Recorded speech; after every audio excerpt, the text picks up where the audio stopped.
Thurman? Enough reading mid. It's time to read peak fiction. Pepsi Thurman.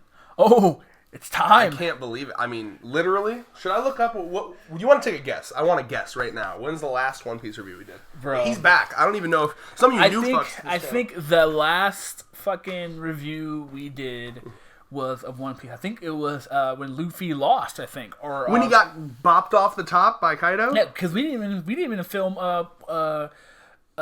Gear 5. We didn't even film Gear We 5. didn't even film Gear 5, bro. No, yeah. I think the last one we did. The depression was too strong, bro. Oh, yeah. It was the second time. Oh, wait. No, I think it was the chapter before Gear 5. Because we did that catch up. No, there's no way. We did do a catch up. We did the catch up. So, right, I think the chapter... Oh, wait. Maybe we did do Gear 5, actually. I don't think we did. I'm going to scroll through. I think it was before... I think it was before Gear 5. Because I remember we did talk about Kaido getting upset that... Because I remember you talking about how Nami was just like, no, Luffy's not dead. We talked about that. Did we, or was that like us talking just on our call without filming it? No. For sure? Filming 100%. Yamato for Namaka, we did 1025. One Piece Ketchup, 1022. I think it was... Oh, no, yeah, see, look, it's when Luffy comes back on top of Momo. I don't know if we did anything past that. Well, was it on Chaos Squared? No. Chaos Squared has literally only been Chainsaw Man. Oh, wow. I'm pretty sure... Then we did there's our big stream. Yeah. So, did you not upload it? From Fire Force, let's go. Bro, bring it back such good memories, bro. Oh, yo, Fire Force. Yo, such good memories, dude. Farewell to Dr. Stone. See, yeah, by this point, this is when I'm mega depressed and I'm not at all on the channel. All of our 30. Yeah, no, literally the last time we did anything One Piece was when he came back on top of the dragon. Okay, so Radiant Black, Rick and Morty. Yeah, I'm just looking for anything One Piece. No, yeah, that was the last one. So that would have been... Did we not upload that? I'm pretty sure that might have just been a call we had. I don't remember doing that. Damn. I believe you, but like... Damn. Oh, that's a movie. Bad guys. So yeah, that would... Oh my god, it was a year ago, Thurman. It was a year ago. September 16th, 2021. Hey, how's it going, guys? It's One Piece. Thurman. Yo! Would you like to talk about some Yamato stuff? Alright, yeah, well, either way.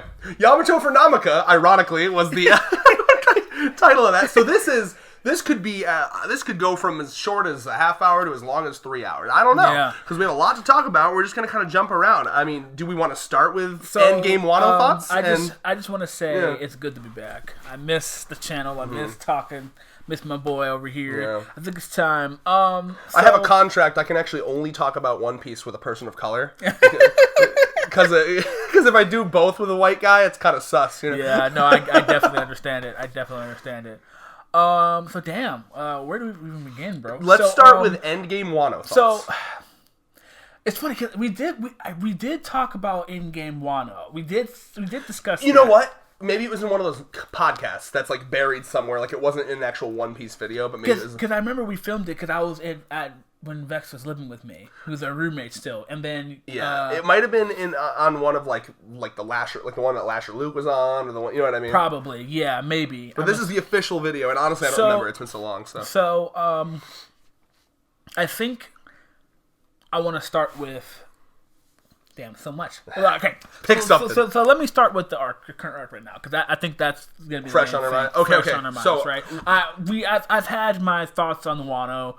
I have some friends who disagree with my rating for it. I gave it a 6 or 7, and a lot of people are like shitting on me for it. But I'm just like, hey, bro, a lot of highs and a lot of low lows. But that's neither here nor there. Here is jumping on that. Egghead Island it truly reminded me. To me, it's made Wano worse actually, in how good Egghead is. Egghead is exactly what I want One Piece to be. Okay, Wano it doesn't even feel like One Piece in comparison. I'm sorry, people are gonna be mad. Well, I don't know, fuck whoever, but like, bro, yeah, people are not gonna be happy about that. Like, there are good parts of Wano, but like, dude, I think Oda's biggest weakness is when he tries to overbloat. You know what I mean? Dressrosa kind of had the same issue, not nearly as bad, but like, you go back, what makes like early One Piece so good? It's because it's focused. You know what I mean? You're focusing on the Straw Hats and like one or two side characters, and that's it. You know what I mean? But like Wano, he had to fit Killer and Kid and fucking Drake and fucking Hawkins and like. Quick side note: I am in a death battle Reddit, and I was on a Bakugo versus Yang Xiaolong post. I feel like we've discussed this one before. Yeah, and there are people who actually want death battle to do Bakugo versus a Kid. What would even the comparison be there? They really want him to do Eustace Kid, and I'm just like, why? He's got magnetism. I'm just like, Kid bops. This is really funny. Yeah, I mean, Death Battle as a couldn't he like funny. Pull off his fucking like grenade shits with his magnetism? It's so funny. It's so funny seeing My Hero fans try to put My Hero characters up against like the big boys. The big boys think they're on the team. Yeah. But anyway, I had to put that side tangent. First side tangent of the video. Oh, don't you guys miss me already? I'm pretty sure Vex and Red's fucking videos don't have a fuck ton of side tangents. We do side tangents. I don't know if they're as extreme as yours. Not the high key goated side tangents we're known for. But anyways, Egghead so far has just it just reminds me of peak One Piece because, like, first of all, how many people were so upset when they found out that the first Vegapunk that we saw wasn't actually Vegapunk? Well, I feel like first of all, people that are I didn't hear anyone being upset by that because if you're upset by that, you're not paying attention to the story. Vegapunk has been claimed, like just stated to be a man for the entire series. You know what I mean? Kuma, fucking, like, so many people, like, everyone that's paying attention to this series knew from the jump there's something's not right here, right? I think Oda did a very smart thing. It's one of those, like, best of both worlds things because, like, Vegapunk is a character that's been foreshadowed since Alabasta. Now, people say, oh, well, he was technically first mentioned by name post Water 7. So, I don't know if you remember. They beat Rob Lucci, they beat CP9, they're chilling by the swimming pool, Garp, Kobe, Helmeppo, they show up, and then Luffy and him are talking about Vegapunk, right? That's when he introduces the concept of the Four Emperors, the New World, and Vegapunk, right there. Oda fucking knew where he was going from there. But even earlier than that, in Alabasta, is when you see Miss Merry Christmas and, like, the Batter guy, Mr. Four, I think, and the Batter guy and the Mole Woman, and they have that dog that shoots baseballs, and they're like, oh yeah, dude, it was a gun that ate the dog fruit, and they're like, don't you mean a dog that? And they're like, nope. and back then they say, oh yeah, there's a government scientist that perfected this, so he was foreshadowed since fucking Alabasta. I mean, I'll look at my fucking volumes right now. That's like in the 20s, right? Yeah. Yeah, I mean, so like, to me, I think it's a genius move to have when a character... It sounds so funny to see the Davy Back fight right there, bro. People thought that shit was filler. No, that shit is real. I love Davy. Well, I think... Quick side tangent, the reason people think Davy Back fight is a filler is because the anime added like 3 extra games to it that sucked. You remember that, right? It's so unfortunate. Well, did they add the skate game? They skated, they played red light, green light, and I don't remember the last one. Bro, that shit was fucking wild. They added a fucking character. Remember Cheeky Cheetah? It was just a cheetah guy. And he liked limes. And then that's where the Afro Luffy came from. Was that actually Afro Luffy's canon, you motherfucker? Yeah.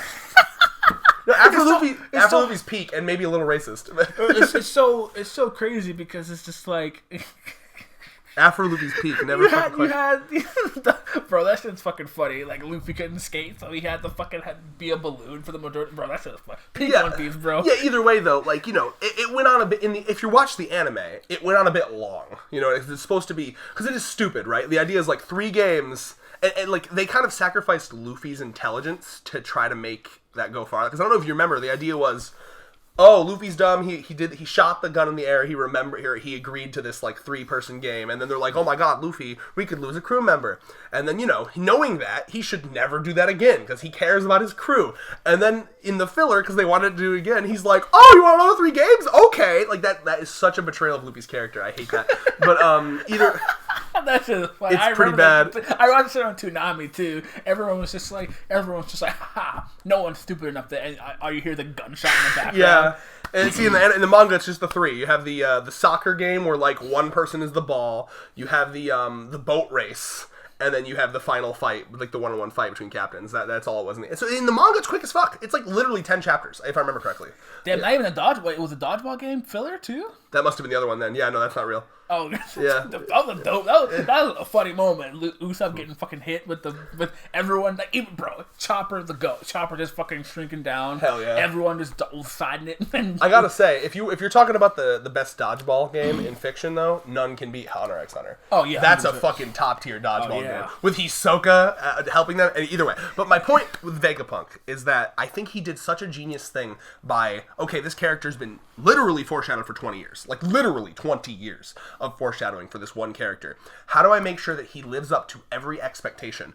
Give him 7 bodies. That's so. And I'm sorry, I might have spit on you there. I'm sorry. No, I saw a fucking. No, I might have probably hit right here. Hit the shirt, bro. Absorbed. Oh damn, dude. You got the titties, bro. Bro, you're going to make Lily upset, bro. Oh, come on. Holy, she can touch these titties. Nah, you Gucci. Go ahead. She's not here, bro. Sniper dot on my forehead. There's no evidence. Go ahead. Touch it. Oh, my God, bro. You got areola for days. That's some black areola. You ready for the hair, bro? I shouldn't touch it too much. I don't know. I don't want. It's okay. It's all right. Welcome to the gayest One Piece podcast. Oh yeah, yeah, bro. We're progressive over here. If you hear sucking in the background, don't question it, bro. Don't. But anyway, so Vegapunk, I really got to finish this point. I believe in myself. Okay.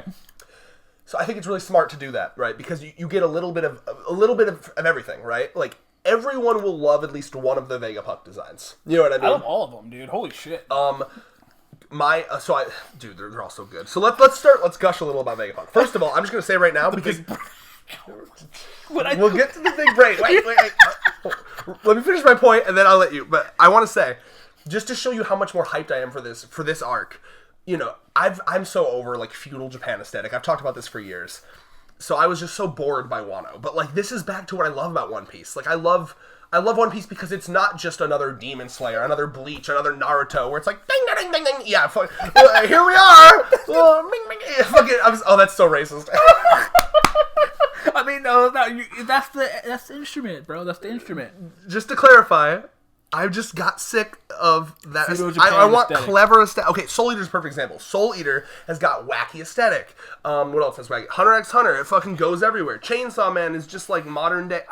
I think the way he feels about it is the way I feel about how League of Legends is becoming more of the anime aesthetic. And I'm a huge weeb, but League of Legends was never the anime aesthetic. But because of how popular anime has gotten worldwide over the years, it's smart in Riot's position. But like, oh shit, if we're gonna make our game last a lifetime, we should switch to an aesthetic that's popular right now. What's popular right now? Yeah, anime titties, anime swordsmen, to make feudal Japan stuff. You know, to make it better, I will say another aesthetic that I hate with a passion is medieval, like knights and horses and lances and the sword and the stone and ye old knights with the castles and the drawbridges. It's crazy because this man loves Arthur from Fire Force. Right? Wild.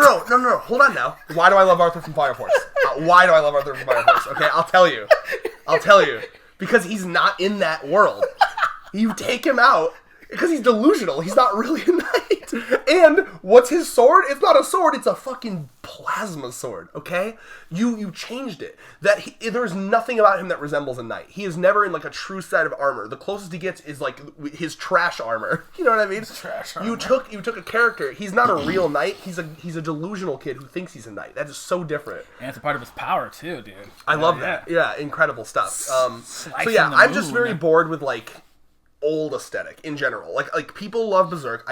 Someone's gotta force me to read Berserk, but I read the first chapter and I was so bored by it. And I know it gets good, but like I just don't like that aesthetic. That's all I'm saying. But either way, like old timey aesthetic, I prefer modern or like futury or like just totally like fantasy, right? Like I think Made in Abyss is a perfect example. That's not like future, modern, or past. It's just like a different world with like totally alien like technology and like animals and stuff. That's kind of what I prefer. And Cowboy Bebop. Nice. Stop. He's looking at the Netflix show scroll. Cyberpunk. Anyways. So, to finish my Vegapunk thought, I don't remember what it was. Hold on. Oh, yeah. So just this aesthetic is what I love about One Piece, right? We've gone back to, like, the uniqueness of One Piece. It feels unique again, whereas, like, Wano felt like he, he did unique stuff. He threw dinosaurs in there. Like, what I loved about Wano was, like, oh, we can have dinosaurs in feudal Japan. That's cool. But this... He's going so hard with, like, that Jetsons aesthetic. And, like, I immediately want figures of all these characters. The second the Vegapunk figures come out, I'm getting all of them. I want a fucking line of them. And when they got their new costumes, bro, the costume changes, love them. Hell yeah. That's the best part. Because I love how Oda is just has it's one thing I wish Kubo did with Bleach, because... Like, literally, he would have a new outfit for his characters every cover page. Every cover page. Like, he was known for that. But phenomenal fashion, it's the same thing every arc, you know what I mean? One Piece is always a new fashion, you know what I mean? Mm-hmm. You get the same outfit for 300 chapters. You need to get to that final arc and see Orihime's, like, titty outfit. Oh, boy. Dude, oh my god, it's absurd. It's like a thong for her titties, bro. It's like string. I can't wait to see that Yorichi chapter, her famous electric cat chapter. And she literally has a thong in that chapter. Like, it's just a bare ass. And Uehara's literally like... I agree with you, because I loved...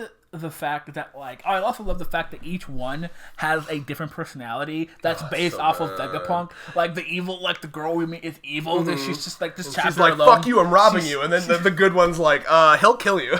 just like, the evil one's just like, oh yeah, Cyberpole's here. Let's give him the pirates. Give him the pirates. and like, luckily for them, it seems like the good ones outnumber the evil ones. Otherwise, they probably would.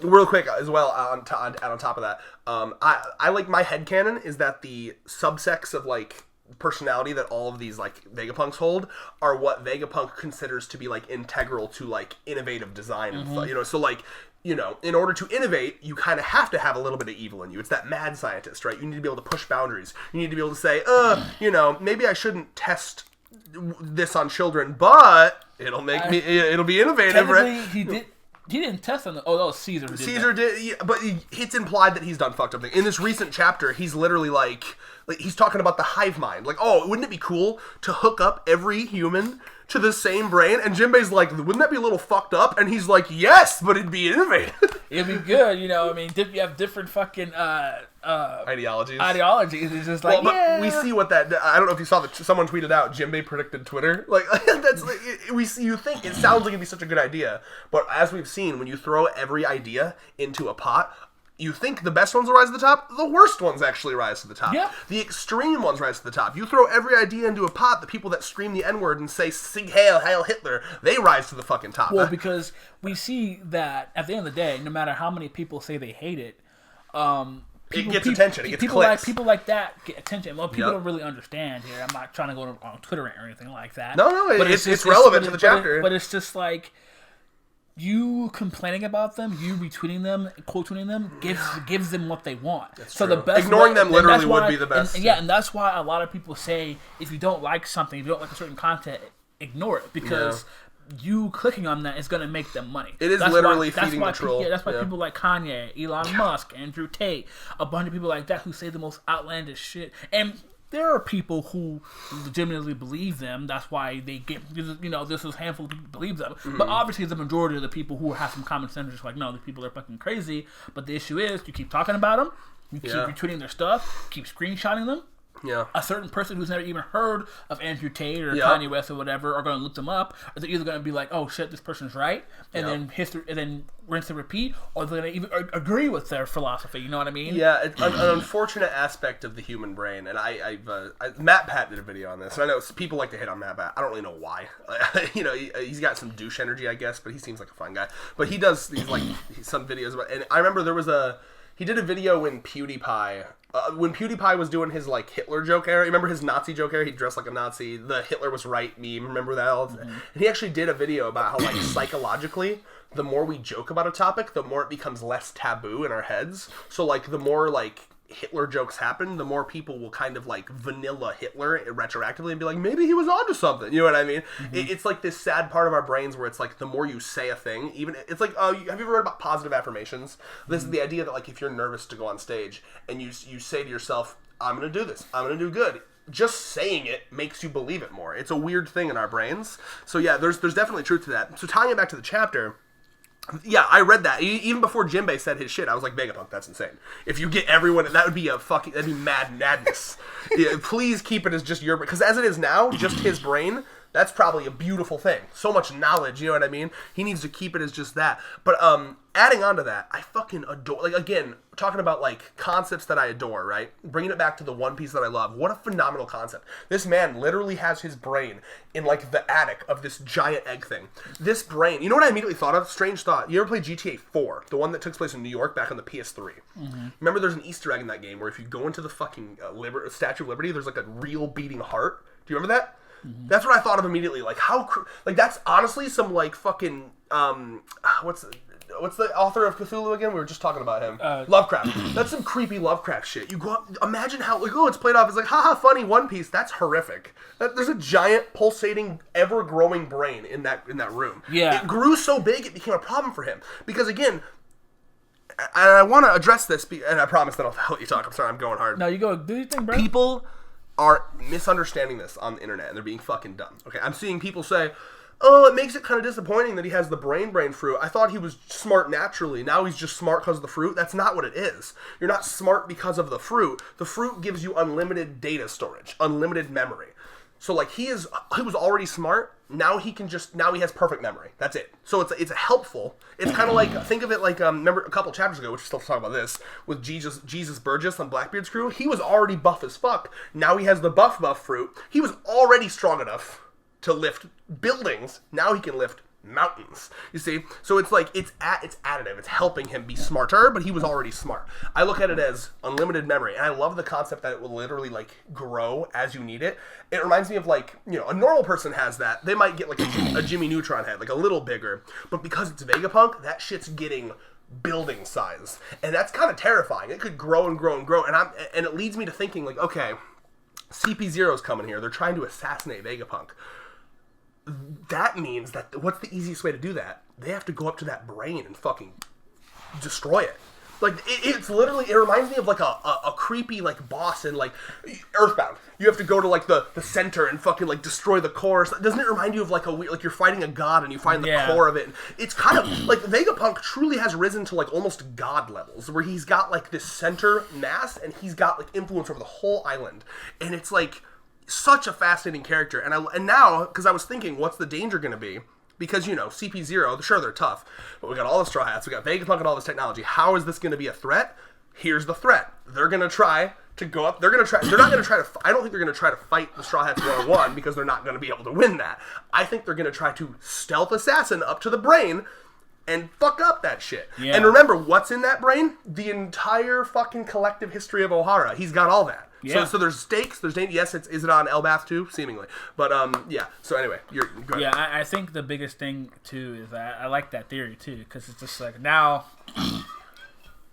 is like a protect the brain machine. Now we know that Vegapunk. And Vegapunk asked them to get him off the island. Vegapunk knows he's gonna get assassinated, right? Mm-hmm. And I think, and that's huge too, because remember, they relied on Vegapunk for majority of their weaponry. Like literally, Vegapunk created the weapon that they didn't even need the fucking the warlords for, right? Yup. So it's just kind of like I think the world government is getting desperate, because they're getting rid of someone who's literally been giving them their majority of their of their mechanical like weaponry. They know like, okay, it's time to get serious, and that's how you fucking know we're in game for One Piece here, because like, you know what it reminds me of? Remember what they said in Reverie? It's time for a new purge. Yeah. So, like, I think it really is, like, they want to do another great reset.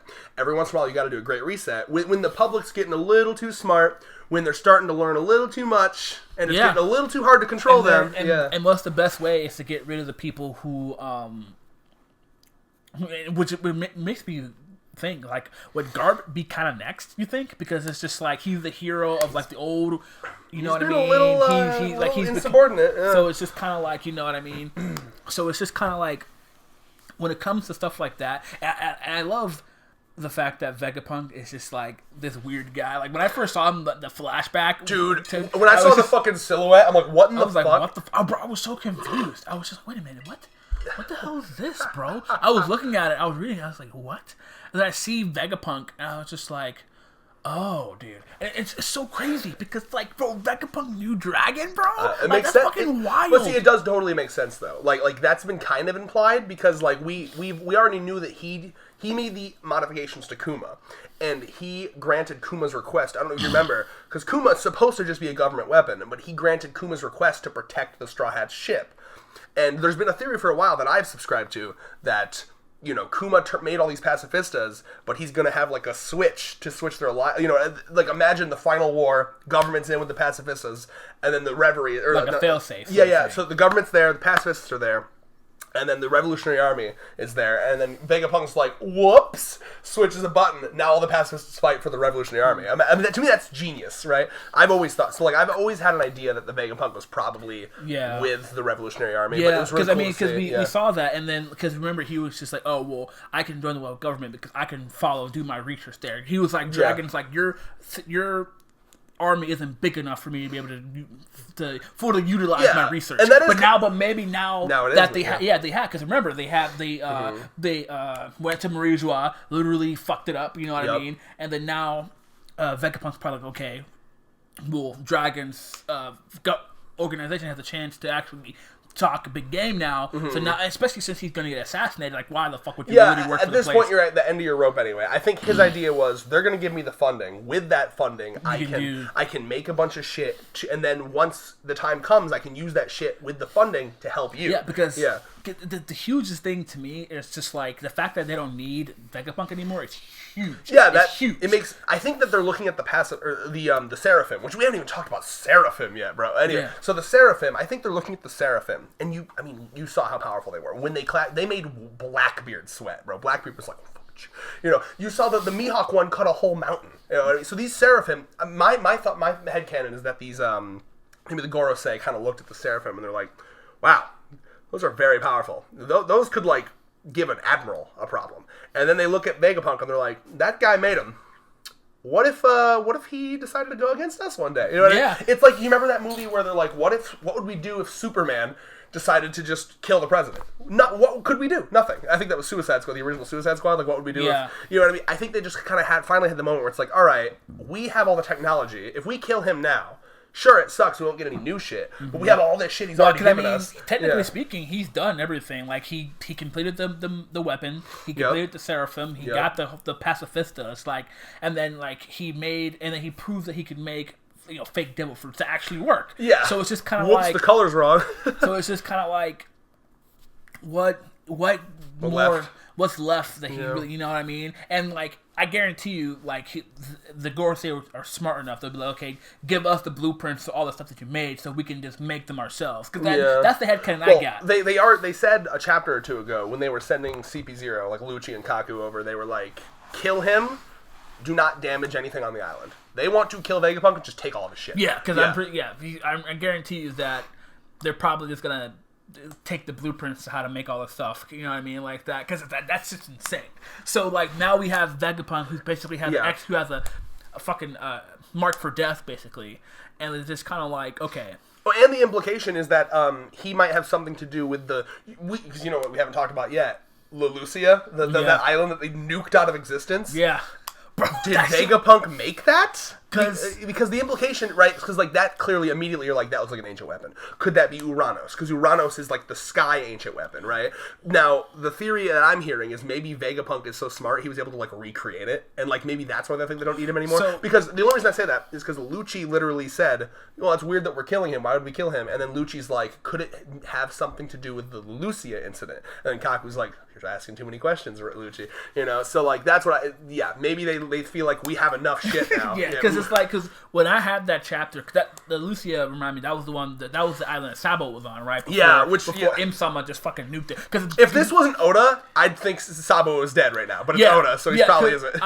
When I looked at it, when I first read that chapter, I was talking to a friend about it, well, before we knew what we knew. I thought that was just Im-sama's devil fruit, you know what I mean? I thought that was just like because the way I explained it, I was just like, okay, well, maybe it was like a devil fruit that, like, allows him to, like, that's why he can't, like, leave. So, like, if you, like, it's like a devil fruit that allows him to, like, strike one point of an area on the map.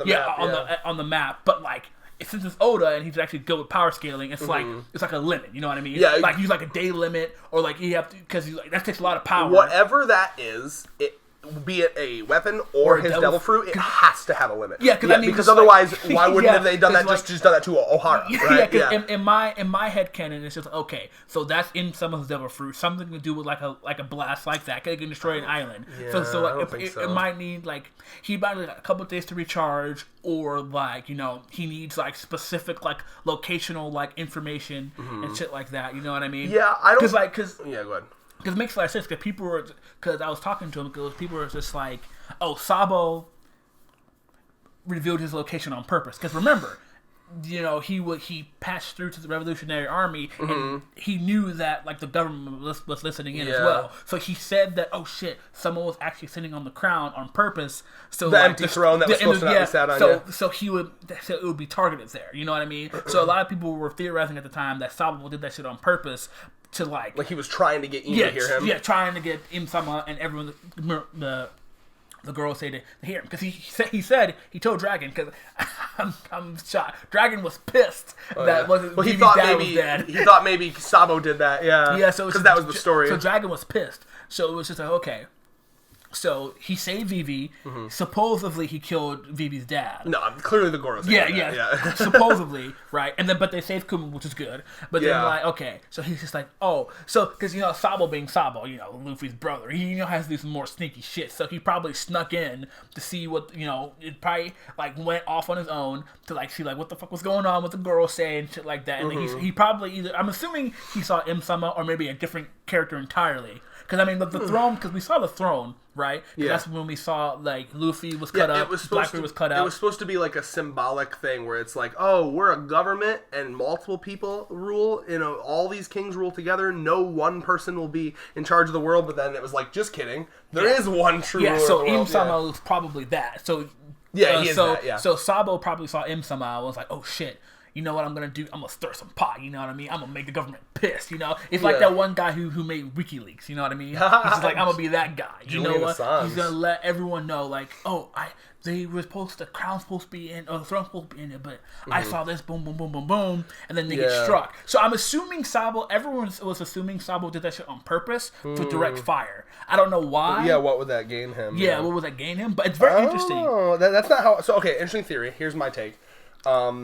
First of all, up until now, I think not even I think, like no one knew about Im is such a well-guarded secret. Like I think literally only the Gorosei know about him, right? Yeah. Or maybe Shanks too, to be honest. I guess, yeah, maybe. That would make a lot of sense. You need to watch Film Red, by the way, because they actually drop like real lore about the series. Like I know, I'm just gonna tell you, I know how Gold Roger and Rayleigh found Shanks. They found him as a baby. Really? It goes into that in the film. Oh, well, gotta watch it. Yeah.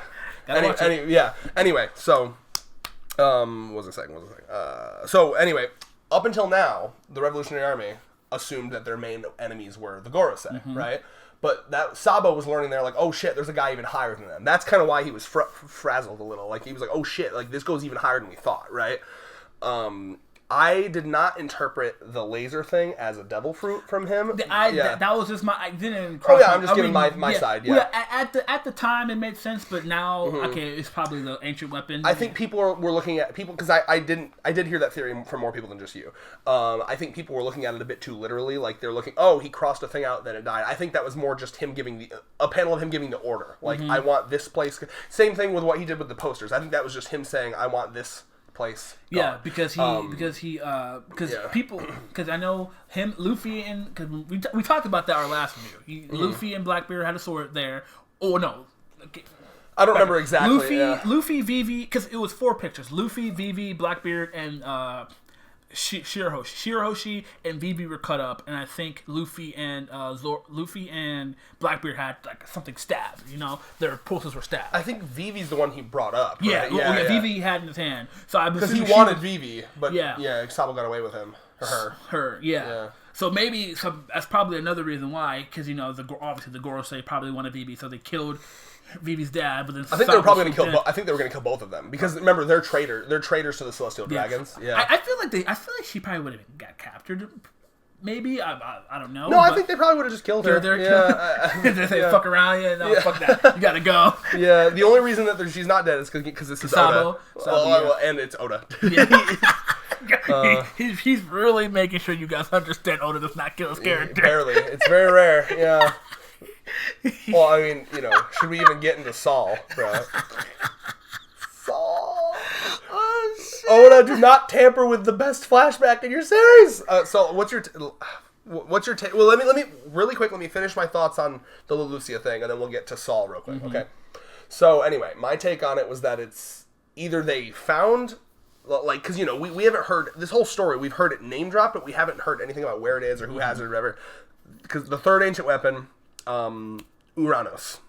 Because we know Poseidon is Shirahoshi. We know Pluton is under Wano, which is another thing to talk about.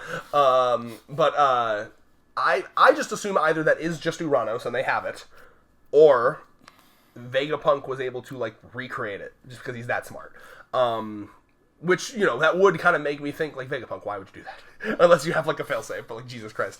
You gotta hold yourself back a little. I think that's the mad scientist part of it. Yeah, Lilith handled that one. She probably just did it, because to me, I would figure that, Vegapunk, because I don't know when Vegapunk created the clones, but I'm assuming that each clone probably makes their own inventions, and then, because it would make sense, right? Because maybe Vegapunk himself didn't actually make Kuma into a weapon, but Lilith did because she's evil. So you're totally right? When I first learned about this multiple personality, different bodies thing, it immediately explains everything we've heard about Vegapunk up till now. Because everything we've heard about Vegapunk up till now, it's been very different, mismatched. You hear it's he turned Kuma into a cyborg and got rid of his humanity. That's fucked up. But he also granted this request so that he could protect the ship. Oh, that's nice. And then you hear, he did this with Caesar. That's fucked up. Oh, but he also did, you know what I mean? Yeah. And now it makes total sense, right? You can see Lilith handling the I'll turn you into a cyborg, and then Shaka comes in and he's like, all right, buddy, what's your last request? You know what I mean? I love that because it's so good because each personality works well with a different part of science, bro.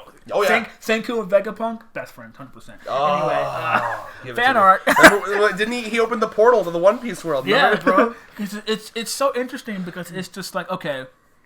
So Vegapunk had these clones that were probably left to their own devices and were making all the different weaponry and shit like that, right? Because it would make sense. So maybe Lilith was doing the evil things that he's known for, making the pacifistas, making the seraphim, shit like that. And then the other ones were making, because each one has a personality. So I'm assuming each personality is based off a certain sort of scientific thing they want, the greedy one probably. Because I would be assumed that the greedy one made the fake devil fruit, right? Because she's greedy, she likes to eat and stuff like that. What I like about the greed one is it seems from what we're seeing, in fact, the greed one's actually one of my favorites. I fucking love that as a concept. The greed one handles the bodily functions, right? So she eats, shits, and sleeps for all of them. So I don't think she does a lot of inventing at all. I think her job, the greed one, is literally just to do bodily functions. And by the way, hentai artists, fanfic writers, that also includes sex. Okay? I immediately thought about that because Vegapunk, he's not immune from human desire. If there's ever a moment where Vegapunk's fuck, I'd love to rub a nut out right now. York, is it York's the greed one, right? Is it York? Well, yeah, I can pull it up right. I'm pretty sure it's York. Double check for me. Yeah, I love her. My hero, disgusting. Yeah, get that mid-hero academia out of here. Haven't shit on my hero in a video in a long time. All right, I think it's York. Yeah, get to the fucking. Did you go past it? You went past it. You motherfucker. Get to the chart, bro. Get to the chart. It's York, right? Yeah. I love York so much. The wise, the good, the thinker, the violent. So let's talk about York, okay? The violent. I love York so much. But you missed out on some.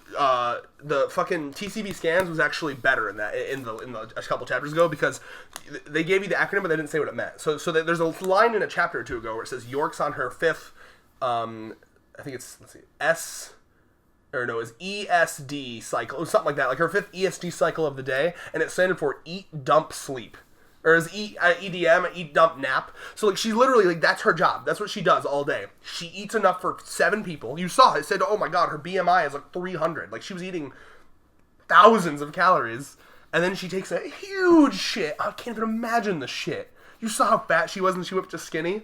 And then she just sleeps. And, I'm sorry, perv me, Vegapunk's a smart guy, okay? If you're creating a body to handle all of your bodily desires. He knows the gender that has better orgasms. Make that bitch a woman.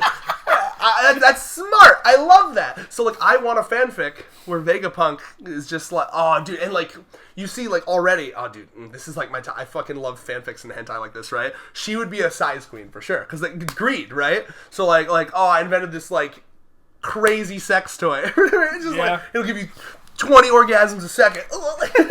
And, like, I love I just love that idea of, like, all she does all day is eat, shit, masturbate, sleep, and you know, like, if Vegapunk needs a little bit of dopamine, it's like, oh, can you rub one out for me, York? Got you. Yeah. I love that. That's fucking dope, dude. I love York so much. Shit, like, it's hella smart. Hella smart, bro. Yeah, which means none of the other ones ever have to sleep. Ever. None of the other ones ever sleep. That's crazy. And that's crazy too, because it's just like, you guys don't understand like how huge them wanting to kill off Vegapunk is. Because like Vegapunk, like if you have someone like Vegapunk who can literally create clones to do all the things for him, just like that, like, and he can just work nonstop. And he's like, don't keep in mind, this man has been, and if it is true that he recreated the ancient weapon.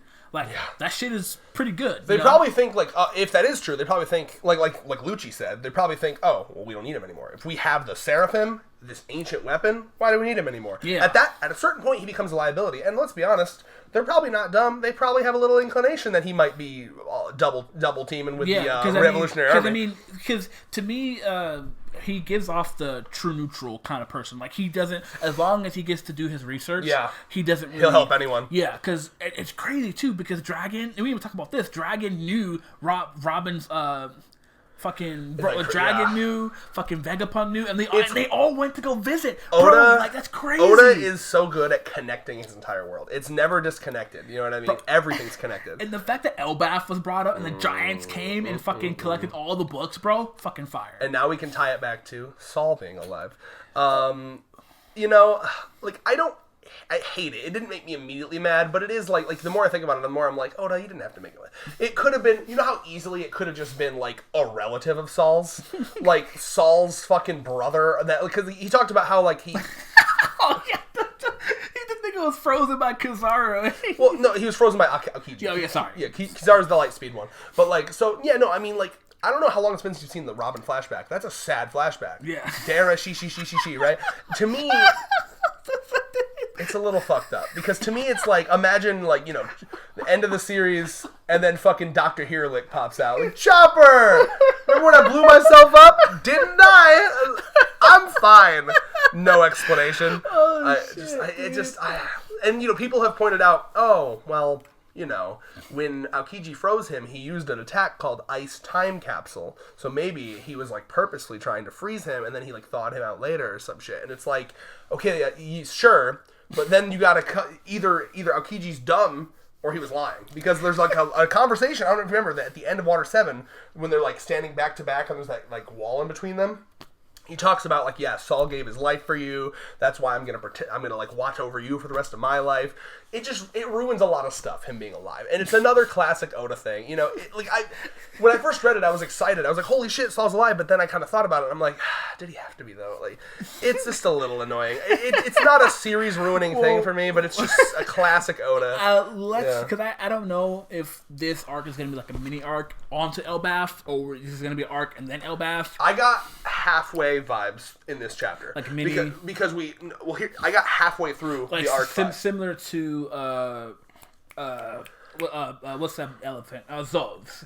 Yes. Well, no. Hear me out though. No, I'm saying the chapter that just came out, it feels like halfway through this arc. That's what I'm saying. Oh, okay. Because we got the setup, and now CP0's there, and now we're going into action. Right? You see what I'm saying? Yeah. So like setup. Now shit's happening. Okay. That's how it feels to me. That makes sense. So, like, when did it start? Like 10 chapters ago or so? Yeah. Like, what chapter are we on right now? 1067, right? So go back 10 chapters for me. Do 57. Do 1057. What's happening in this chapter? Oh, it's still Wano. Okay. So, how does it go into the next one then? And then we're going, like, in between stuff, right? Yeah. Is that... Wait, hold on. Are they... Okay, that's the... Yep. Okay, so it's been about 10 chapters. So I could see this going for, like, 10, 15 more chapters. That's how it. So probably like a Zoe. Yeah. Okay. Yeah. So like I was saying like a mini arc because people even count Zoe as an arc? I mean, it was longer. 100% it's an arc. Longer in the anime, I'm pretty sure. But Zoe's long enough to be an arc. That was like 1.5, 2 volumes. Oh shit! But really? Which volume was it? I don't know if I have 57? it. I might have it. No, 50, what are you talking about, bro? This man doesn't know when volumes are. 57. You're not even hitting the time skip in 57. 57 is like the war. Oh, yeah, see Whitebeard right there. Yeah. See Whitebeard right there. Bro, where's your other fucking One Piece volume? I don't have all of them, bro. Oh, shit. There's a lot of One Piece. I just buy them when I see them at bookstores. I don't have them all. I'm sorry. Yeah, I have past 100 and like a stack behind that because I don't got enough room. I need another shelf. Oh, damn. But I think hold on. He's like. So while he gets that volume, so everything that we've been getting so far has been pretty interesting. And I'm loving the fact that we're learning about the ancient weapons, the ancient civilization. I love seeing fucking Frankie, fucking just fanboy over all the shit, Chopper. Because remember, Chopper in 81 or 82. Okay. Chopper and Frankie are like I wouldn't say Chopper's like a tech guy sort of thing, but like, science, medical science. So like, water or are you good with your pop still? I'm good with my pop still. Can I actually get another pop if possible? Sure. With some ice cubes, sir? Hopefully I have more ice. Mm-hmm. So it's just kind of like one more ice cube. Oh, got the final ice cube. I feel so special. So I got little chips. I got a bigger one. Don't worry. Chips of ice. But you know what I mean. If you're able to be semi-patient, I can put a pop in like the freezer for like 20 minutes. Oh yeah, that's fine. Yeah. So like, you have a situation where I just love seeing them fanboy and shit, and them just like asking Vegapunk like, all this shit, So my real question right now is I'm wondering, because Vegapunk wants to, because obviously Vegapunk's smart as fuck. He knows that. I'm pretty sure it's actually kind of funny. I'm pretty sure Vegapunk knew eventually the government would try to get rid of him. I feel like he kind of had a backup plan. That's probably why he's at. I don't know if he was always at Egghead. No, he was at Punk Hazard before. Remember, we saw in the chapter when you see him going to Ohara. Mm-hmm. He's literally got a jacket that says PH Punk Hazard. Yeah, so and his title card says like head of Punk Hazard Labs. So like his original lab, and this I've been rereading One Piece with Allie. I've been catching her up. She just went through Fishman, and now she's in the middle of Punk Hazard. Yeah, sorry, I gotta take breaths because like I still have my shoulder hurts, and like it's like kind of like I pulled a muscle, so whenever I breathe in too hard, it like hurts, and I can't take big breaths. Damn, that's not much of it. Lucky. Yeah, come over here, brother. Wait, where are you looking at? 8:30? Yeah, that's what it is. Bro, it's fucking good. Get over here. Oh, Nintendo, YouTube, let's go. Sorry, I was distracted. ADHD. Anyways, go ahead. But yeah, so Punk Hazard was his original lab location, and then remember Caesar blew that shit up. Yeah, so like I was gonna get water. I totally forgot. Anyway, so my thing is okay. So I 100% I feel like Vegapunk knew. That's probably why he was hiding at Egghead, because he knew like eventually the government was going to get rid of him, and Straw Hats being here was probably extremely lucky, right? Because I mean, he's not hiding in Egghead. That's his public lab. You know what I mean. Remember CP0? That's why they approached it in a very like government. Yeah, way. And they said, we're requesting to dock, but see, because like their idea is he shouldn't know that we're going to assassinate him, but he's smart. So he's smart. It's so really funny, we're requesting to dock. See, the government for sure comes here, does visits, they walk him around. You know what I mean? It's like anyone that's like funding your research. Like I imagine he gets government emissaries constantly that come there, look around his shit. Like okay, we'll give you this much funding. Like they know he's there. Well, because I feel like he has a certain hiding, because remember he just said in this chapter that the government doesn't know that the ancient robot's there. You know what I mean? Oh yeah, there's definitely going to be things that. So he probably because that's in the basement, isn't it? I'm sure it's like an area because we've already seen that he has walls that like look like walls, but then aren't, and then he can like turn them like see through or not, or like the vending machines, bro, for the free food, man. That shit's clean. And that shit's clean. I love the outfit shit too. You can just go in there and it drips you out. I think I already said this to you. I don't know if I said it in the video. I want figures of all of the every single Straw Hat because like you've been seeing, they've been selling the Wano ones. I'm not sure if I don't think I have the Sanji one here, but they've been selling remember that one? Oh yeah, I see.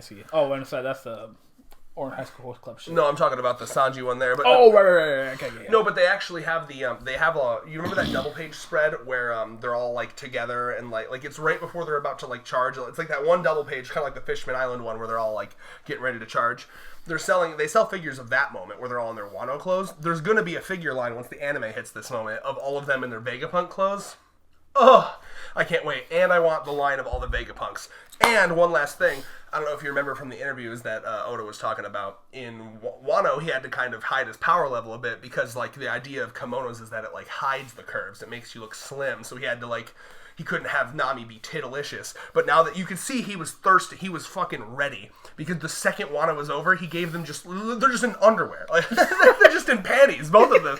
I love it. We got like 3 or 4 good ass shots in the last couple chapters. He's a horn dog, dude. And I'm just loving how the pace, let's be honest here, the pacing, this arc, way better than Wano. 100%. Like, if the pacing is so good, like, all the info dump that we're getting has been so good, because now we're doing a history lesson, you know, like, we're learning about the ancient civilization and like how like everyone.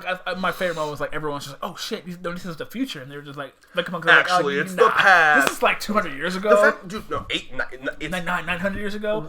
Yeah. Well, so remember, I don't know how much you remember about like what's been set up about the Void Century, but this is huge because we're getting answers about.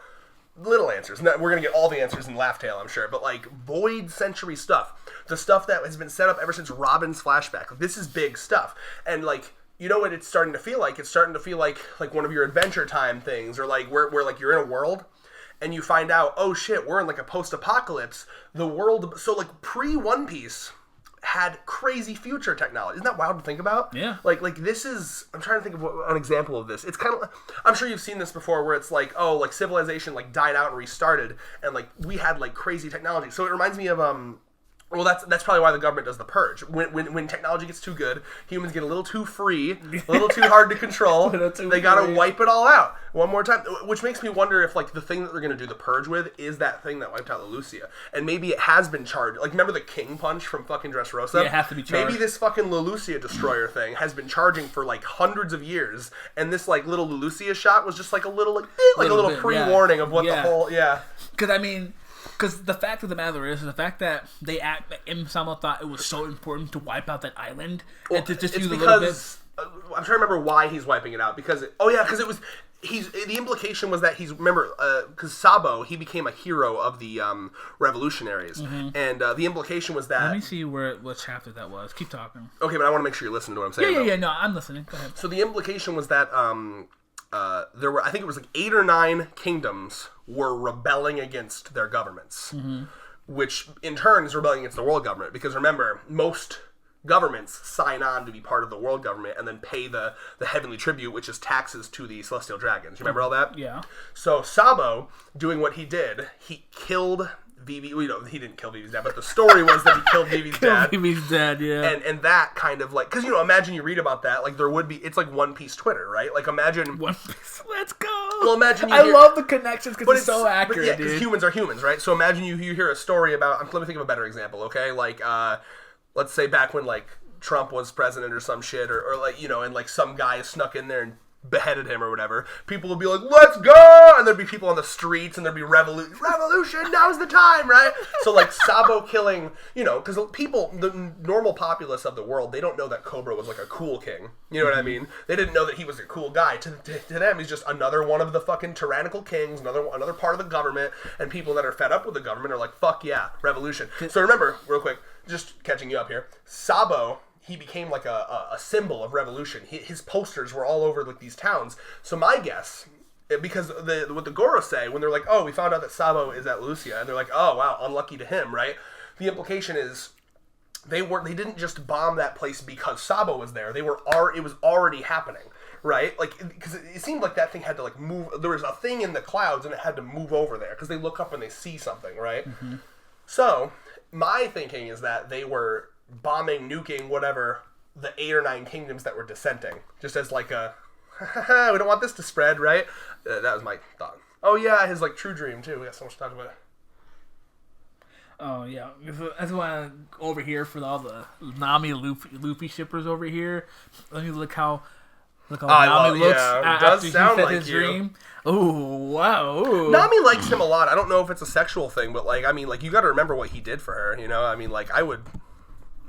Yeah, I mean, I'll be honest. Like, I can see it. Like, if I'm a girl, I'd be like, you want a little fuck? Oh yeah, so I'm at it. Here we go. Okay. Yeah.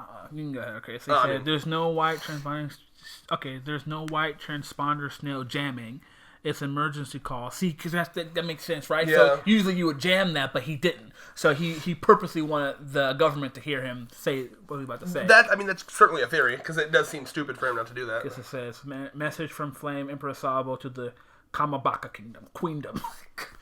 Yeah, dude, it's the gay island, bro. Never forget. The Crossdresser Island. I love this shit. Lucia, my word. That's one of the 8 countries that revolted the other day. The perfect place for Sabo to be hiding. He said, you said it word for it, an unlucky man. Yeah. Because that proves that they didn't move that shit over. At least my understanding of that is that they didn't move that shit over there and bomb that island just for Sabo. I think they just happened to be like nuking the islands that are dissenting. And I love too that they're like, oh, that shit never existed, and you know they're paying off most of the news places and stuff. So I imagine because do we know what Warpool big news he was gonna say to Big News Morgan? Remember, I don't know if that was in the anime.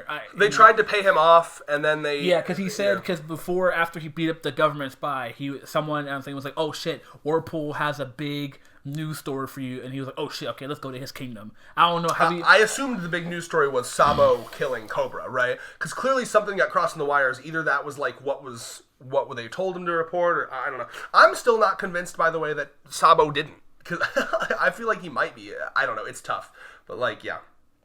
What else do we want to talk about here? I did want your thoughts though. I didn't really get your thoughts on like Saul. Like, are you cool with him? Honestly speaking. It's Oda, man. You just used to it at this point. It's Oda. I mean, he was injured. Man's bandaged up. So he's gonna be scarred up. Oh shit, that's just so fucking funny. Because I'm pretty sure we're gonna get a flashback of how he survived. I hope, man. If we don't get that, okay, then I'm gonna be like. That's what King of Lightning was saying recently. He was like, if I don't get some fucking flashback, this is bullshit. Cause I'm just like, bro, like.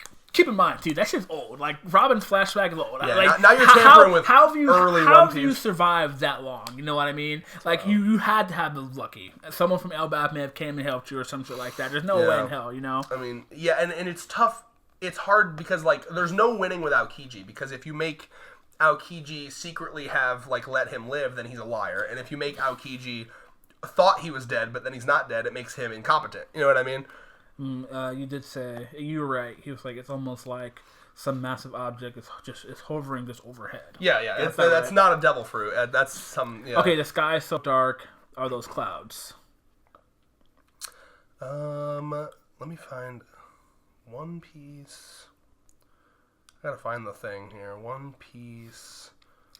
So do you remember Capone? That country never existed in the first place. Oh shit, dude. Though this right here, stuff. This right here gave me so many fucking chills, bro. This is peak Oda right here, dude. Like, and look at the art. You guys can't see it, but look at the way it's like drawn. How like there's multiple different layers. So what design do you think, if it is an ancient weapon, like what could that be? Let me give you the theory that I've heard. Do you remember? Do you remember right before the time skip? Now you gotta listen to me now. Mm-hmm.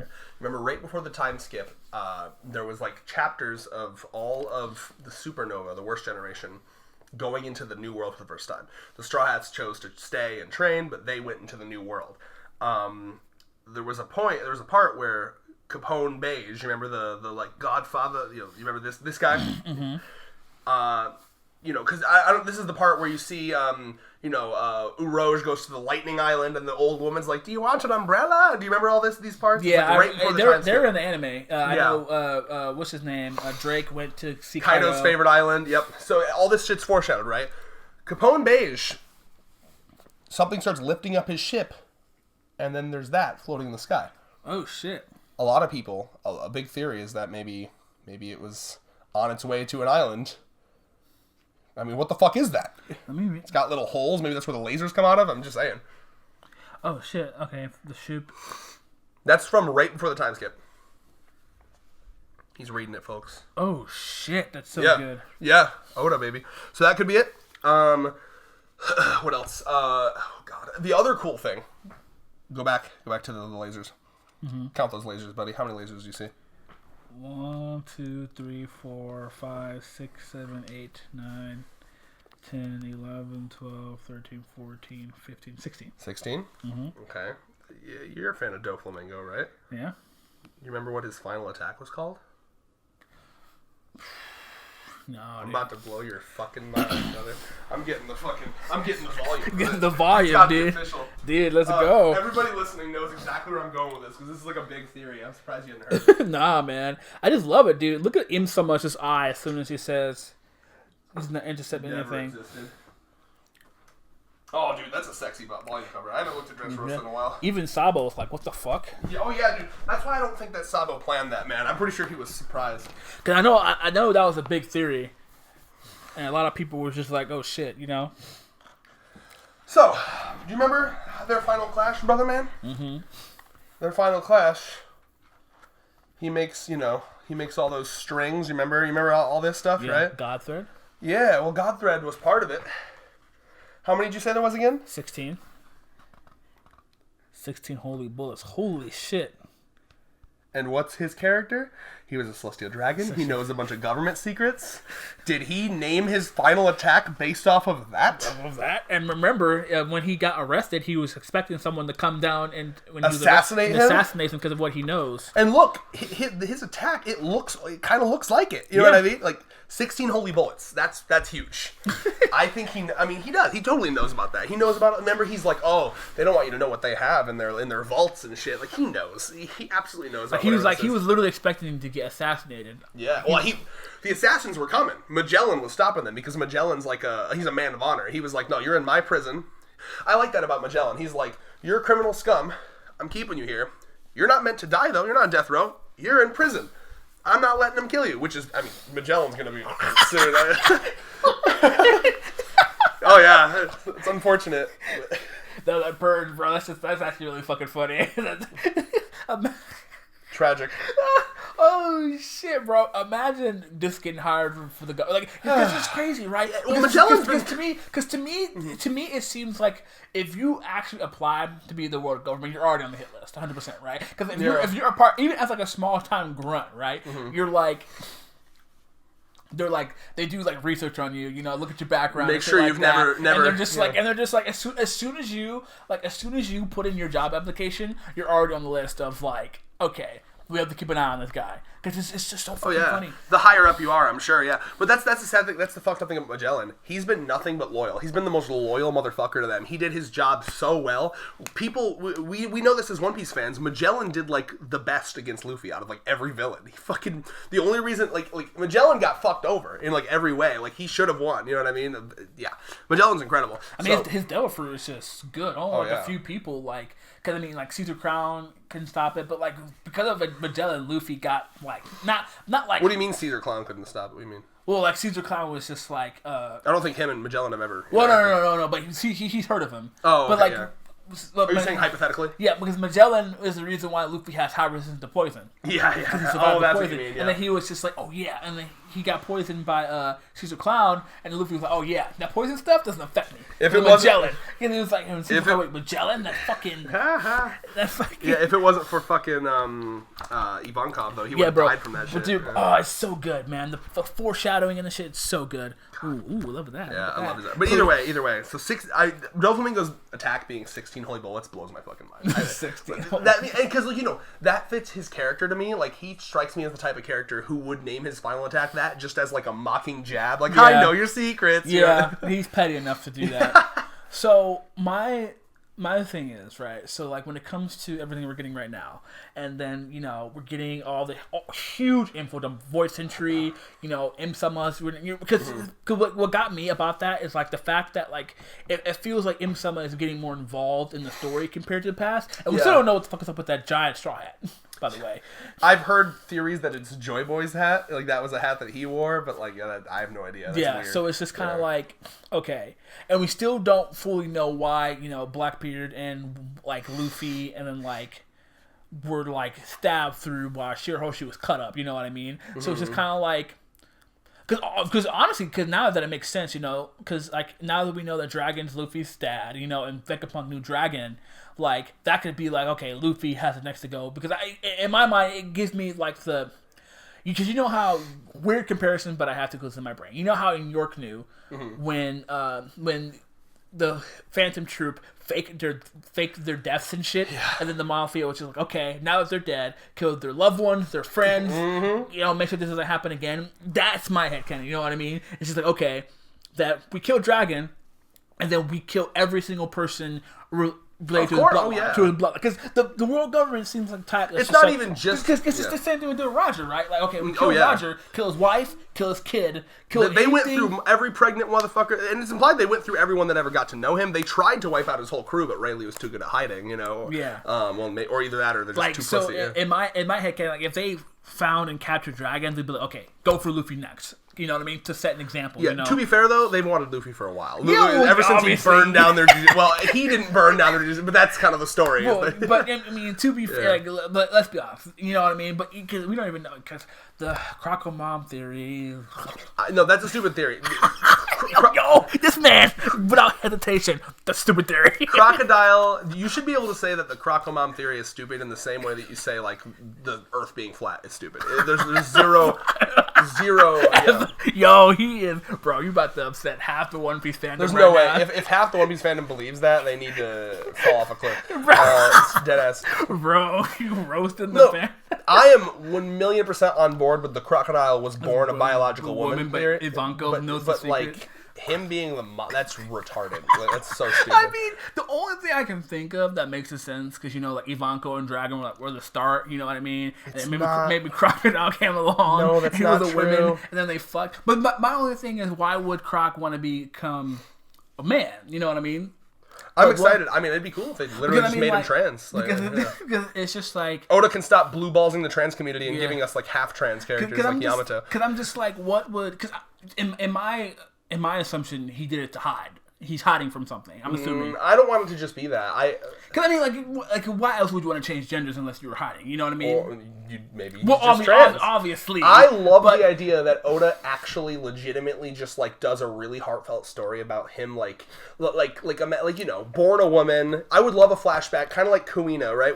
Think Kuina. Mm-hmm. Remember Kuina from Zoro's flashback? She strikes me as the type of person that would take that deal in a heartbeat, because she was like, my dream's going to be ruined because biologically I can't, like, because she wanted to be the world's greatest swordsman. Can you be a really good swordsman as a woman? Yeah, but like, you'll never ever be the best just simply based on, because that is, I'm not sure how much you know about the science, but that is true, right? Like, men are biologically like testosterone, it leads itself to muscle growth. The peak of what a woman can get is like less than a man, and that sounds so terrible to say, but unfortunately it's just science. But so, like, you look at someone like Kuina, I could totally see her being like, oh my god, I would love that. Because she had no attachment to being a girl or being girly. She was not, she just wanted to be a swordsman. So, like, I could see her, someone like her, gender would just be in the way of her dreams.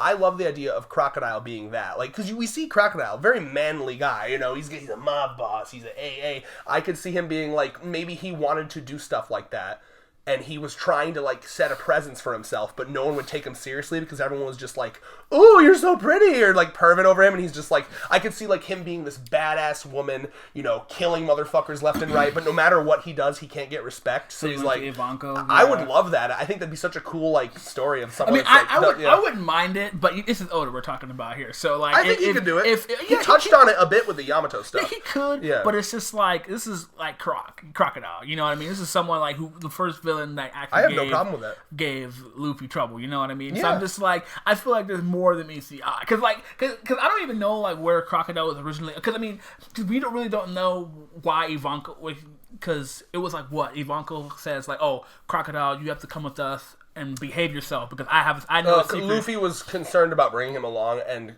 Ivankov was like, don't worry, if he does anything, I can reveal this secret. And then Crocodile's like, you motherfucker, you wouldn't, you bastard, yeah. But that's just crazy to me. It's just like, why? Like, I just want to know, like, what the purpose. I genuinely think I would love it. Oh, but what if the secret is just like, yeah, Luffy, that's your mom. No, that's so stupid, and you know it. You know that's stupid. I hate that theory as much as the next guy, but but you know how you turn it into something that's stupid? You turn it into something fun. Oh, Make of course. fun of it. Meme it. You know what I mean? Because it's just like, it's just like, okay, bro, like, okay, this is One Piece, but like, let's be honest here, like, why would a crocodile be okay with killing their own son? You know what I mean? It doesn't make any sense. And, like, you know what I mean? You know, why wouldn't it be mentioned by now? They've interacted so much. It's just dumb. It's dumb. Because, I mean... but that's the funny thing about One Piece. Because genders can change... There's a character in the universe that can change genders. Anyone could be anyone's mom. Yeah. You know? Yo, that's wild. Yeah. Yo, that is wild. Dragon could be Luffy's mom. True. You know, maybe you know, like, what if that's the reveal? Like, oh, Dragon's my dad. Actually, so no, funny. I gave birth to you, and then later he got changed to a man. That'd be so funny because I mean, think about it, right? Like, well, I guess in this chapter we saw that he was originally a man before he met Ivankov, but Ivankov couldn't because see, he was saying like, oh, I'm gonna make this army. That flashback, I did the math on it because it was like 22 years. That flashback was like 2 or 3 years before Luffy was born. That when he was like meeting with Vegapunk. Okay. Oh, okay. 2 or 3 years before Luffy was born. So he could have met Ivankov, got changed to a woman, had a fuck spree, gave birth to Luffy, and then be like, all right, that was a mistake. Change you back. Because I'm just like, okay.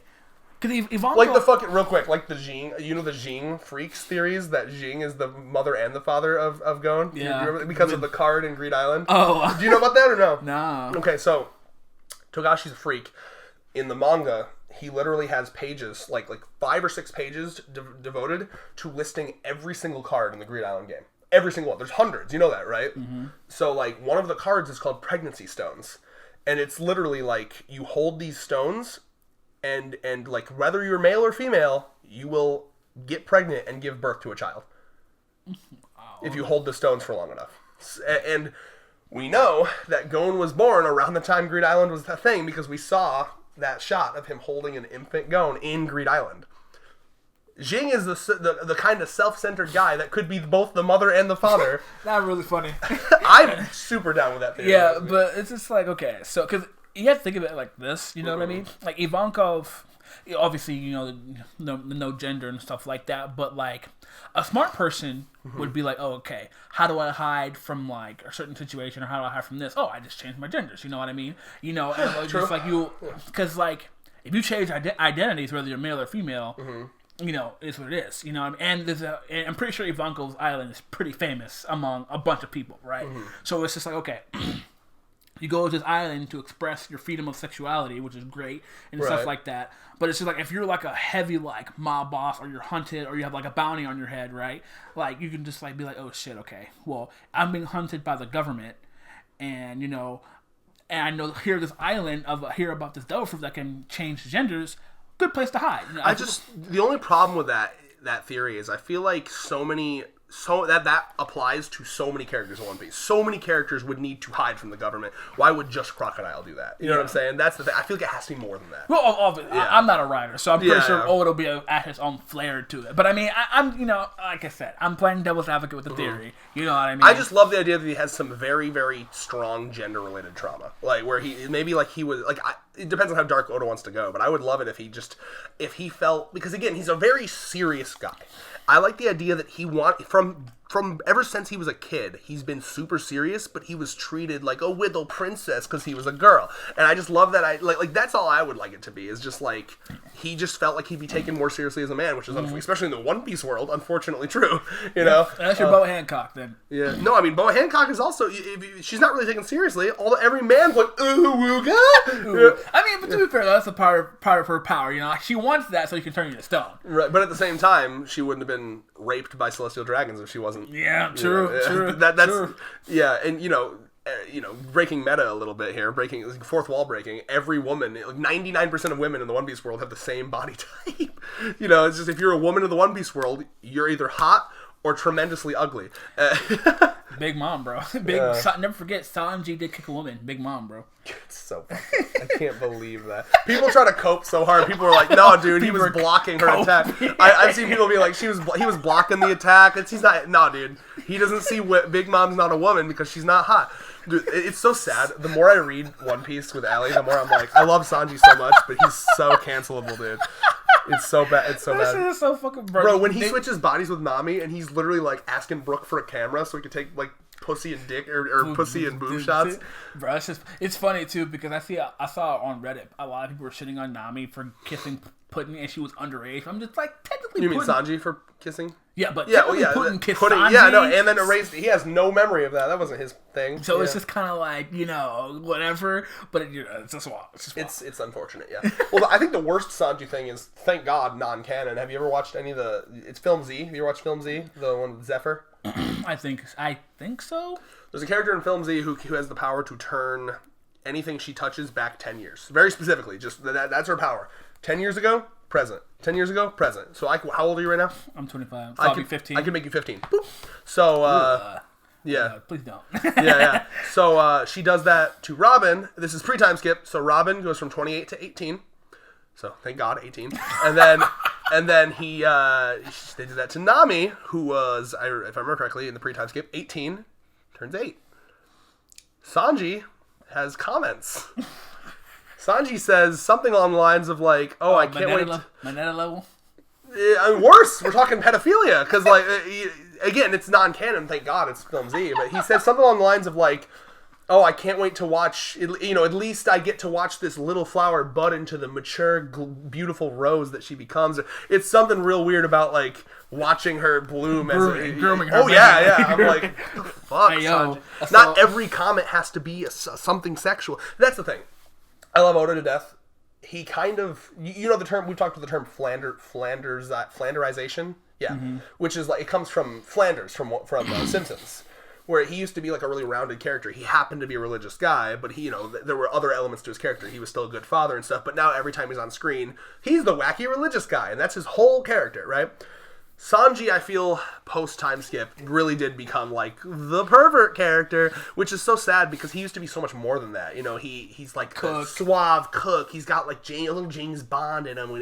Now it just seems like... He was supposed to be based off of Steve Buscemi. Oh, yep. Steve Buscemi and another guy, I think. Either way, it just feels like, and it's not like always. Like every once in a while, you get a really good moment with him where he's being a normal human being. Oh, I'll never forgive Oda for killing Sanji's character in Wano. Yeah, he should have just accidentally hit the woman, and then learned from it. And at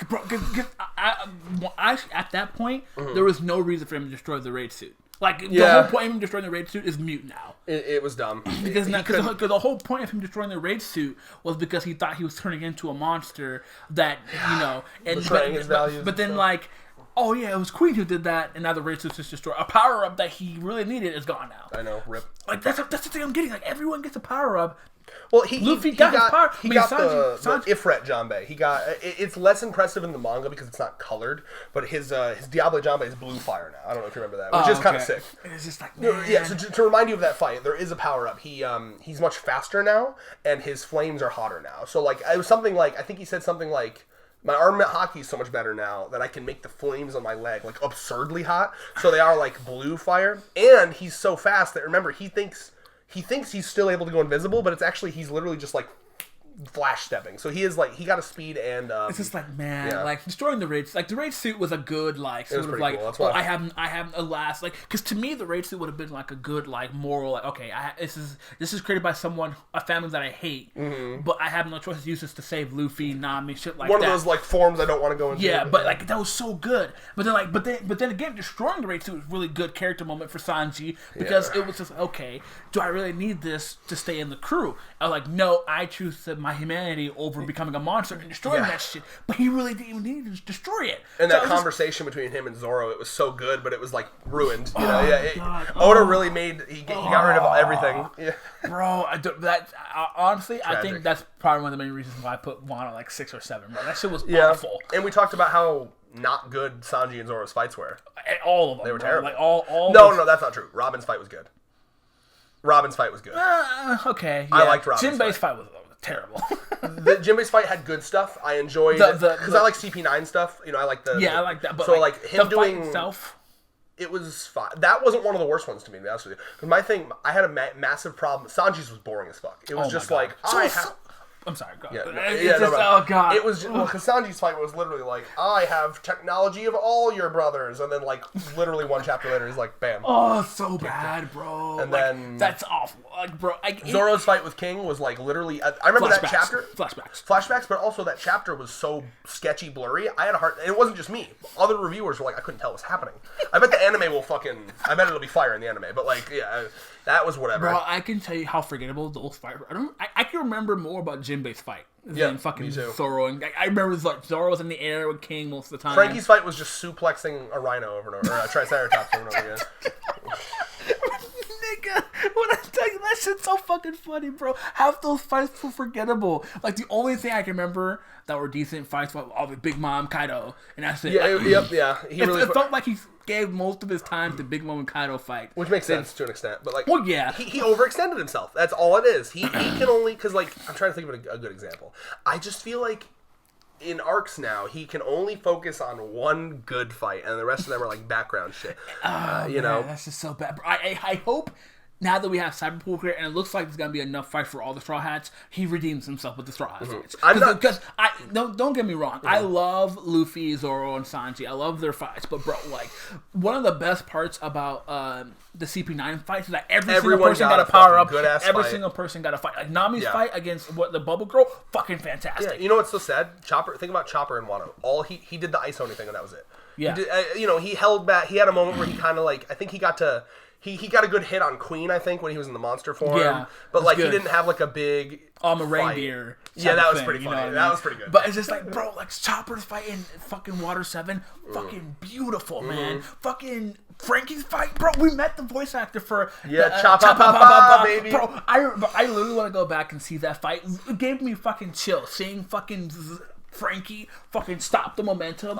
He's like 100-minute the camera, boom. And he's bro. In the dub, takes off the club. In the dub, he was like super. And it cuts to be continued. Fucking chills. Fucking chills. To me, bro. You want to know the to be continued that gave me chills? The fucking the Chopper Monster Point roar. And remember, he literally just like throws him. He just throws fucking Kumadori halfway across the aisle. I have to literally, after we've done filming this, I have to fucking look at those to be continued endings, bro. Like, bro, that Frankie fucking super, and you see fucking that dude just passed out on the floor, bro, and because to be continued, fucking phenomenal. Chef kiss, easily fucking beautiful. I would say there's a reason why I've always said peak One Piece is Water 7 to Marineford. It really is peak. Like nothing quite like it. And like I know you're whatever on Thriller Bark. I think you got to give Thriller Bark is an entertaining arc and it's written well. I think the issue, fact that you go from Marineford doesn't matter to Thriller Bark, bro, can't compete. It can. I actually think Thriller Bark's a better arc.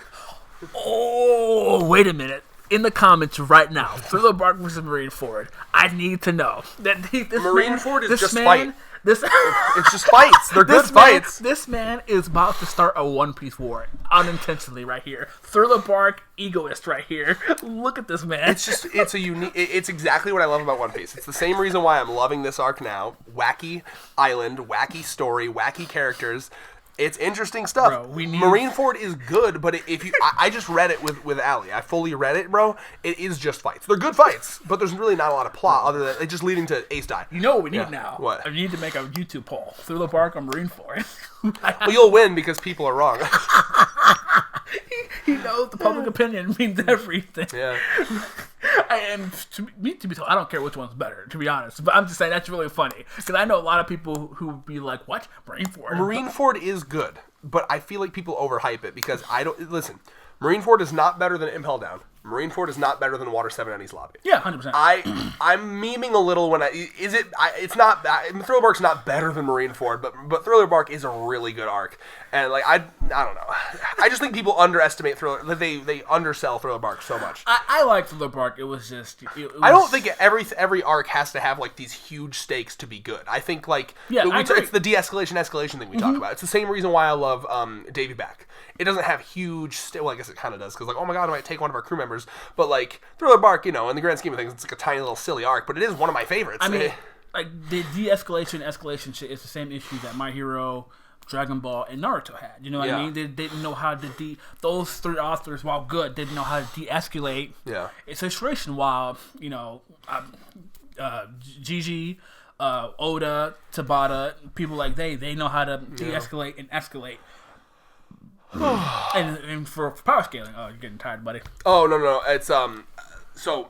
I'll just say again real quick. I pulled my shoulder real bad at work on Friday, and it makes it hard to get a full breath in. Like, have you ever had an injury where like when you breathe in too hard, it hurts like your chest? Yeah. So unfortunately, like I have a kind of a clogged nose because of like the dry winter air. Yeah. And I can't get a full breath in. So I'm trying really hard to get like a full breath in. I'm so sorry, but no, I'm doing fine. Yeah. Okay. Yeah. So oh wow, Fox talking about One Piece. At least we're staying at the top of the One Piece. Yeah. I was planning on this video being like almost 3 hours. Yeah. Anyway, so what else am I gonna say here? Okay, so back to the current chapters of One Piece. I have one last question for you about Thriller Bark. Okay, to me, and this is real. This is not memeing like with the Marineford. I think Thriller Bark is easily better than Alabasta. Yeah. Oh, you agree with me? Yeah. Alabasta's good, but I feel like it's overhyped. I mean, the Oars fight probably clears the majority of it. That's the thing. Fight, to be honest. And it's short. And I love the fact that I think one of the strongest parts about Thriller Bark was anytime Brooke showed up on screen was Brooke was on top form. Honestly, I liked what's his name. I forgot what's his nigga's name. Let me get your pop before it freezes and explodes. I just remembered that thing. The guy, the dark fruit. Who the fuck is that? The dark fruit's Blackbeard. Oh no, the shadow forgot. Moria. I thought he was a great villain. By the way, people try to say he's a shitty villain. I like him. Bro, are you kidding me? The fact that he literally just sat there while Luffy was like dealing with his bats.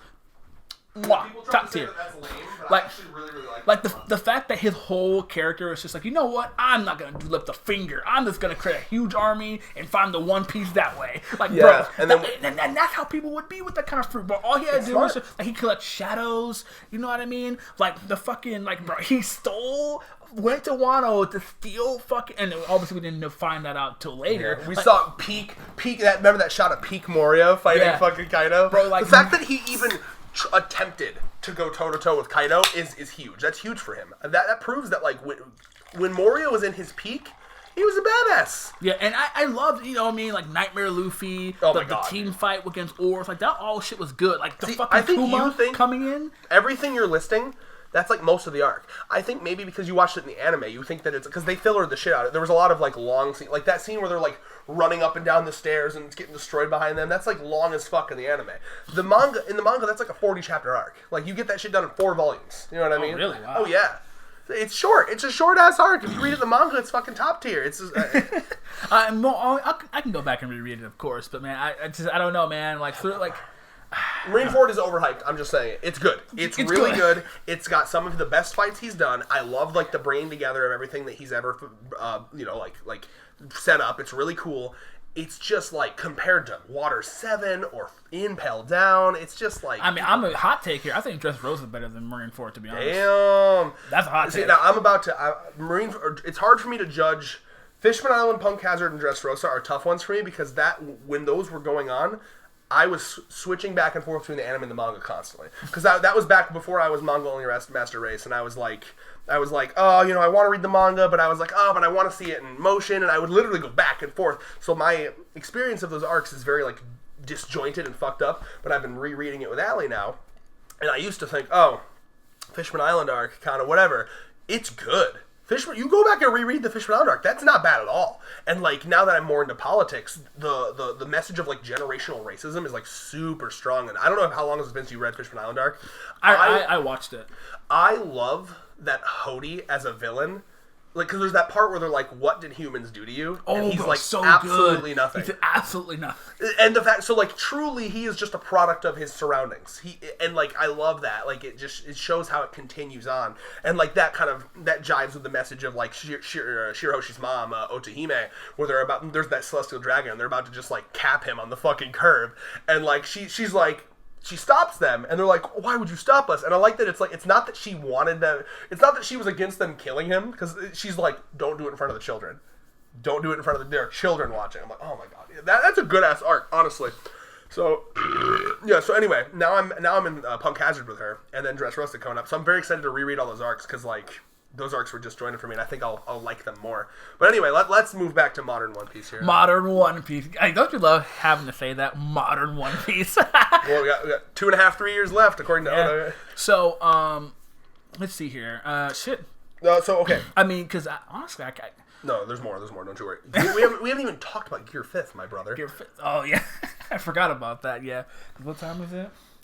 I know she said she wanted me back by, because we do have errands to run today, because our cat ran out. Back by 5, I assume? Yeah. Well, she said no, you said back by 2, but... fuck, you weren't even here till 2. Yeah. You were here at like 1:30. Well, yeah, but I did take a while, but it's not. Yeah, you can be back by 5. Yeah. Tell her Red. No, don't. I don't want her ass on me. Anyway. Well, yeah, because we have to get our cat food and stuff like that, and go to the store. Gotcha. And stuff. So, well, either way, real quick. Yeah. So, bro, can we go for another maybe half hour, 45 minutes? Yeah, like 2 hours. Yeah, of course. So Gear 5th. Bro, I love. That's one of the best parts of Wano. Bro, one of the things, bro, and this is why I don't know. I think this is me being in nostalgia, but one of the things I love most about manga and like cartoons and like TV and stuff like that is that it's our cliffhanger shit, right? And like one of my favorite, we talked about this earlier before with like the, moving forward, like after like fucking Frankie like does like the super like the to be continued shit. Of course, yeah. I fucking love that shit, and this is one of the reasons why I love watching the One Piece. Weekly manga is very fun for stuff like that. Like every weekly manga, bro, you got the whole is so week. bro. Black Clover is so good at this, bro. Like, is Black Clover still going? Yeah. How much longer has that got? It's in its final arc right now. Damn. So, I mean, shit. And then it's probably gonna got like another year. Cool. As you were saying. Yeah. So it's just like shit like that. My aesthetic. Oh, yeah. 100%. So your aesthetic is characters sitting in thrones. Yeah, I love that shit too. So like one of my biggest things is like seeing like towards like the end, like even like JJK had a good one. I know you're not caught up, but like when like that's fine, you can spoil it. When it's just like when Yuji's fighting the two other people and all three of them yell like domain expansion and like that's that final page threat. That shit's so good. Bleach. Goodness. At the end of it, Bleach like, is the king of Bonkai, and to be continued. Yeah. Like so he knows what fucking he's doing, drooling, right? So One Piece. So like my hype was when like at the end of that chapter when the elephant was just like, Joy Boy. I Joy can feel Boy, his presence. Joy Boy's return. You see Luffy smiling and like whiz, bro. And like some weird shit was happening with his hair. I was screaming. I was like. Bro, that shit was so hype. Oh yeah. It was so hype because it was just like, bro, like you have that's the type of chapter that makes you want to go back and just reread that moment over and over. Oh again. yeah. And like I'm trying to figure out what I want to say here. So like I'm trying to figure out how to put it. The Joy Boy stuff's very cool. For me, I think Gear 5th. What I like a lot about it is like. It's different from anything we expected. Yes, it was the design different. Yeah, so the design's incredible. Monkey King, bro. Monkey King Luffy. People wanted that. Well, that's what people wanted. There's so many fan arts of it too. Yeah, he's not. No, he didn't end up being like. What's it? The Sun God. No. Wukong? People were theorizing Wukong. That he looked like that. Well, yeah, people were... but I saw that a lot. Like, a lot of people would think, like, Gear 5th was going to be, like, a certain, like, Wukong sort of thing. Yeah, no. I never understood why. Like, he never, because he's based off of Wukong, just like Goku was, I think. Is he really? Did Oda say that? I think I'm pretty sure a lot of those. I'm almost positive he is. Oh, I mean, I could see that, but it's just like he doesn't really have a staff. Original Wukong, I think they never really like had like stretchy powers. Maybe you're right then. I don't know. I mean, like I said, I could be wrong. I don't know, but like it was just so hype because bro, were you on Twitter around that time? People were shitting on it because they were just like, oh, Luffy's just another reincarnation. Let's like Naruto, and like people were like, bro, Bleach fans were like, oh, having an A day, bro. But it wasn't any of that at all. Yeah, Bleach fans were shitting on Naruto and One Piece fans, bro. But I would go on Twitter. It was a war zone between like Bleach fans and like One Piece and Naruto fans. They were just like, oh yeah, well, Ichigo, good job for Ichigo for surviving the reincarnation trope. And I was just like, bro, Ichigo's a fucking mutt. What are you talking about? Yeah. Shut the fuck up. Yeah, like, and then he ended up being like, once you see the final arc, his mom was a Quincy, and then like fucking, there's a whole bunch of that. So it's just like, I love Bleach, but you Bleach fans need to shut the fuck up because you guys get bullied out of all of the big three. You guys like the biggest. You're barely even. You gotta fight to get the big three. Yeah, bro. But even though I think Bleach is way better than Naruto, 100%. But it's just like Bleach. Come on, you guys were getting clowned for a long time. Oh yeah. Like don't be doing that. What did I want to say? So like, I really like it. Like as a fighting system, it's very cool because it's like it's reality warping essentially. You know, I don't know how I feel about the kind of last second ass pull feeling nature of like changing his fruit. You know, that one's tough for me. I'm still kind of iffy on that because it feels a little weird. You know, to like because the fact that like Sun God Nika as a concept was mentioned like, I don't know, 30 or 40 chapters before, you know, and it was mentioned, like, in Jinbei's fight with Who's Who, randomly thrown out there, and then it's very strange, right? It's a strange choice. It feels very not Oda, like, because it doesn't, I don't feel like that was super foreshadowed, but at the same time, I understand, you know, in previous SBSs, Oda would talk about how, you know, the way he wants Luffy to fight is like a Looney Tunes character. You know what I mean? He said he wanted to make, like, the funnest fighting style possible. So, in a way, it seems like the rubber was just like it seems like this is always what he wanted for Luffy, to be able to fight like a Looney Tunes character, do the whoop, and you know what I mean? Mm-hmm. And like the rubber was his way of like making it kind of palatable and understandable, and like maybe this is where he always wanted it to be, was like Luffy's just a Looney Tunes character. Which, you know, and that does kind of embody like the freest man, right? Like that's what they kept saying, like he can literally his imagination is his even own Luffy limit. said it himself to Bonnie. He was like, why did your thing, your poster change? He's like, oh, it's me when I'm the freest in the world. So my thoughts on that is, I was actually shocked at how well I liked Gear 5th. Yeah. Because I know a lot of people were like, oh, when he's going to get his awakening, when he's going to get his awakening. But then, like, Oda kept focusing on his hockey training. Mm-hmm. So, like, it's funny to me. I didn't Were you thinking it was going to come at, like, Elbath or something? Yeah, I thought, honestly, at this point, I just thought it was going to be, like, a lot of final arc sort of thing. You know what I mean? But then, like, I like it because, and I see what you mean about like how like the gum fruit was, because I remember that's pretty crazy. I remember something that's been like. Because I remember, I don't know if you remember. I could be lying. I remember vaguely that we actually talked about something that like a long time ago in one of our reviews. We were talking about how like you said like you liked how the gum fruit wasn't a special fruit like at all. It was just like a basic ass fruit that Luffy had. I remember you mentioned something like that in one of our reviews. I don't know. That's how I did feel that way, right? Because like real quick, just to kind of.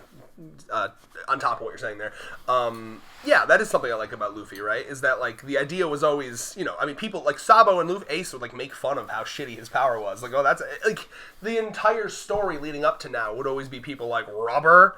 What a dumb power. Yeah, because a lot of people would just be... Even Rob Lucci, I don't know if that was in the... I know in the anime, Rob Lucci... They don't like, add extra dialogue. It's you. If they said it's probably in the because manga. Like, even Rob Lucci said something along the lines of, oh, okay, that's an interesting, like, fighting style you have, or some shit like that. Yeah. You know what I mean? Like, it's a unique fighting style. But even, like, he was nicer than most of them. A lot of them would be like, that's fucking dumb. You know what I mean? And, like, cause that's the idea. Like, when you tell... Even in our world, when you tell someone about One Piece, like, oh, yeah, he can stretch. If you don't have an imagination...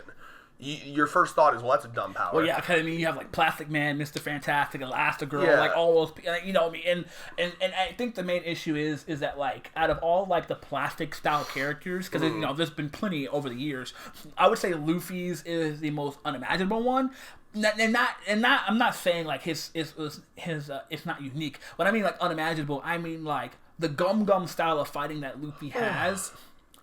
He doesn't really like.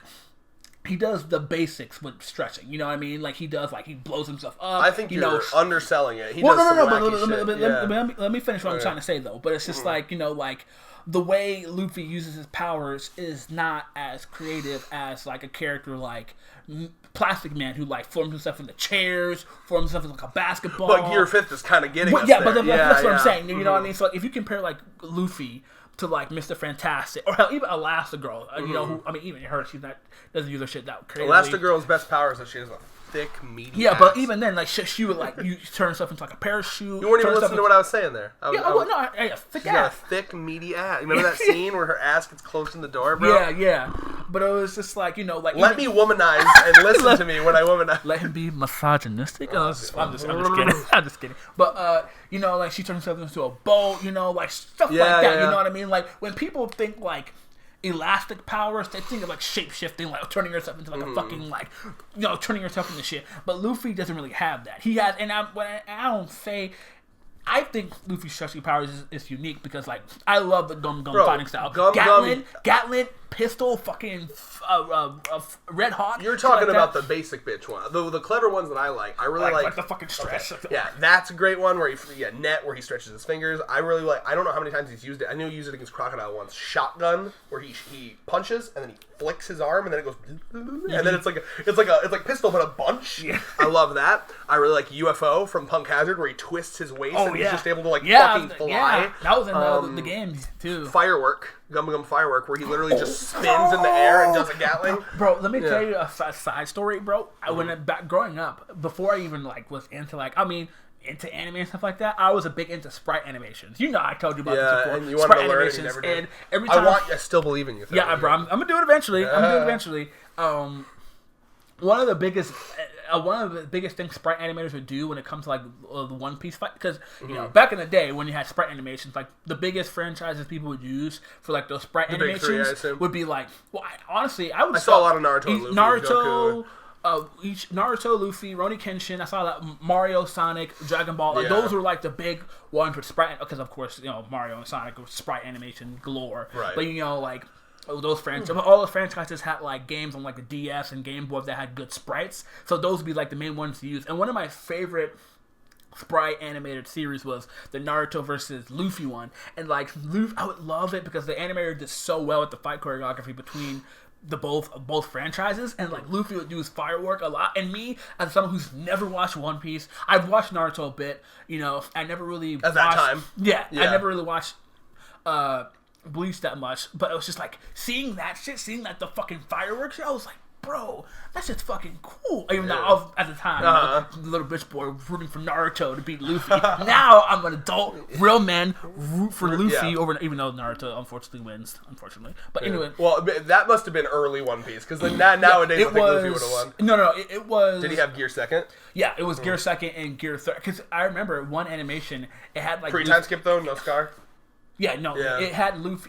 One of the animations actually had Luffy's bite his finger, and I was just, wait, is he doing some Naruto shit? What the fuck? Because it was it would zoom in on him doing this, this, and me as a Naruto fan, all I knew about that was that, shit. Blood shit,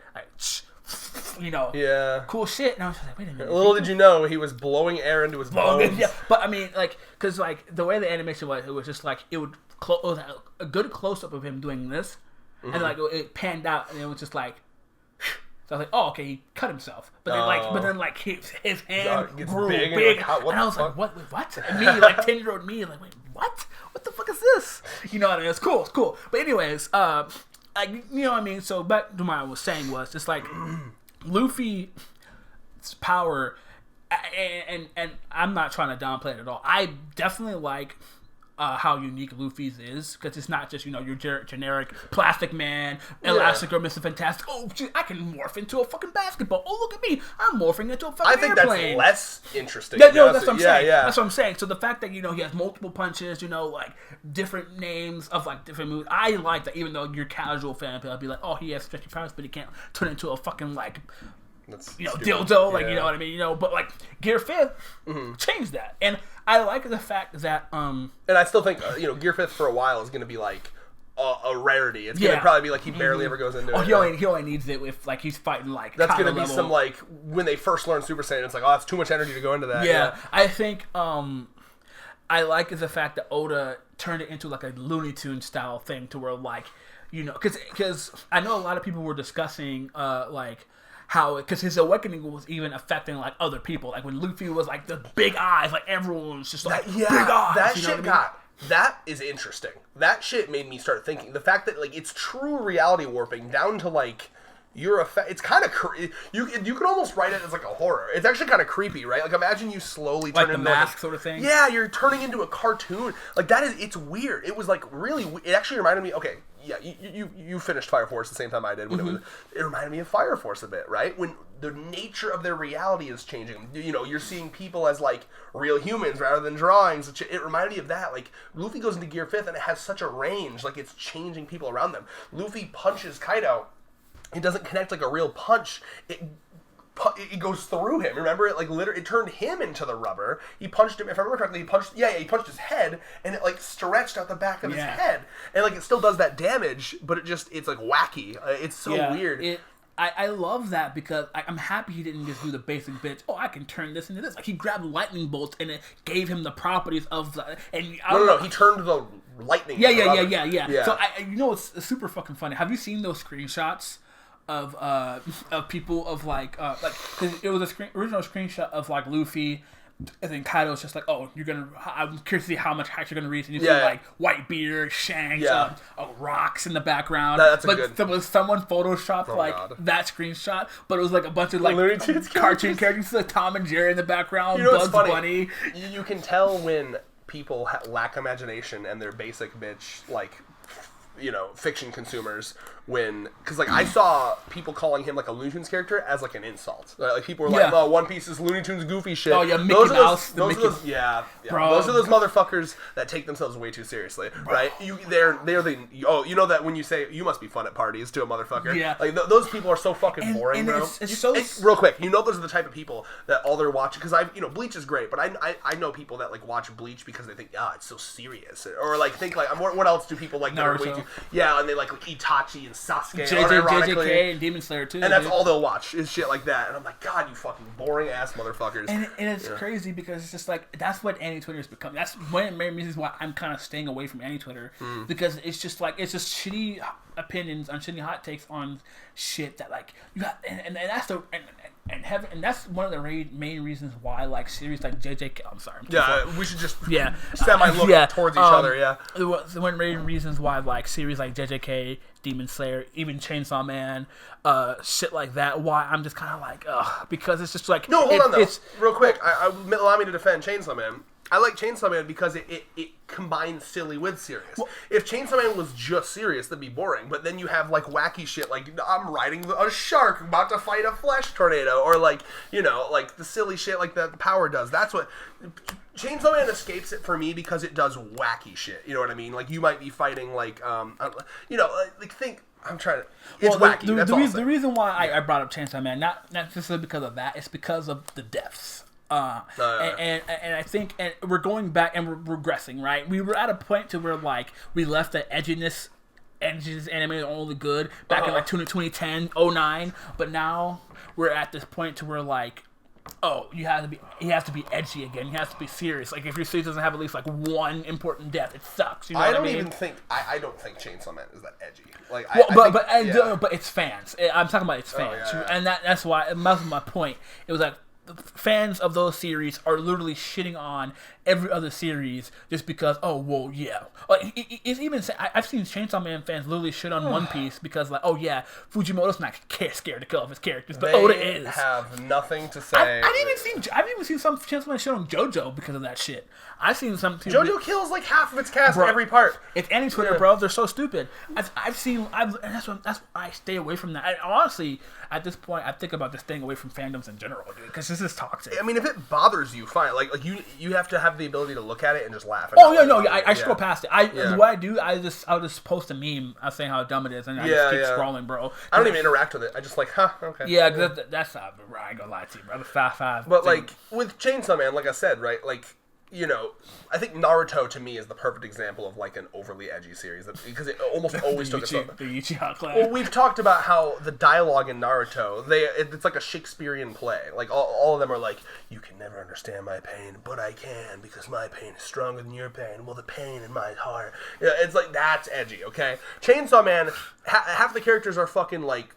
On the short bus, like Power, or you have Denji, who's like literally we just got in the anime like a couple episodes ago. We got the fight with the Leech Devil where he's screaming about like my dream is to touch titties, and then Leech Devil's like, well, that's a stupid dream, and it's like, oh yeah, well if I fucking kill you, I guess my dream is better than your dream. I guess your life means less than touching titties. Like that is not an overly serious anime. It has its moments, and that's kind of why I like One Piece. I'm gonna be honest with you. I love One Piece. I love its silliness.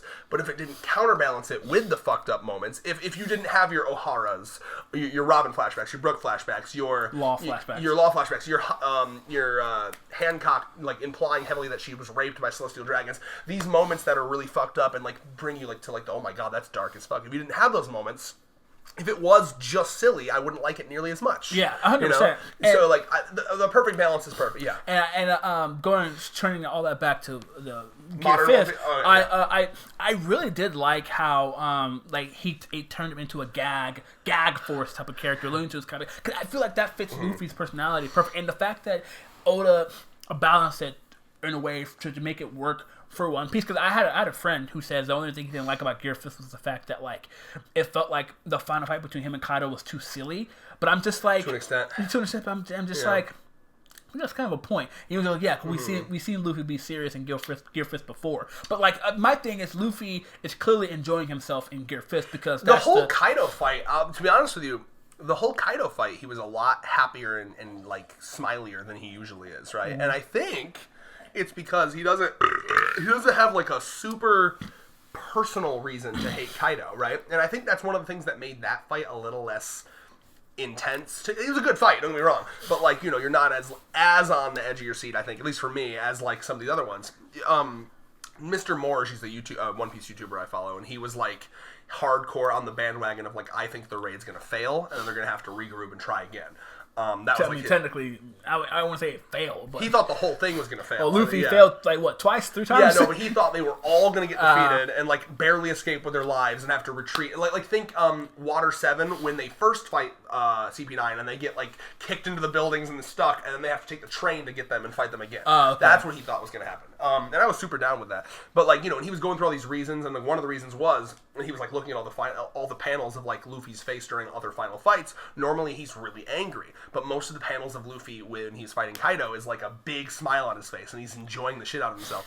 And I really do think it's because he didn't have that personal anger. Like you know, like yeah, he knows this is a guy who did bad stuff, but like he didn't do anything bad personally to any of his friends. You know what I mean? You know, he's like, oh yeah, like, because Kaido, it's such a disconnected thing. It's like, oh yeah, you know, like the politics that you slowly implemented over 20 years kind of sort of maybe made the environment worse, which kind of sort of maybe made their water and food poisonous, kind of sort of in a disconnected kind of way. Whereas like with Crocodile, it's like, 5 minutes ago, you sent a sandstorm that fucked up that one guy's last source of water. You know, Kaido's stuff was very disconnected, and he was a lot more of a complex character, which is why, you know, I think, you know, with Rob Lucci coming in now, we got personal animosity. With Blackbeard, we got a lot of personal animosity. With Akainu, we got a lot of personal animosity. I think that, like, going forward, I am curious to see, can he fight in Gear 5th and be angry? Is it even possible? Because, I think the issue, I think the reason that was because the whole goal of it was mostly Laws. I think Law had the mostly animosity because, you know, couldn't you make the same argument against Doflamingo though? Well, that's what I'm saying. That's what I'm saying though. But like Kaido. I was talking about Kaido. He was smiling. No. But let me tell you what I mean. Like, I think, and that's because like Luffy was in the alliance with Law, and like Law, you know, Doffy, you know, and I guess you're right because he was angry with Doffy too. But there was more personal. Yeah, he was really angry. Because like, and I think that's just because Doffy as a villain was a lot more manipulative and mischievous because he was a puppeteer. He liked seeing people dance for his amusement. And right before he fought Doflamingo, he had to like Bellamy kill the spring guy. Bellamy. Then he cut off Law's arm, you know, and then like he taunted him with Ace's fruit. You know, like Kaido was honestly. I mean, running 101 is that you have to have your main character have a personal reason. Yeah. And the problem with Wano is it felt very much like a job. And that's what like it was. An obligation. Like I'm doing a favor for a friend. Because he was just like, okay, they had this alliance, you know, they did Punk Hazard. Dressrosa was a bit more personal because Law had his issues with because Koda-san, and then Luffy has issues because Doffy represented everything Luffy hated. Yeah, he even said it. He was just like, okay, this country makes me feel like the country that I grew up in with Sabo and Ace, you know, and then you know you have the issues with you know Bellamy, stuff like that. So there's a lot of things going on there. But with Kaido.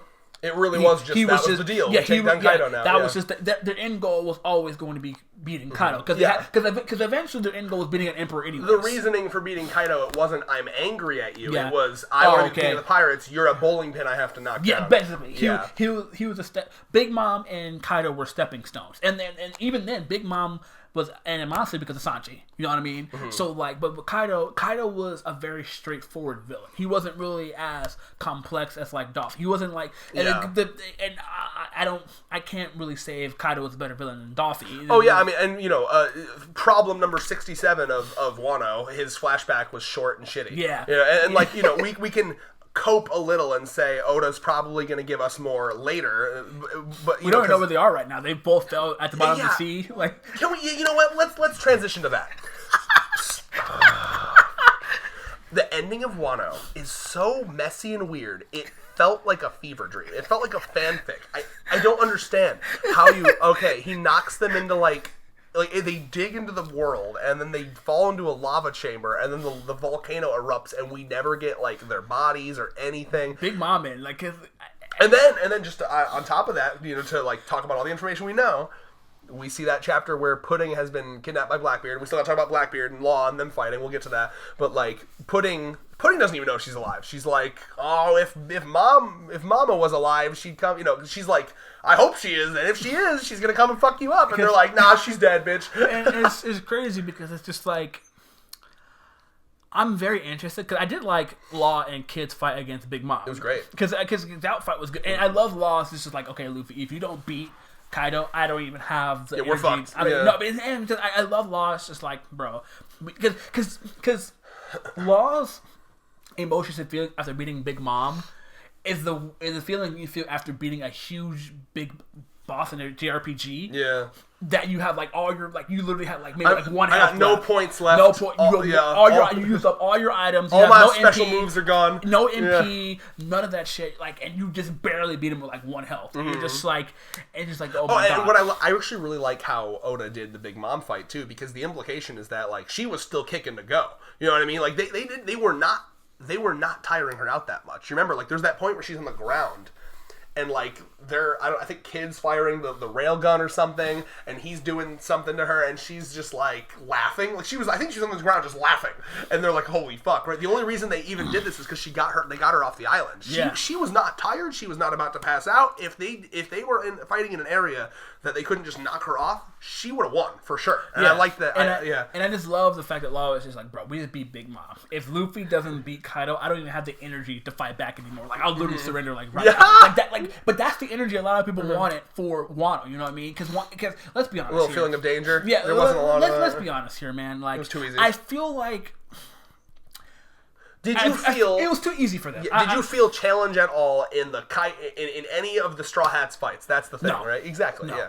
No, and that's what makes the Sanji fight to me so much worse. Yeah. Is the fact that it had to be one or the other. I don't care if Sanji was strong enough to beat Queen, but his whole dialogue beforehand made the fight more impactful. But the fact that you literally backtracked on that, and the fact that he beat Queen, I wouldn't say easily, but not as difficult as it should have been, is a huge slap in the face on both ends. Because you didn't even give us the full, Sanji character development. Because it was development for Sanji, 100%. Yeah. And then Zoro.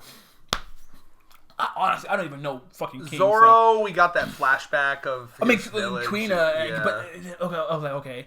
And the thing is, though, people, a lot of, that was... And, Lunarians are really important now with the Seraphim. That got overshadowed. Zoro's whole flashback of, the sword and knowing that his master was from Wano, that got overshadowed by it wasn't focused on at all. Because everyone was talking about, okay, this fight fucking sucks. Mm-hmm. It's just like... Here's my theory. Oda, he has massive, procrastinator syndrome, and what I mean by that is and you can see this with every post time skip arc since Punk Hazard, I'd say. Because Punk Hazard, it does seem like the arc where he started to jam more and more shit. You can kind of see there's a YouTuber called Totally Not Mark. Have we talked about him before? So he did a blind read through One Piece, and he reviewed each arc, as someone who had never read it before. And he was, manga only, and he was talking about how when he got to Punk Hazard, he was surprised at, the major difference in paneling. In the manga, Punk Hazard is when it starts to get really overcrowded. In Fishman Island, it's still really big panels, and he's, taking his time. But in Punk Hazard, there are pages that look like Hunter x Hunter with the amount of dialogue, and he's, jamming it all in, right? So, it feels to me, especially lately with these arcs, he starts off taking his time, and then he gets kind of like fatigued with the arc. He's like, oh my god, I just want to get to the next arc. And we all get that, right? It's like when you're I'm trying to think of a good example here. You all know what I'm talking about, though. Like, when you're like, oh, I can't wait to get to this next thing, and you might rush to get it done. Like, maybe you're writing a paper, and you get to the last paragraph, and you just kind of bullshit. Like, I just want to be done, right? I think Oda, unfortunately, has that problem sometimes, especially with the long arcs. Because with Wano, he took his damn time with the beginning of it. It was really, you know what I mean? Like the pacing was a lot different. Yeah, and it just feels like... I think once Act 2 started, I think... He took his time with the Roger flashback and all that stuff, yeah. Yeah, I think after Luffy and Kid got sent into the prison, that's when it kind of diminished a little bit. I don't know. Because after that, we had like the Reverie stuff going on, I think. And then that's when we went back to Act 2 of Wano. Reverie was actually before Wano. Yep, pre-Wano. It was like 9:05 to 9:10. Wasn't there like a... I don't know. There was a cut back to Blackbeard. The Emperors, that's right. No, the Warlords of the Sea. Yep. Yeah, there we go. Yep. Blackbeard. We saw Blackbeard on his island, and he was like... That was when we saw the Absalom, the invisible lion guy. Yeah, he's dead. He's dead. Shiryu has that power now. Hashtag rest in peace, Moria. Either Moria's... I know, that was kind of nice. He's like, bitch, give me back my weird pervert lion man. Never forget, by the way, that like rereading that when you're a little bit more socially aware, like, you know, when you're just watching the anime as like a dumb high schooler, you're like, oh, weird pervert lion man, and now you're like, oh my god, he's like about to rape her. It's fucked up. You know that scene I'm talking about? Where, yeah, it's really weird, dude. Especially, you know, watch it with a fucking woman. It's really uncomfortable. Like, she's like being held down and licked. It's like, oh god, because, you know, it's super sad. But like almost every woman, you talk to any woman, any woman has a story where they've been like harassed, you know, be it physically or verbally. So yeah, fuck that guy. Honestly, low key deserves that. take it anyway. But no, it's fitting. Ironic he got his devil fruit taken by women too. No, Shiryu has his devil fruit. Oh fuck. Oh, what? Well, you're thinking of Katarina Devon. She has the it's the nine-tail fruit or okay, something. What I actually don't. I remember. feel like she. Anyway, it felt like it implied that she was the one that killed him. I feel like it. Oh, maybe. The way I have to go back and look, but it was heavily implied that if she was the one who did the final blow, so I'm just kind of like, oh, because was it her that was kind of like bragging that he was dead? Like it might have been. So I was like, that's very ironic. That could be funny. I don't fully remember. Yeah, but either way, I'm trying to remember what we were talking about. What were we getting at again? Oh, about okay, we're getting like delirious. We've been talking. Oh, more about he cared about his care for his crew and stuff. There's something before that. I do like. Either way, I'll say with Moria, we don't know if he's dead. I feel like it's either we're gonna kill him and take his fruit because he does have a really good fruit, or force him to work for us. I would love to see Moria as like a Blackbeard subordinate. Yeah, because we see Blackbeard going to the Blackbeard stuff right now. That's what we can move to. Let's talk the Blackbeard stuff. He's just devil. This man is moving. This man is devil. But bro, he literally went to Boa Hancock's Island to take her devil fruit. He went to Boa Hancock's Island, fucking like throat. Just bitch. Don't do that. I'm a sub. I like choking. You want to turn me on there, give me buddy. The boner. So he's just out here trying to deck out his crew with devil fruits now, dude. Law. Let's talk about it real quick. The way that arc's gonna be good, as long as Oda remembers how to write fights. Please remember how to write fights. Do not kill off Best Boy. Which one? I swear to God. What are you talking about? Law. Kill this man. We had such a discussion about dude, for years. The joke. Biggest spit in the face to me. Kill him. Telling this motherfucker, fuck you, for years, Law's alive, and then I come back, read, oh yeah, Law's dead. Let me just reset the stage here, okay? If you go back to our old channel, we got them One Piece discussions. For years, we literally, do you know how long? We started discussing One Piece on a weekly basis at the end of the Big Mom arc. Do you remember? It was like right before the Katakuri fight ended, okay? Yeah. We were discussing that shit. That's wild. Terrible audio quality, by the way. I don't know what the fuck we were thinking. That was old. Oh, yeah. Bro. Everyone has the right. I was living with my parents still. So were you. Yeah, I was with my 100%. If I was, you were, for sure. I was I was living with my mom, and then I moved to live with my sister. Yeah. With my sister, yep. And yeah. But anyway, having your own place is great. The whole Wano arc, I was like, Law's gonna die. It's happening. Law's gonna die, and he survived. So I'm like, all right, you know what? Props to Thurman. He was right. Law survived, and then this chapter hits, and I'm just like, man. The death flags he's holding his own. I'm liking the fact that one of the biggest issues I had with Law's crew, they're finally fucking doing something. We're seeing Bippo's doing something. Penguin and Sachi are doing something. Yeah, they got some weird fucking sea ability. So I'm assuming they're like not fishmen. They have to be half fishmen. Yeah, have to be something like that. Because like, what the fuck? There's no way. So their fight. So I'm assuming I like the dynamic the way they fight. You know, Beppo and Law fight on the land. Beppo's like a lookout. He's like, all right, on your 20, on your 6, and then we got the giant. Those two that's are like, just the giant's protecting Law because you know what I like about that crew is that they know that Law is their. Like, Law's gonna pull the weight. Law's carrying. They know Law's carrying, and I like that. And this is proof that you don't have to have an entire crew of Devil Fruit users. And there's a conversation between Law and Blackbeard that I really like, where Blackbeard's like, you got a bunch of little pussy-ass bitches on your crew. And then Law's like, oh, I'm sorry. My crew isn't full of a bunch of anchors. You know, because every single motherfucker on Blackbeard's crew probably has a Devil Fruit. So that boat flips over, who's saving you, motherfucker? Didn't the boat flip over? They're attacking it right now. Yeah. But real quick, I like that, though, right? Because, like, he's like, who the fuck's saving you? Who's saving? If your entire crew goes under at once, who's saving you? No one. I genuinely think from that conversation that it's a policy of Laws that no one else gets Devil Fruits. I don't want a crew that can't swim.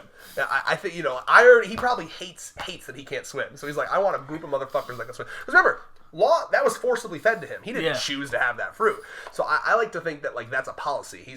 And like, the fact that he can have, it reminds me of, like, a D&D campaign. Like, he's got, like, jobs for everyone. Like, you know, it's proof that you can be intelligent enough, you can be smart enough to overcome not having a bunch of powers. Mm-hmm. So yeah. And they know how to hold, and that's the biggest thing, man. This shows that Law's crew is useful. Yeah. And they're showing them, and it's just like, and it's crazy to me that, like, Blackbeard is on a Devil Fruit hunt. Now, I think that's mainly why he's been on that hunt since Dressrosa. Yeah, remember, Jesus Versus showed up to try to get the Ace Fruit. Yeah, and he was just like, okay, we're all here. Okay, he's looking for Devil Fruits that are either important. So I'm assuming Blackbeard knows something that we don't, and that's why yes, but he's hunting for specific Devil Fruits. I don't know if those specific Devil Fruits are going to help him get to the Laugh Tale faster, or he also asked him for his rubbings, his poneglyph rubbings, right? And remember that Law and Kid, they shared a rubbing, so Law minimum has 2, might have 3, right? Because Law has the one from Zoe, and Law has the one from Wano. The only one that he might not have is Big Mom's one, but, like, it's possible that the Straw Hats were like, oh, Law, you can have it too, but, like, it depends on how, like, competitive Luffy wants to be. Yeah, but you know Luffy doesn't give a fuck about that shit. He literally left Pluton there. Robert was just like, hey, yo, Luffy, you have the ability to use this awesome weapon that can shake the world. He's like, yeah, nah, look here, it's good. You can have it. It's fine. I'm so happy Kid and Law didn't find out about that shit. Or no, Law did. I'm so happy Kid didn't find out about that shit. That's just so fucking funny. But anyway, going in. Well, real quick, I had one more thing to say. I'm sorry. I'm trying to remember what it was, though. I know it was important. Hold on. My take on what Blackbeard's doing, and then, is that I think it's literally just he's trying to, like, buff his fighters. In the sense that, like, normally with Devil Fruits, you get a fruit, your power is, like... Let's talk about the differences between, like, Hunter x Hunter and One Piece right now, right? Hunter x Hunter, the power system, each character's power is perfectly suited to them because they design it. So when you're looking at a character's power, you can kind of look at that power and, like, oh, that power is, like, it tells us a lot about their personality because you know that they designed it. Think Knuckle, right? With his, like, he didn't want to physically hurt people, so he made the point system thing. Oh, I love the point system thing. Me too. So, but with One Piece, it's a random system. Kind of like My Hero Academia with the quirks, except way better. So One Piece, though, Devil Fruits, the implication for most people, you know, you just kind of eat the fruit randomly and hope. Like, even CP9, they have a lot of knowledge. They were just like, all right, we got these fruits, got no idea what the fuck they are. Good luck, you know. So like Kaku, you wouldn't look at Kaku and be like, oh, you know what he needs? The giraffe fruit. Giraffe fruit. Yeah. But now, because of Blackbeard's unique ability, we still don't know how he does this. Yeah. But with his ability to steal these fruits and yada yada, he's specifically like, all right, what would be perfect for Jesus Burgess? Well, he's a strong guy. Let's make him even stronger. What would be perfect for our already amazing sniper? The ability to fucking teleport at a fucking whim. Imagine you're fighting that sniper as good as Burgess, and he can just go, just like Here. That's insane, right?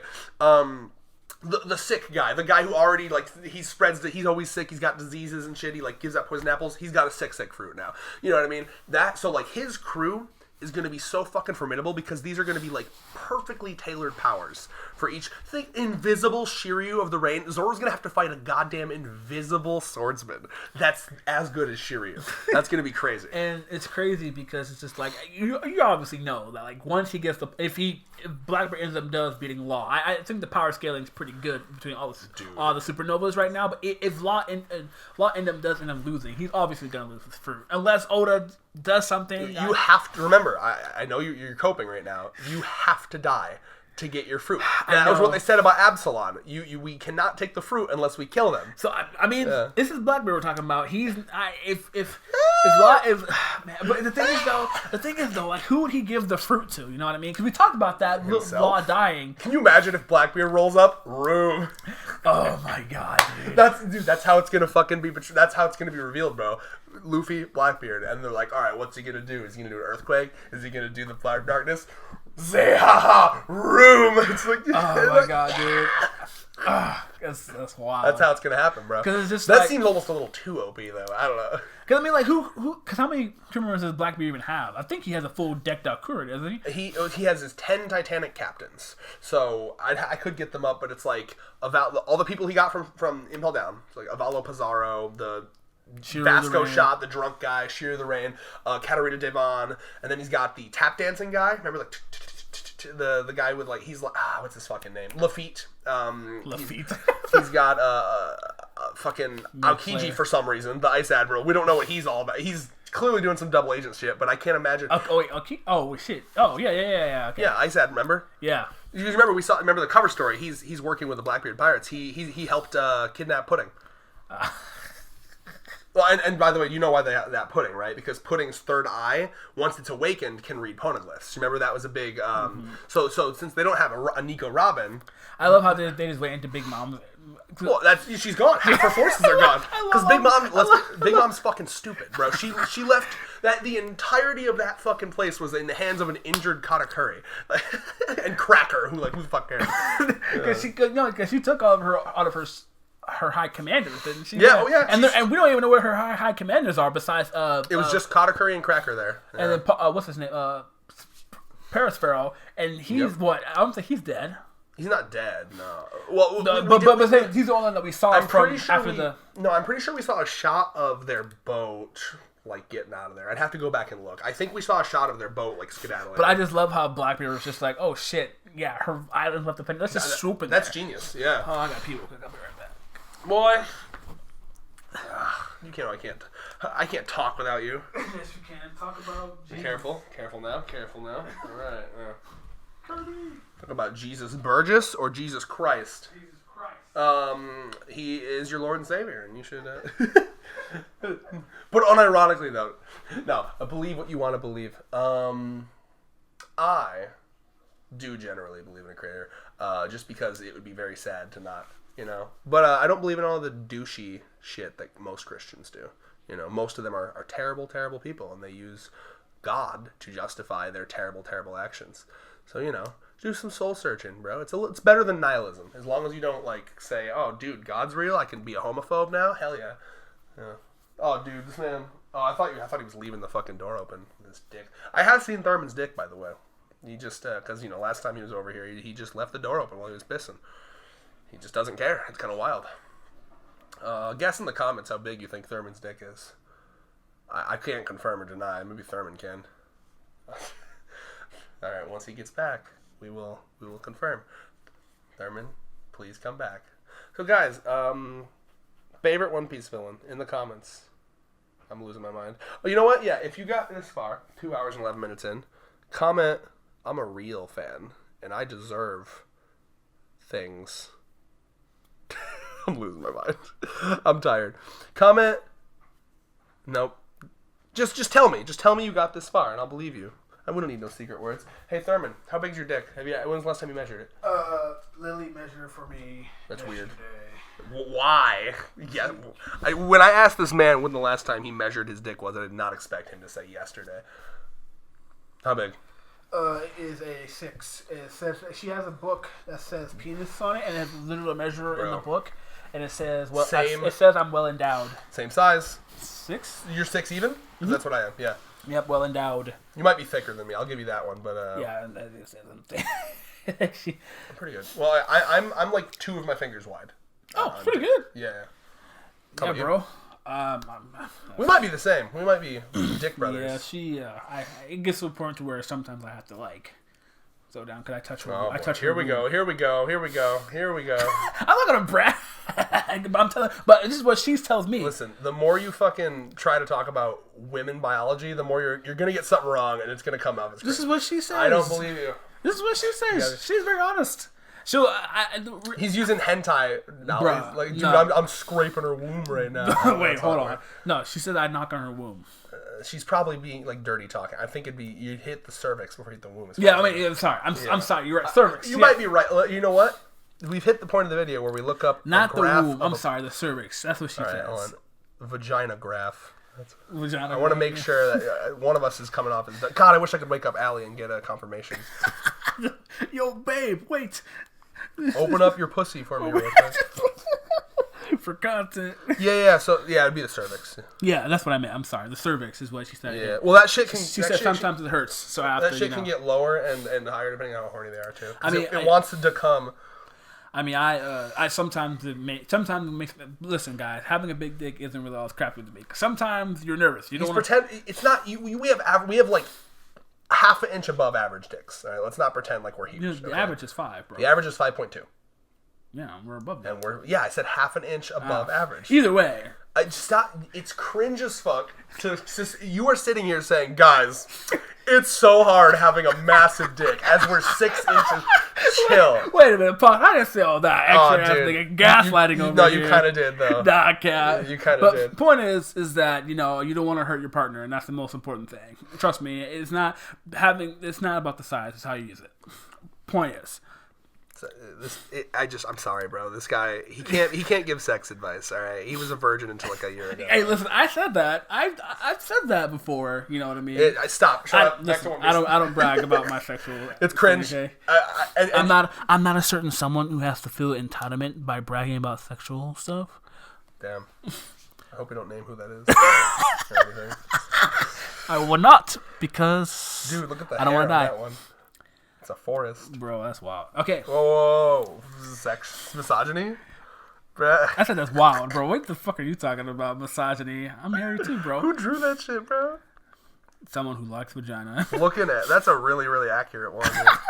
Looking at all right, pussy charts. Final thoughts. Final thoughts? What are you talking about? We're hitting 3 hours at least. I'm sorry, his pussy needs him to get back to the. Yeah, she does. Because it is a work night. Stop. All right. What else? Let me think. What were we just talking about?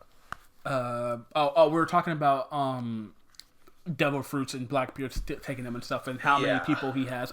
Blackbeard. Big Mom, big fucking stupid. Oh yeah, and leaving her island. Oh, bro, you know how fucking. Well, she was like, she was seeing red. She was on the red. Bro, I'm gonna be honest with you. If I was one of her kids, I'd be like, you fucking idiot, bitch. I'd be pissed. Yeah, there's no way in hell you leave our island undefended, right? And they literally just got invaded, and she's like, you know what? I'm going to go. Like, she took, like, bro, at least leave like 3 of her toughest fighters there, bro. Like, didn't Pero Sparrow say some shit during Wano? Like, if she dies, I'm the leader. Didn't you literally say something like that? Bro, when you have a family dynamic like that, it's terrible. It's family, air quotes, family. And poor Katakuri, bro. He got Caesar Clown came in and fucked him over. Because you saw in that cover story, Katakuri was kicking the asses of all the fucking Sanji siblings, all the Germa, and then Caesar fucking because it was hallucinogenic gas. That's fucked up. I feel bad for Katakuri. I need to look at some of the. I didn't fully pay attention to the cover stories. The cover stories are all canon, man. Yeah, I know. I gotta look. I gotta go back and look at them because I don't remember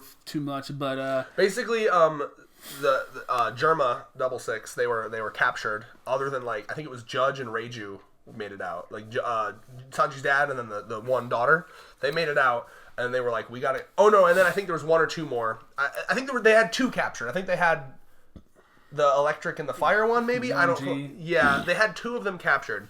So they were like, all right, we're gonna go in and save them. And they went in to save them, and they were getting their shit stomped. Are you listening? Boy, messaging his girl, can't fucking stop. I texted her back once. This nigga over here. This is bro time. This is One Piece time. If she don't read One Piece, she ain't the one. You take that ring back until she catches up with One Piece.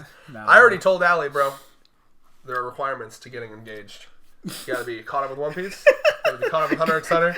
Gave her fucking quest to do. Well, yeah, that's why. Yeah, dude, that's why she's so close to catching up with One Piece, bro. She's over halfway. If we did the math, she's like 70% of the way there. Oh, once she catches up, you're gonna pop the question, bro.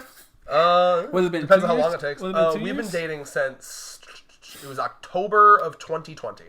Oh shit! So 2 years now. Yeah. Damn, bro. I would say probably 2 more years. Okay, I'm trying to catch up, bro. I'm trying to hit, because I'm 28 now. I think a good time to get married would be around like 30. So yeah, probably like 2 more years. Yeah. And by then I'll for sure know. And if you get married before me, you're a fucking retard. I'm like full. I don't give a fuck if you make fun of me. I don't care. I'm sorry, Thurman. YOLO. I don't believe I literally don't believe that you can know until you've been with someone for like a minimum. I think you should be with her minimum 3 years before you get married. Oh, that's too long. That's too much. All right, well, I wish you your happiness, but I'm officially placing my bet on divorce. Oh, sorry, shit. Brother. You got to be more prepared. You got to be clever. You got to think about these things. I'll hold you to that. All right. You owe me nachos. If you guys last from the moment you're married, 5 years. You last 5 years. I want nachos. That's it. I feel like it should be bigger. I'll get you like a fuck ton of nachos, like a whole ass. Or well, okay, okay. You guys have it here in writing, right? You're gonna fucking ear. I already turned up the sensitivity. You're gonna ear rape. You guys have it in proof. If my relationship lasts for 5 years, well, from when you get married. From when we get married, Red owes me. But what's gonna be out at that time? Okay, a PS6. A PS6. Okay, you have to buy me 2 games. Actually, no, because I don't know money. 1 game. Hold on. This started off as nachos. Okay, it can be bigger than nachos, but not bigger. Okay. I'll buy you 1 game. You make 2. I won't say 1 game. I buy 1 game. Like $60 game of my choosing. Sure. Okay. What if I win? What if you get divorced? Now hold on, wait a minute. Well, I'm coming to you crying. Also what he owed me. You remember that bet, motherfucker? I come to you crying. We got a divorce. You're like, oh, that's nice. Oh, remember that bet we made? Yeah. Pay up, motherfucker. Called it, bitch. Should have fucking. Maybe you'll learn next time. Yeah, I'm learning not to leave my significant other next to somebody. Anyways. Oh, wait a minute now. So if it doesn't work out, you're gonna say Vex fucking corrupted her.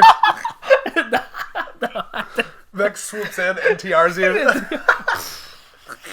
No, he's Vex game with us. Oh my god. We're gonna have to edit that one out, bro. I didn't even hear what you said. Nope. Yeah, that's fine. Not it again. I want to edit that out for me, Big Dog, please, before I get shot. It'll be fine. Timestamp at like. I'm not editing shit out. That's wild. You about to get me shot. Oh my god. Why'd you shouldn't have said it then. Oh, god damn it. Making my job harder. There you go. He's not gonna do it. He's just gonna be like, oh, no, I'll do it. Because the only reason that this is getting edited out is because it has to go into an editing program anyway to do that fucking. Yeah. Otherwise, it would have been a pain in the ass. But yeah, I have faith. Because I'm gonna be honest with you, Vex is not watching into it this long of a video. He's not gonna do that. About One Piece, a series he's read. Yeah, but true. But I have faith in my relationship. You know, I mean, I had the same thoughts, you know, and stuff like that. But it's just like, you know what, I mean. I hope so. Everything I've learned about relationships, bro. You gotta be careful. Yeah, you're right. I appreciate your advice, and you're definitely right. You know what I mean? I'm just at this point. And marriage, I think people think that'll like magically like bond them, like it's some fucking like. Yeah, I don't believe that at all. I don't really think. I know what you're talking about. I know there's a lot of people who think marriage just saves your relationship. That's just retarded. Like, that's fucking stupid. Yeah. Actually, it might make it worse because as a contract, you have to get out of. Feel trapped. Yeah. And most people I've talked to who are actually in shitty marriages, they're like, I can't get out because we're married. You know what I mean? The only reason I'm so confident with Allie is like I'm not kidding when I say it's like literally a perfect relationship. Like we almost never argue. It's kind of crazy, and like our ability to have conversations is so good. And that's how I feel about Lily. me and her, we say we have petty arguments because we don't have actual serious arguments. Like that's how that's how good it is. You know what I mean? Like we have to make up our own arguments because we don't have arguments there. Hey man, I hope so. But anyway, you'll see it once you hang out with us. You'll understand. What am I getting? Win/if. What do you want? Win/if. Well, you'll need a rebound guy, right? You want to fuck me? You want to give me a blowjob? As through your tears, you want to give me a blowjob? Sure, I got you. I mean, I'll be single then, so fuck it. No, I think let's just make it even. You got to buy me a game. Yeah? Okay, that's fine. Yeah. And a blowjob. Yeah. And then if you're right, on your 5-year anniversary, I give you a game and a blowjob. I'll be like, yo, babe, it's been 5 years. Red owes me a celebratory blowjob. Let's see who gets better blowjobs, okay? Yeah, I have zero experience. That's gonna get me killed. I'm not saying that. I have zero experience too, so like if I give better blowjobs, that does not speak well on your girl. I mean, you are a male. Males know what they want with their dick. That's true. It's the same thing with women. Obviously, a woman would probably be able to give better head than a man. Yeah.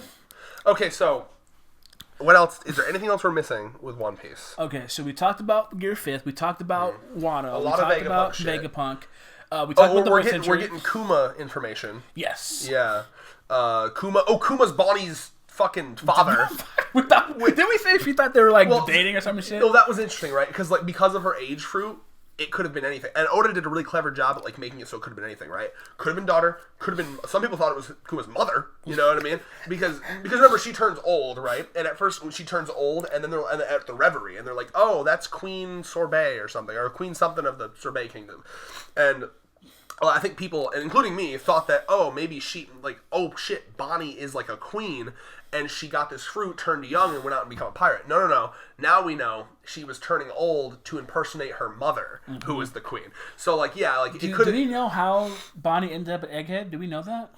Ended up. Not yet. I know she was floating, and when they found her, she was floating in the sea and stuff like that. But she said, "Well, I know she fought. No, she did fight Blackbeard too, didn't she? Oh, was that before or after the Blackbeard? Well, what's interesting about Bonnie, and this was like the foreshadowing. I feel so bad for her crew, bro. I feel like her crew's probably bopped. I'm gonna be honest with you. Her crew's probably dead, yeah. Or or they left. One of the things that kind of foreshadowed Bonnie being really important was the fact that Akainu fucked with her. Blackbeard fucked with her, and she came out unscathed. I remember the last thing we saw of her pre-time skip was Akainu. She was tied up by Blackbeard. Oh, right. Akainu was coming in, and Blackbeard was like, "Get the fuck out of here. We cannot take Akainu yet." So they dip, and then Akainu sits there, and he's like, "You again?"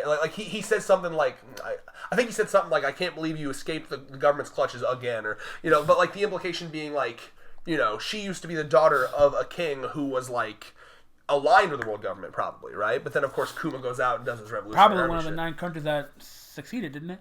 No, so that's a modern day thing that's happening. That happened because of Sabo. Oh, okay. Kuma, so the official government story that we learned from Jinbei, the official government story is that Kuma went mad or something. That's why they call him the Mad Tyrant Kuma. And I'd have to go back to the chapter, but they also, I think they asked her how they ended up here, and then she started giving them the story, and she was like, we can talk about that later, right? Because she also said she thinks in her head I also met Sabo.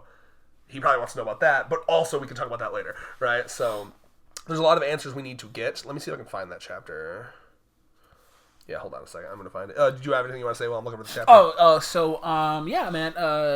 Overall, I'm doing my final thoughts because I have to leave here soon. Overall, it was pretty good. One Piece has been fire. Yeah. Fire. Well, the pacing... It really is because he doesn't have to... do you remember some of these Wano chapters would literally be we're not even talking each page is a different section. Some of these Wano chapters would be, each line is here we are, here. Yeah. Here's one panel of what Keller's doing. Here's one panel of what Hawkins is doing. Yeah. It was absurd. It was too many characters. And I think the pacing was one of the biggest issues that they had.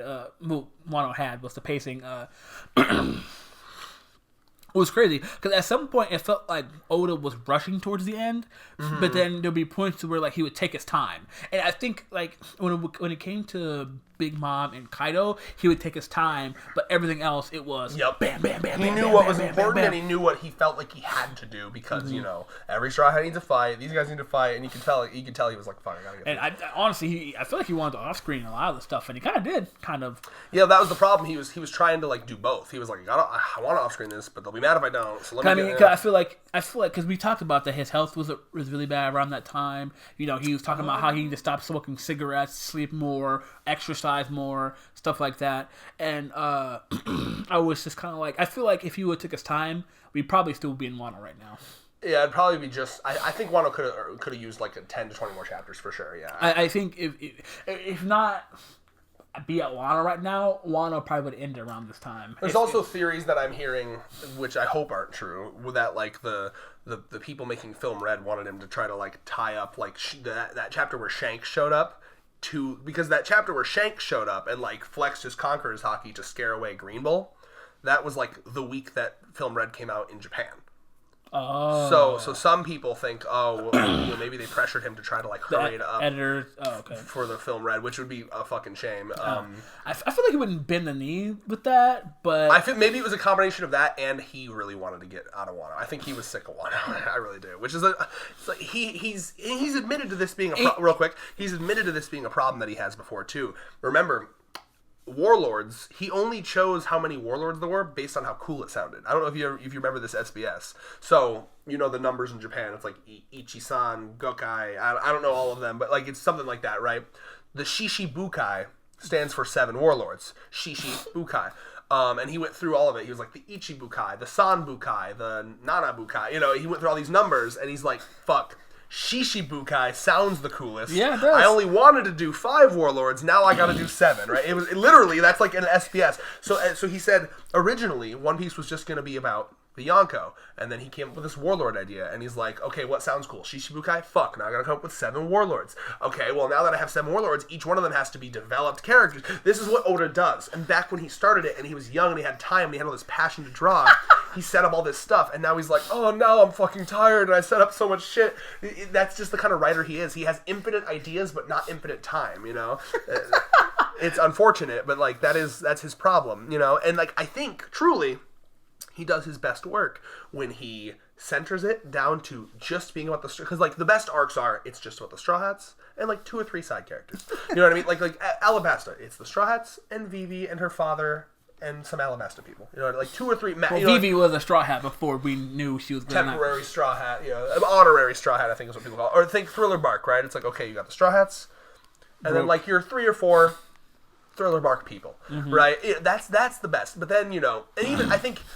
Dressrosa kind of suffered from this a little bit, not nearly as bad as Wano with like all. But I feel like he did it. But the good job was the fact that he separated Sanji, Nami, and Sanji. You're right. Was Ramen there? Like he separated half the crew. Robin was there. Like, and he set up and that was a good setup for Big Mom because like he got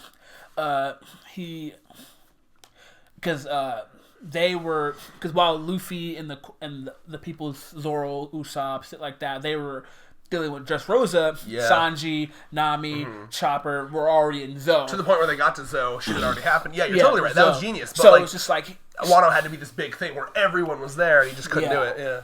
So you couldn't just have like all the Straw Hats crew and then like Zoro and fucking Robin got taken to like Elbaf or some shit like that. You know what I mean? And adding on to the issues with this arc. And like people were really disappointed with Yamato not joining the crew. And that was a huge thing. Especially considering it was like set up like multiple times. I genuinely even Luffy was like, yeah, she's gonna be joining our crew. He was and then Yamato was like, I'm gonna join, and then like off screen is like, just kidding. Very strange. And he's gonna join later. At that point, you're just a part of the Grand Fleet. I think that's kind of what Oda's going. I genuinely part of the Grand Fleet. That's so stupid. Do you think? I really do think that it was Oda kind of thinking like, can I add another Straw Hat? Do I have the ability? I think his editor was pressuring him into adding another Straw Hat that arc, but then he was like, and then he was like, I can see that. You know like, what? Yeah, because Yamato was so popular. Maybe that was the plan for a little bit. Like, fuck yeah, let's add her. Because then the more he thought about it, he's like, oh. I'm not gonna lie to you. I feel like Carrot was a big contender for a bit. I feel like she fell off hard though. I feel like he changed his mind once Yamato got added and how popular because Carrot got something better. You know, she's the lead head of Zoe now. Yeah, that was a good character ending for her. But it was just kind of like the whole battle was between Carrot and Yamato. It was a respectful or ending for Carrot, but a lot of people did point out it doesn't really fit her character. I mean, you know, that it felt like Oda's way to like get her out of the way. Yeah. Because like if you, I don't know if you remember, her whole character is, I don't want to live on this elephant my whole life. I want to go out and explore. And now she's been relegated to, nope, you're gotta live on this elephant your whole life. So that's kind of fucked up. Oda, it felt like Oda just like rushed through the ending. I would say Wano felt rushed. Even I know a lot of people complained about Kaido's defeat. They felt like it wasn't really as good as past. It wasn't. I saw people. I was pretty disappointed with the ending of that fight. I saw people actually compare it to the way Doffy was. I saw people literally panel by panel say the way Doffy was defeated was basically the same way Kaido was defeated. Yeah, maybe. I get, because it was like, you know, in the anime they made it more of a clash, and in the manga it is just like God Thread, Kong Gun, and then he just boop, and I did like the fact he's lightning to beat him. At the same time, I'm just but he didn't. That's the thing. He dodges the lightning. Oh my god! Don't you remember? That's the you have rewritten the fight in your head because it was so mid. I'm just gonna. No, dude. I'm going to show you right now. Did I say it was a 7 out of 10? I might have to bump that shit down. No, that's 6.5. 6.5. 100%. Bro, people are mad that I said that shit. 6.5 easily. It's true. No, here. I'm gonna bring it up right now, bro. I'm going to bring it up right now. I think, and like you brought up, I think the fact that... No. The fact that the thing that ended it was the big punch. And it was very big. Don't get me wrong. That's fucking huge. In dragon form? Yeah. Oh, that's fucking ass, dude. Well, you really forgot, huh? Yes. So here, I'm going to show you right now. Yeah. Yeah, he just punches the shit out of him. And then he goes into like, because remember, what this is kind of cool. So like he has his real dragon form, and then he breathes out all this like fire, and then he coats his real dragon form in this like fire ethereal thing. So he gets huge, and like so it's pretty cool. Like he's on fire. Like aesthetically, it looks cool. But yeah, and then they have that cool ass clash, and then Kaido, and then his really shitty tiny little flashback. And then Orochi. Bro, see, that's the biggest issue right there, bro. Look at that shit. How we see the look at that right here, right. Boom. Look at this. Boom. Yep. And then he cuts away. Ruin the fucking momentum. Oh, then we go to Orochi. No one fucking cares about Orochi. Yeah. And then we go back to the fucking fight. That was one of the biggest issues right there. Yeah, for sure. Oh yeah. And then we have the Kaido flashback. And then this is the shitty Kaido flashback. And then, is this when he gets bopped? When does he get bopped? Oh, yeah, this is the CP0 guy. Like, I'm going the fuck out of here. I love that moment. Oops, what happened there? Right, dude, accidentally. I literally scrolled, and it took me to the vagina graph. What is happening? Did I miss?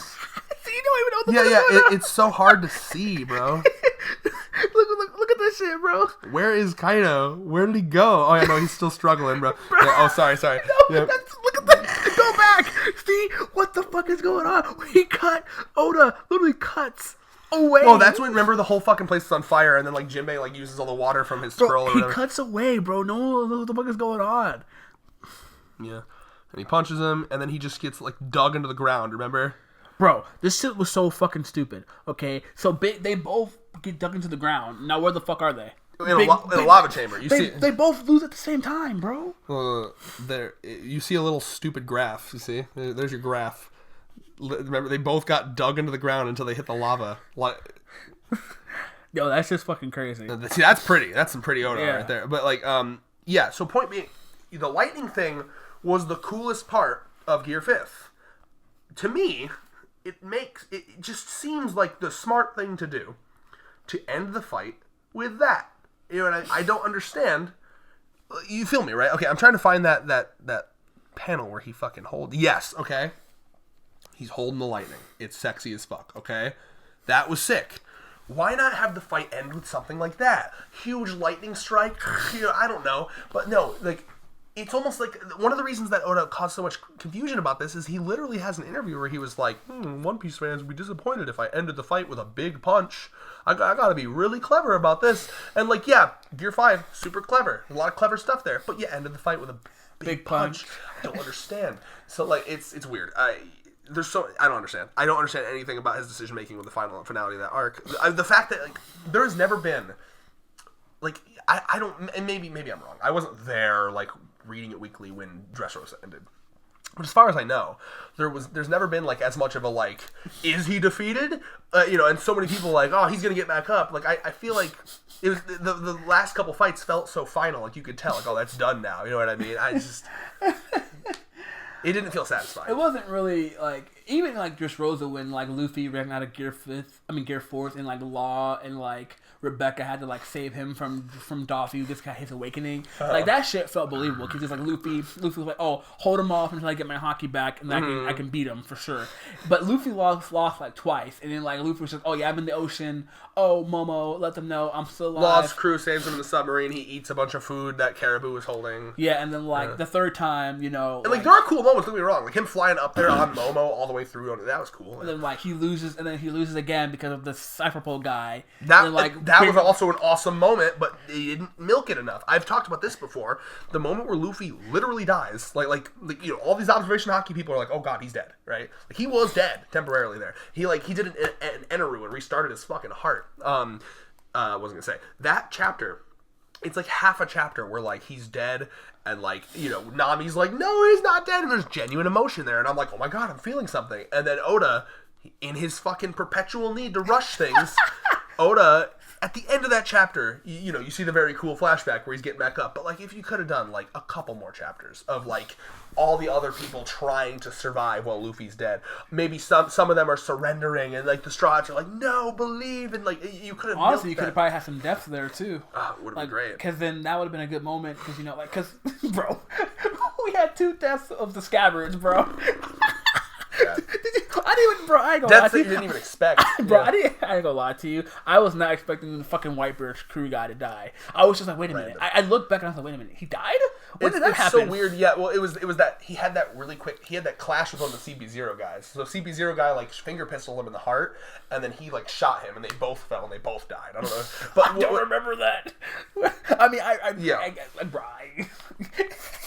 I don't know what chapter. That'll take me forever to find that chapter. Bro, so that happens. That happens. And real quick. Protecting somebody? But here's the thing. No, they were just fighting, I think. But here's the thing. In a classic Oda move, we saw one panel of that fight, and it was the end. We cut to it, and they're literally both. It's a cool panel. It actually is. Like the one of the CP0. It's the CP0 guy with the mask. Remember, he like held the mask on a stick above his face. Yeah. So that guy's finger pistoling him in the heart. And then Izo is like shooting him. They both fall back. And then if I remember correctly, Drake is there, and he's like, holy shit, fuck. And like they share some words, and like, but like, it doesn't feel like a death thing because, earlier in this arc, you had Kienmon get his head smashed in, and then he's fine because, Law's cut is somehow still active on him. From all the... Bro, it felt like someone else was writing One Piece, bro. Well, it made no sense. I mean, the death, like, you have people that it looks like they're dead. It like, oh my god, that guy's definitely dead, and then they're alive. And then motherfuckers that like fell and scraped their knee are fine.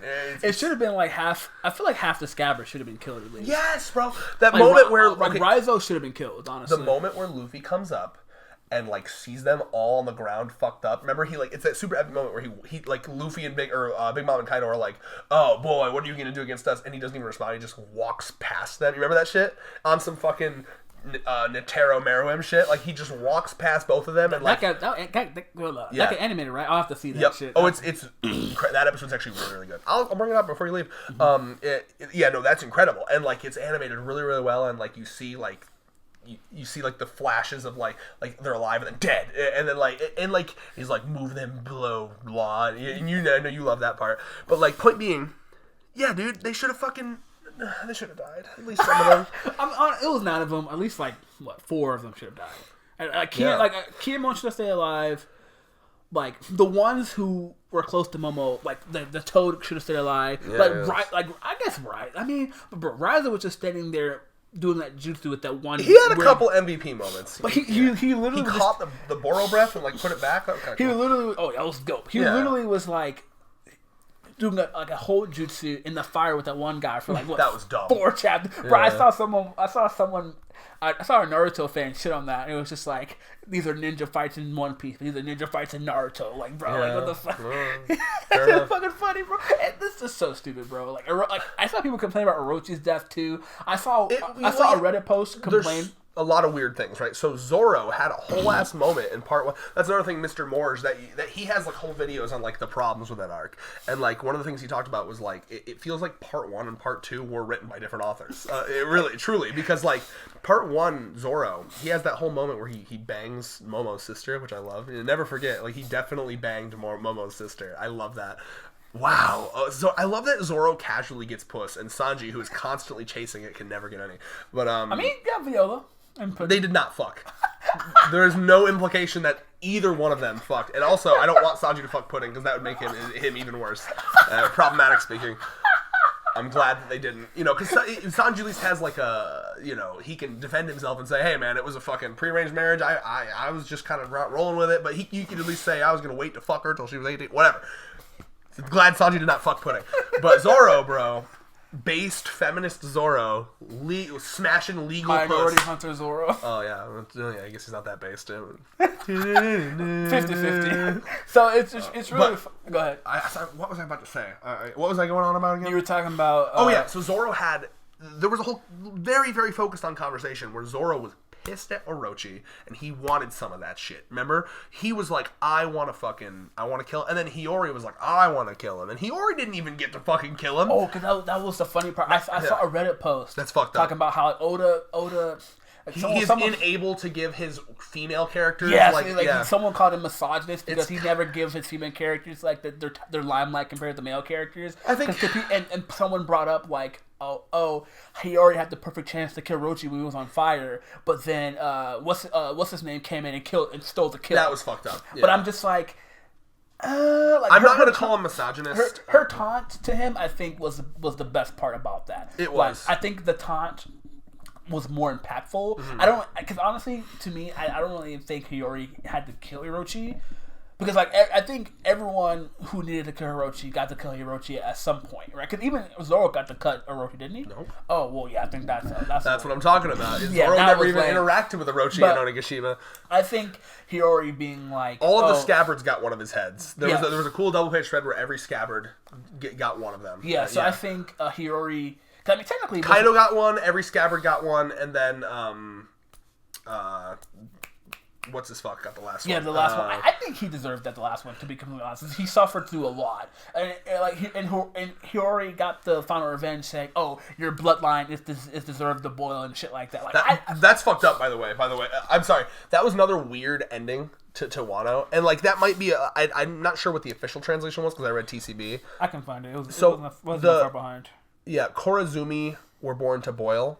Yeah, I understand that. Like, you know, some people were looking at the actual Japanese and shit, and it was like, that's not what she actually meant. But you understand, like, the wording of that comes off as very genocidal and, like, Hitlery. like for real.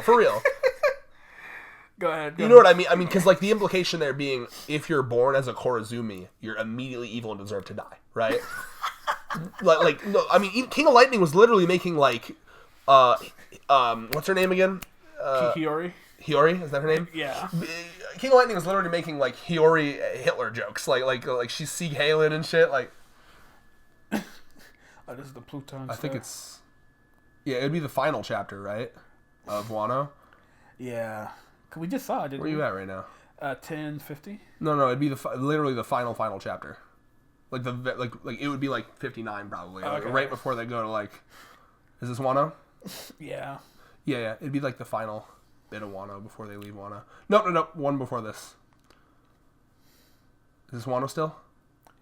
No. Okay, one before that. Okay. Yeah. Okay. It's the final chapter of Wano. Yep. Yeah, Okay. She says. It's the very end. It'd be the final page. Oh yeah, here we go. But the fair princess had witnessed 20 years. Because they were telling it like a story. She was like, Kurozumi was born to burn. He said, be careful. Oh, Denjiro's his name. He got the final blow. Yeah. He said, Because what did here's the thing. said? Orochi said, like, oh... Odin was born to boil. Because the idea, what Oda's going for there is that he told... Because, like, Odin, haha, your name is Odin, which is a type of noodle in Japan, right? It's a type of noodle. And he was like, oh, you were born to boil. That's why they boiled him alive, and that was how they killed him. So the idea is she's getting back at him by saying, oh, well, you were born to burn, right? Yeah, but he said his whole family. Well, that's the thing. Actually, the translation I don't think is as bad in here, right? Because she just says Korazumi, right? Yeah, Korazumi. So I think I'm gonna give her the benefit of the doubt and say she's talking about just him. But in the TCB, it's the Korazumi, as in the entire clan. So like there was some. So if it is, so you really got to be careful about that, because there were some translations that made her say like the whole clan, which would literally make her like a fascist, like you know what I mean, like a totalitarian, like we're talking like a genocider, you know what I mean?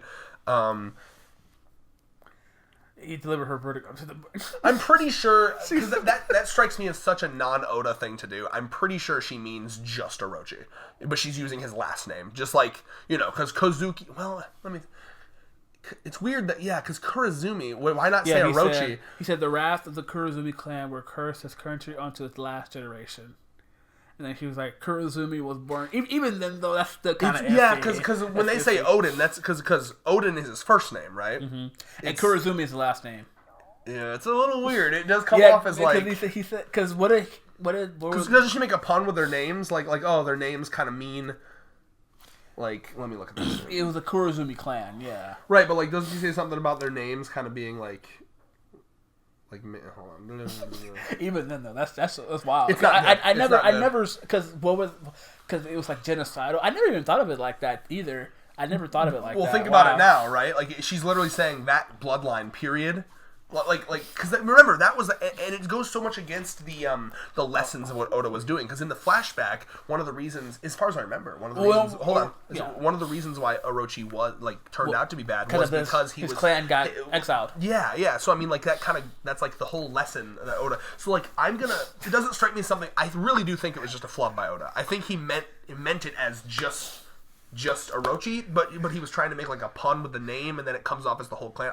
Because that's not something Oda would write. I really do think that it was like an accident. I didn't understand the concept of that, but now they explained to me, actually, it's pretty fucking bad. Oh yeah, it's worse in TCB, because in TCB she says the Korazumi were born to burn, as far as I remember. Were people actually complaining about that on Twitter? Oh yeah. I don't think I was on Twitter around that time. Where people actually. King of Lightning talked about it too. That's just fucking wild, dude. So yeah, I mean, but like I said, I'm pretty sure that he meant, just the one. Or she meant, rather. Okay, here's the best way to cap off this video. I think it's the most important thing, the thing we've been waiting for. Yeah. Gender bend law. Oh, you love to see it. All right. Jacking off. Yeah. And with that... No. I want your thoughts on gender bend law. Oh, it was great. It was great. 100%. I fucking loved it. Now, once the anime, I have to hear female law. Say room. Room. Oh, dude. Can you imagine? Well, let's just... Because Thurman here is a closet bisexual. Closet bisexual. He has been for a while. And I know he's wanted to fuck Law for a long time. 100%. I get dommed by Law. I love to get dommed by Law. 100%. Okay, but now that Law's a woman, it's so much easier. Now that there's canon woman Law. Oh my god. Yeah.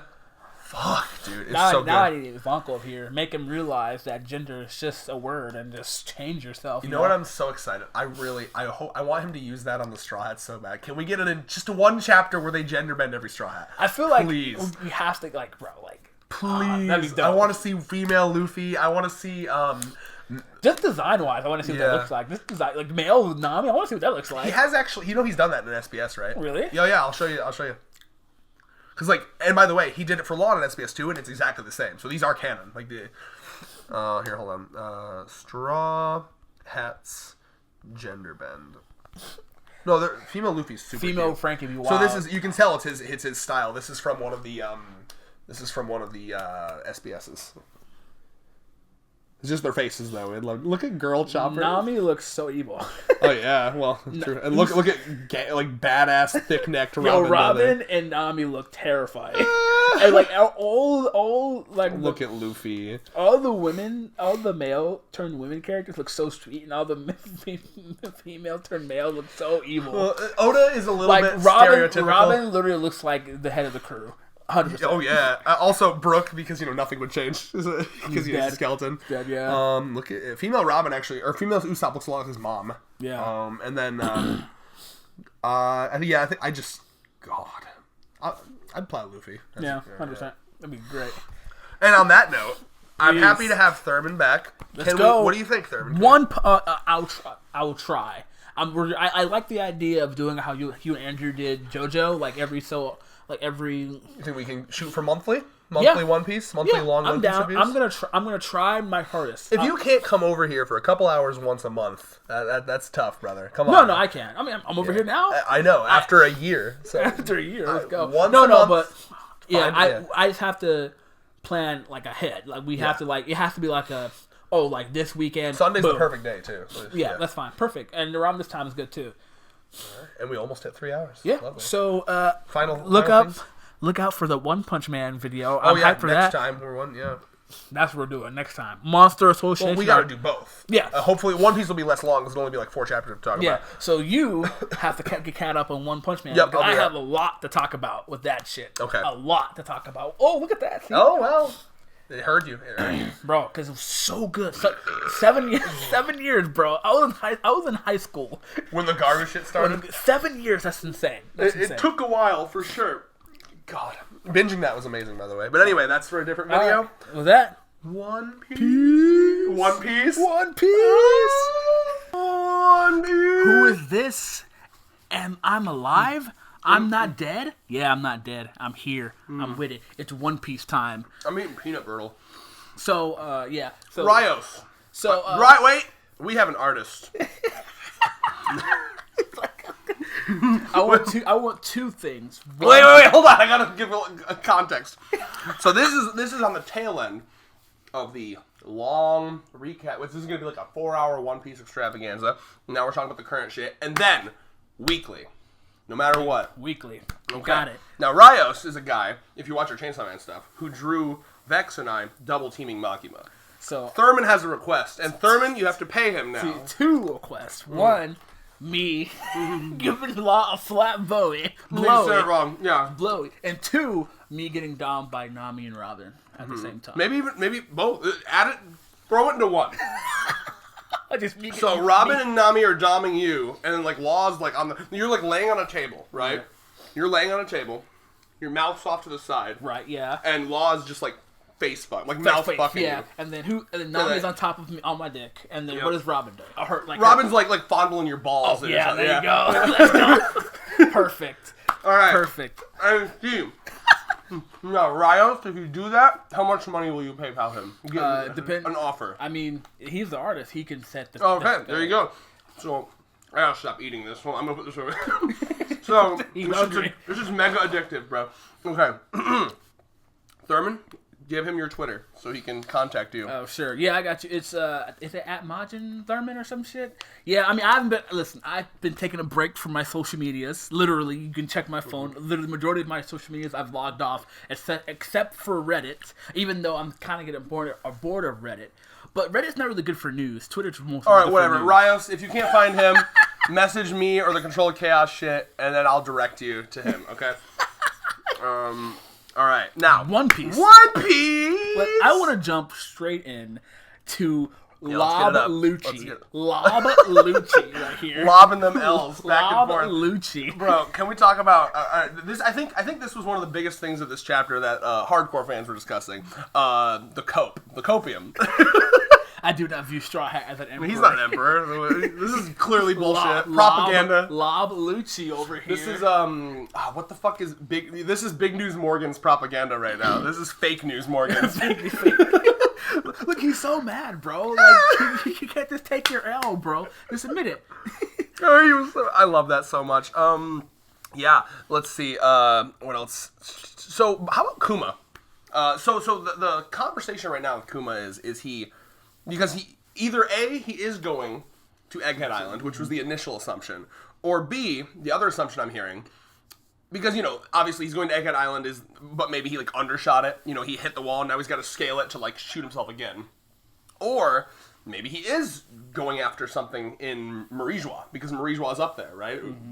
So, a lot of people brought up that this kind of mirrors and parallels the thing that Vegapunk was talking about a couple chapters ago, where, like, a robot from the Void Century randomly woke up, went to the Marijois, and, like, started tearing shit apart. Similar programming, potentially. Dragon doesn't seem to know about what's going on, though, because Dragon's like, oh, where the fuck are you going? So, it doesn't seem like it's a Revolutionary Army plan. Is it, like, something deep? I never really assumed it was a revolutionary plan, to be honest. I don't think so either, because they're like, where are you going? You know what I mean? Do you think they have a tracker on Kuma? You think, since I would assume so. Because, I mean, like... you think Dragon's gonna show up and just wind, bitch? Because I mean, it's just like, okay, so we don't really know where he's going because he got activated once Egghead Island started being attacked. So do you think like Vegapunk may have like as like a final like precaution he put like come save me personally if I get attacked or if I get killed sort of thing? Well, I'm glad you brought that up because that kind of leads us into I think one of the biggest mysteries of this chapter. I think it's this. Is it this chapter? Yeah. This is the chapter where he calls. There's like some mystery guy that we don't know. He's like, oh, dude, we do got another guy that could help us, but like, if we do this, he's got nowhere to hide. And then Vegapunk's like, I'm doing it, just shamelessly, right? So who do we think this is? I've heard some people think that it's Saul because we just kind of because like the government's supposed to think he's dead, right? If you guys watched the earlier part, the 4-hour part of the video, you can tell how upset Red is. It's hard for me because it just seems like you gotta feel me, right? I mean, that was always like what people would point to as like, hey, One Piece can be dark. Hey, every once in a while Oda can kill a character. You know what I mean? I just want to know like how he's about because he got frozen by Kizaru, he got frozen and then the Buster Call happened. So a lot people are coping with because the attack he used was Ice Time Capsule. So it's like, no, he did it to save him. I just want to see what happened, right? Because I just want to see what happens. Because that would be a very interesting thing.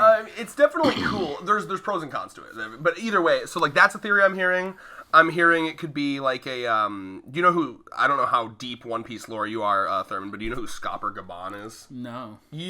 Fake fan. Everybody fake fan in the comments. Oh my god. Jesus Christ. Scopper Gabon is the Sanji of the Roger Pirates. He would be the guy with the axe. Oh, okay. He'd be like right below Silver's Rayleigh, right? Okay. So some people are saying maybe him, just like we found, because this arc is kind of paralleling, I don't know if you've noticed, it's like, every post-time skip arc you can kind of like attach to a pre-time skip arc, right? So like Dressrosa was a lot like Alabasta, and then I think that people were comparing like Wano to the CP9, and like this feels a lot like Sabaody, right? The where they all get bopped because I mean think about it, everyone from Sabaody is here.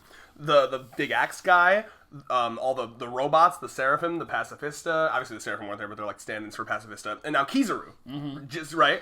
And what happened in that arc? Out of fucking nowhere, Silver's Rayleigh, right? So maybe Scopper Gabon, he's like a surviving member of the Roger crew. He's been hiding here. That's a cool idea. So you think Kuma is gonna come there and send them all away again? Well, it doesn't have to be one for one, you know. I don't think it should be exactly the same, obviously. It's just like there are some similarities. Yeah, because I do like... first feel free to go back and forth. I love Vegapunk as a character. Absolutely. Like, he's just so great, right? And I love the fact like his side robots. First of all, rest in peace. They're not all robots too. Some of them are like this one's clearly fleshy. You know what I mean? I think some of them are. I think in general, she wants to smoke. She's trying to fight, bro. She's like, fuck it. I love Lilith. I'm trying to fight much. Rob Lucci, bro. She wants to smoke hella hard. Lilith, that's just so funny. Lilith, look at this face. Look at her. Look at her right now. That's King of Lightning was reacting to it. And he said that's a fucking Helsing face. That reminds like of the Helsing, the like Rip Van Winkle like doing like or something like that. I love her to death. I want to continue really quick on how much I love Vegapunk. Right? It's been a while because Wano is not really my arc. I don't know what to tell you. I don't know what to tell you. You told me shit. You're the One Piece fans. The one you're going to have to battle with that one, bro. Listen, it was fine, but like, bro, I gave it a 6 out of 10 or 6.5, and my friends got so upset with me. They got like it's below a 7 or 8. I'm just like, yeah, But that's for One Piece though, right? Like, that's One Piece 6 out of 10. Yeah, like a 6 point like Wano. One Piece would be like fucking like My Villain Academia and My Hero. You know what I mean? I thought that was a good arc. Yeah, I thought My Villain was like one of the But it's just like that. Oh, you're saying like a good One Piece is mid, like a not so good arc. It's still better than a best arc from another. Absolutely, you know I mean? It was just so bloated, and like one of the things that Oda's normally really good at is like tying up all the loose ends. Like towards the end of an arc, it always feels like everything mattered, and it felt like half the shit that happened in that arc just didn't matter. Like it just didn't have to happen. You know what I mean? It's very bloated, but what I'm liking a lot, it's been a while since there's been like a new character introduction where I'm like, I love that character. I want the merch of them. The second that there's a set of figures for all these characters, I want the Vegapunk set. The Vegapunk You feel bundle. Me though, right? The Vegapunk bundle. Look at these boys. You tell me you don't want to figure all those motherfuckers? No, they're good. I like their designs. I also love people sleeping on my girl fucking the greed one. I'm forgetting her fucking what the hell is her name already? Damn it. I forgot it. I used to have it. It's been too long. My brain's been on Chainsaw Man and Soul Eater. Do you remember her name? You think I'm gonna remember her name? I'm such a fake fan right now. Hold on a second. While he looks that up, I'll talk about something else here. So, this first of all, this arc so far has already just been peak, right? First of all, I love how we got our Luffy and Lob Lucci. I'm calling him Lob Lucci now. That's a thing. Lob Lucci. York. Lucci? Her name is York. Okay, real quick. Look at her. Look at fucking ads, the fucking pop-ups on these goddamn wikis. Look at her. Oh, that's her when she's skinny? Yeah, you don't remember that? She ate, because her whole job is to eat, sleep, and shit. Yeah. They literally said, she just finished an EDM cycle, or an EDS cycle, an ESD. It was basically like an eat, sleep, dump. Yeah. And like, so she basically takes all that opportunity, like all the hunger and shitting for that. Well, she does everything, all of the physical stuff. So none of the other Vegapunks have to eat, which is why there's definitely no way these are just robots. They've got to be like Frankie, where there's like some robot stuff, because like they feel hunger. Even the one that Lob Lucci fucking. I love it, bro. Let's go. He did it. He said it was cringe, but he did it though. Well, here's the thing about. I don't want to shit on him too badly because no. But here's the thing. I don't want to lose perspective. He is very strong. No, for real though, right? He is. Some fans do this too much, right? Where like, because I'll see King of Lightning look at a character, dude. He's the premier guy. I love him, but like, I'll see him. He'll fall into this thing where like he'll look at. Let me think of an example. He'll look at.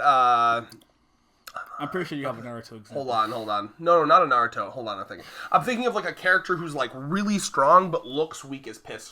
Oh, people will be like, fucking Jack from, the Kaido Pirates. Jack, weak as piss. They'll act like he's like a grunt. I'm like, dude, you gotta keep perspective, right? like right now we're dealing with like the strongest of the strong. You know what I mean? So like we have to give a little bit of respect to the gains that he's made. Okay? That shit was impressive. The awakened shit, even Vegapunk was like, fucking damn, it's like really rare for like a zone to awaken and for them not to lose their mind. Because remember, that's what's happening with Luffy in Gear 5th too. Because Luffy's is like technically a zone. So I think that's interesting, right? Because you remember with the Jailer Beast Guards in Impel Down, that's your typical zone awakening. You completely lose your mind to the insanity. Kind of reminds us of the Soul Eater Fire Force shit, actually. And now we have that with Luffy, too. When he goes into his zone awakening, he's doing that. And I love that. So, in a way, Lucci has more control in his awakening than Luffy does. Because Luffy still loses his personality to, like, the weird laughter shit. You know what I mean?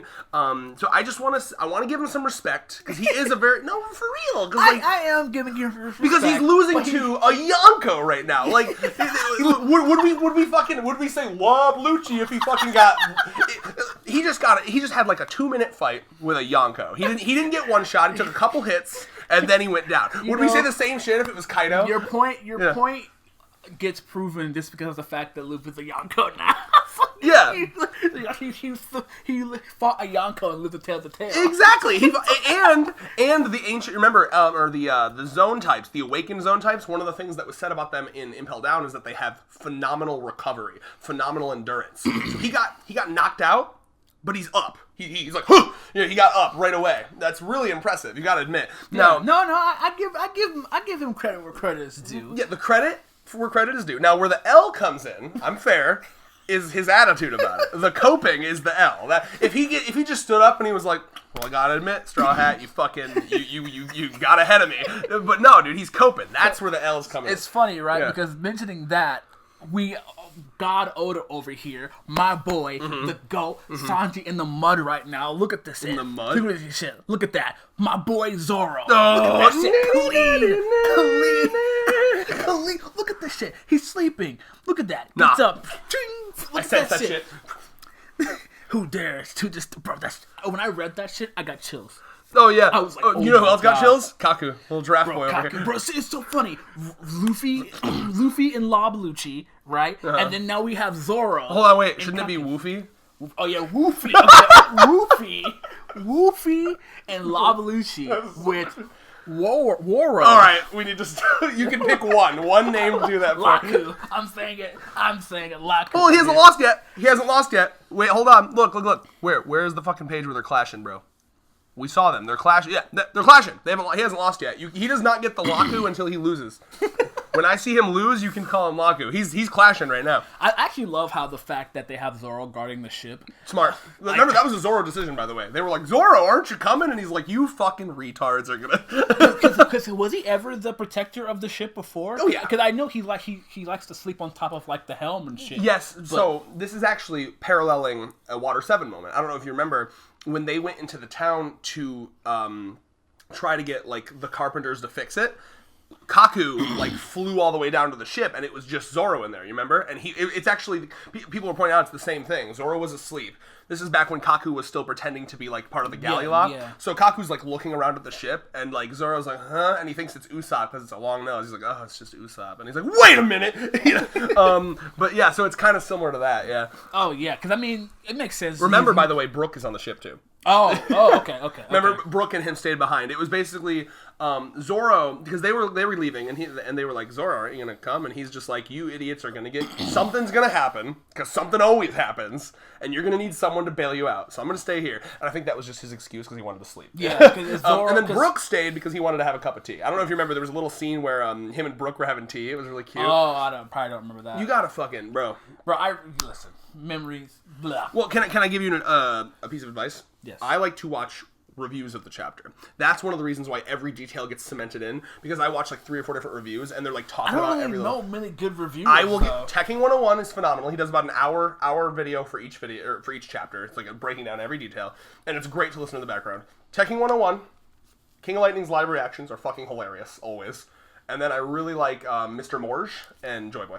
Okay. Yeah, but the basic bitch, he'll just like break down things. He'll if you missed a detail, he'll catch it for you and he'll talk about it. Teching 101, absolutely. Okay. I highly recommend. But yeah, so what was I gonna say, bro? Should we talk about bro, like, Elbaf? Bro, so confirmed Elbaf. So like, okay, so we don't know. So did we remind me? Mm-hmm. So did we ever see the end of the Law versus Blackbeard Pirates? No. Okay, so we don't know who won that fight yet. No. Okay. The last thing... Blackbeard won that fight. you already know Blackbeard won that fight. Don't disrespect the Heart Pirates like that, bro. Remember when... You mean Law? Remember when half his crew got knocked off the fucking ship into the water because he's fucking dumb and didn't realize, oh shit, maybe I should have given all my crewmates fucking devil fruit. That's pretty cool. I do like that. But no. What was I gonna say? I actually do like that too because Law does have like devil fruit trauma. Because remember, he got his like force fed to him. You remember that? Yeah. Yeah. I gotta stop eating this fucking peanut butter. It's stuck in my teeth. It's so delicious. Okay. So what was I gonna say? What were we talking about? Oh yeah. Last thing we saw in the Law Blackbeard fight is a really cool clash where like Blackbeard was doing he had like an earthquake bubble, I think. I think he might have actually had the darkness bubble. I can't remember if he was like sucking him into... It was either the earthquake or the darkness. It was a ball of one of those things. And then Law was doing his awakening where like the sword extends, what he did to Big Mom. And then like they were clashing with that, and then that was the last thing we saw. But it was getting a little... I think he did say Kurozu, the thing to like suck you in and like because I think people were like worried about Law because if he touches him, his fruit powers are gone. Well, he's touching them, so. Well, we're gonna pray for my boy Law over there. We're gonna make sure my boy Law wins. But Elbaf. So why is this bitch an Elbaf, right? Well, remember. Okay, tell me you at least remember at the end of Wano, where they were arguing over who goes to what island, right? Mm-hmm. He just got lucky. Now remember. The next arc is all about Kid hitting Elbaf. No, I think it's gonna be like a thing where Kid's probably going to be like a side character in Elbaf. I think that's good because people have been saying he needs more time to shine, you know? Yeah, we were making it look he's like the Broly and shit. Dude. So, also this Blackbeard, fucking Kobe gets taken away by Blackbeard. Well, we didn't know about that earlier. Yeah, right? That shit's fucking funny. And bro, we're gonna see, bro. This is so fucking sick. So you do remember? Just making sure you remember the chapter where Blackbeard tried to get Hancock's power. Yeah, he just invades the Kuja. Yeah. And Blackbeard's just invading everybody, by the way. Dude, invading everybody. He's making moves. And then Garp, the insane man that he is, he's just like, I'm just gonna take as King Lightning would say, me and a few good men. That was actually I don't know. You need to watch for King Lightning. So King Lightning was mega sleeping. He has an agenda. He's a Yonko over Admiral guy. Right, so like people are trying to be like, no, the Admirals are great, and King Lightning's like, Admirals are fucking trash now, right? I think that's Oda's fault though. Oda hasn't really given them much shit to go, like, because the Yonkos have always been been hyped, but it's just like besides like Key, what's his nigga name, the ice guy. Aokiji. Like the Admirals, we haven't really seen much. All we see is Akainu complaining about the Straw Hats. Every time he shows up, he's just doing office work. Akainu's just Bill Maher, bro. He's just Bill Maher. Literally, he reads the newspaper and sees these damn fucking kids. Nice. Damn nice fucking reference. pirates. Bro, it's just so funny because that's all he does. Well, I think we're gonna get that rectified because our boy Kizaru's coming in. I just hope that like. And that's why I'm happy that we're seeing like La Belushi again and like people like that, because I will say was the biggest issues I have with One Piece is that the government isn't really as like formidable as like Water the pirates. 7 Enies Lobby was the last time they felt very like, you know what I mean. Water 7 Enies Lobby, Saba Odi Archipelago, and Marineford were phenomenal arcs for the government. But then, ever since the New World started, it's been pirate-centric. And that's fine, but it just feels like, because you know what I mean, like, I feel like if the fucking, like, if Kaido decided, you know what, let's just go to Water 7 and just fuck it up. Like, no one's stopping them. Yeah, people... They would have to have, like, Tango with Kaido, you'd have to have a minimum of 2 admirals. Yeah. It'd be a 2-to-1 thing. And it's just like, he could do that, you know what I mean? And the admirals just aren't as formidable as, like... I mean, Kizaru's pretty formidable. You know what I'm saying? Like, compared to, like, the Yonko, though. Like, their worldly presence isn't as, like, good. And I guess you could argue because, like, they're Yonko and they've had, like, more achievements. But even then, like, Garp, you know what I mean? Like, Garp was given, like, huge achievements. Also, keep in mind that it's basically said, if not implied, if not totally said, that Garp is like admiral strength. He's old now, so he might be a little weaker. But remember, like Garp could be an admiral, but he turned it down. Yeah. So like it's not that much of like a negativity, but I'm just kind of like, okay, well. Right. Can I tell you what King Lightning was saying though?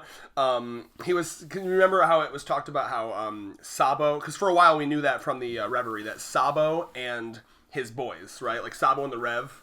It was Sabo and like Morley and like that mink with the jetpack and like Bello Betty with the flag.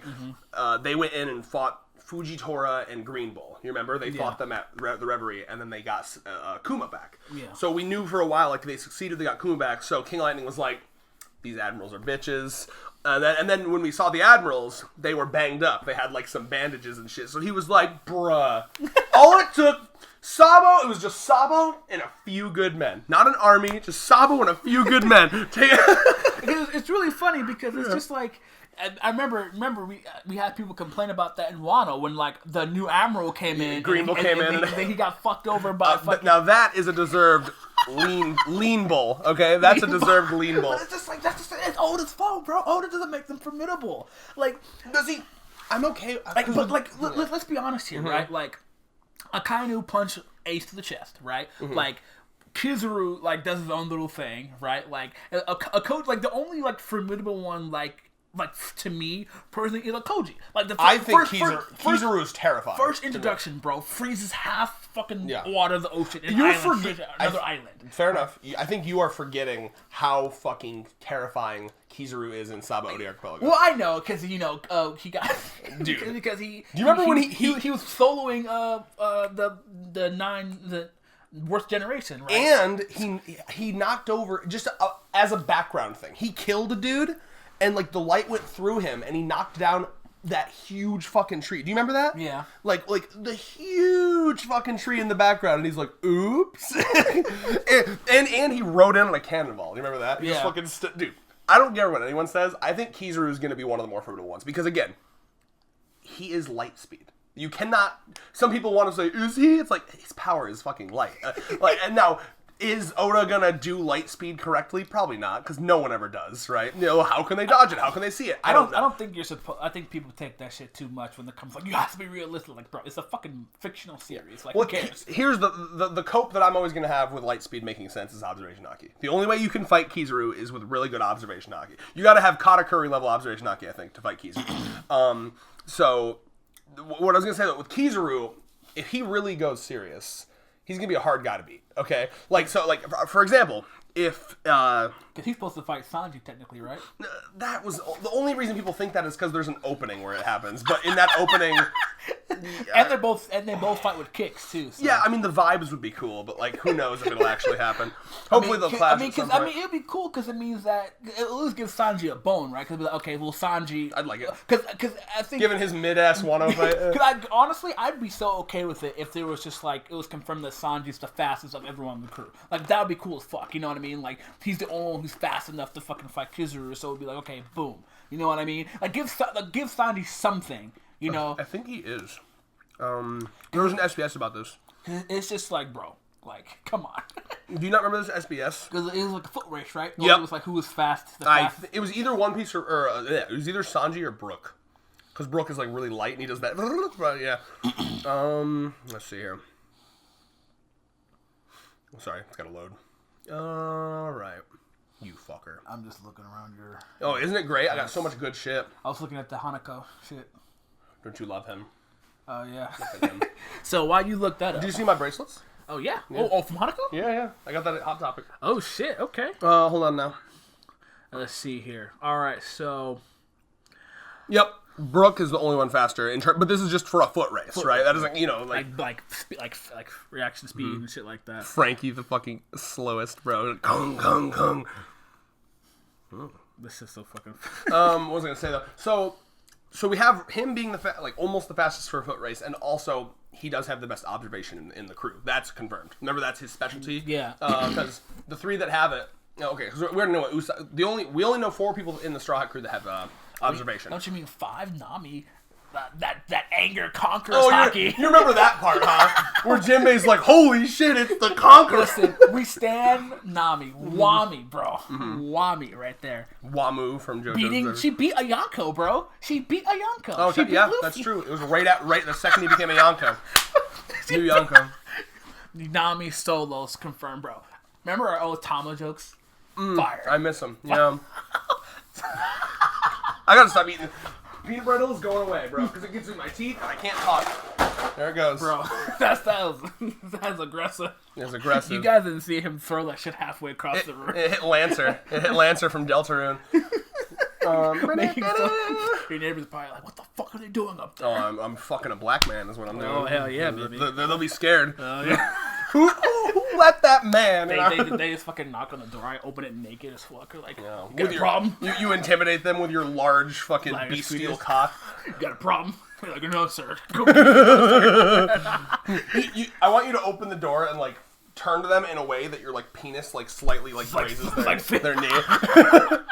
Just fucking like it's like they feel the intimidation. If it was a hentai, if the woman to get wet immediately. Dude, I saw a hentai once where like a dude came up and like jizzed and like one drop of the jizz hit this girl and she was like convulsing. It was just like the hentai is wild, bro. There was one I saw where it was like this incel guy. It must have been like the ultimate incel like dream fan fiction. It was like his cum had gone so many years without like being ejaculated that it had like formed a consciousness of its own. Like the cum was so angry about not being able to fuck a woman that like it like it like immediately like just like crawled into her and like it's weird. I saw some weird shit. Bro, that's just wild. They be making some weird shit. I saw another one where like this girl used like a drug to like grow a food like a Fuda dick, but it was like huge.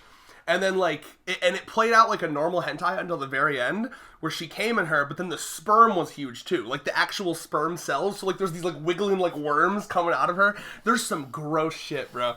Oh, and I'll read it all. Quasar. Quasar. John K. Peta. Look at that. Who's your favorite Vegapunk? I'm gonna get water. You want some water? We need some water for this. Yeah, I got you. My favorite Vegapunk, I probably have to say Lilith. Although I do like number one. You fucking sub. You wouldn't want the Dom. Hell yeah, brother. Listen, right?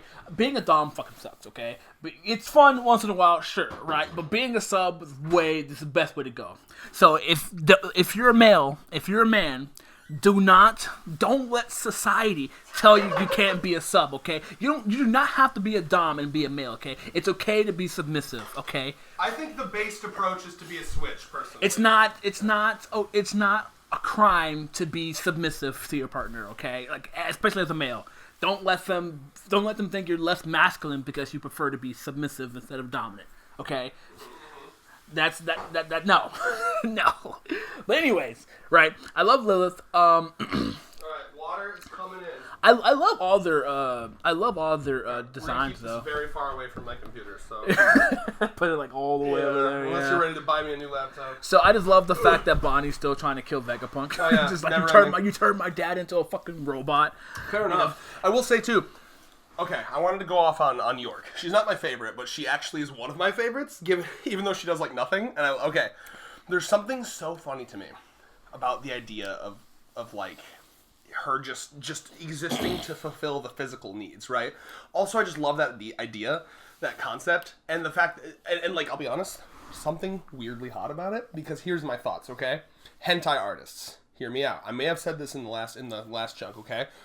If you're gonna do a hentai where Vegapunk fucks, it has to be York. Because that is the human desire part, right? It just makes sense. So if any Vegapunk is ever horny, she has to handle all the horniness of every Vegapunk. That girl... The only reason he didn't say this is because this isn't shonen, okay? That girl is sleeping, eating, shitting, and fucking. She's probably got a bunch of fucking dildos, going to town. That's all she does. That's her day. What a dream. I guarantee you she probably has like some fucking like robotic like dicks or some shit. She has like a fucking gangbang and shit. You know, it's Vegapunk has a fuck machine. We're like Vegapunk, dude. You know, he has like fucking. Oh, York, I got a stiffy. You want to take care of that? Oh, I got it. And then she just like goes to the room, and just like one in her mouth, one in her. But yeah, it's true. It's true. Bro. I love it. It's. I want a hentai of it. I love it. But yeah, and then my favorite, it's probably between. I really like Lilith and I really like Shaka. I just like her personality. I like the aggressiveness. I like the because you're a sub. Whatever. No, I mean it's okay. It's true. Why are you proud of it? It's very.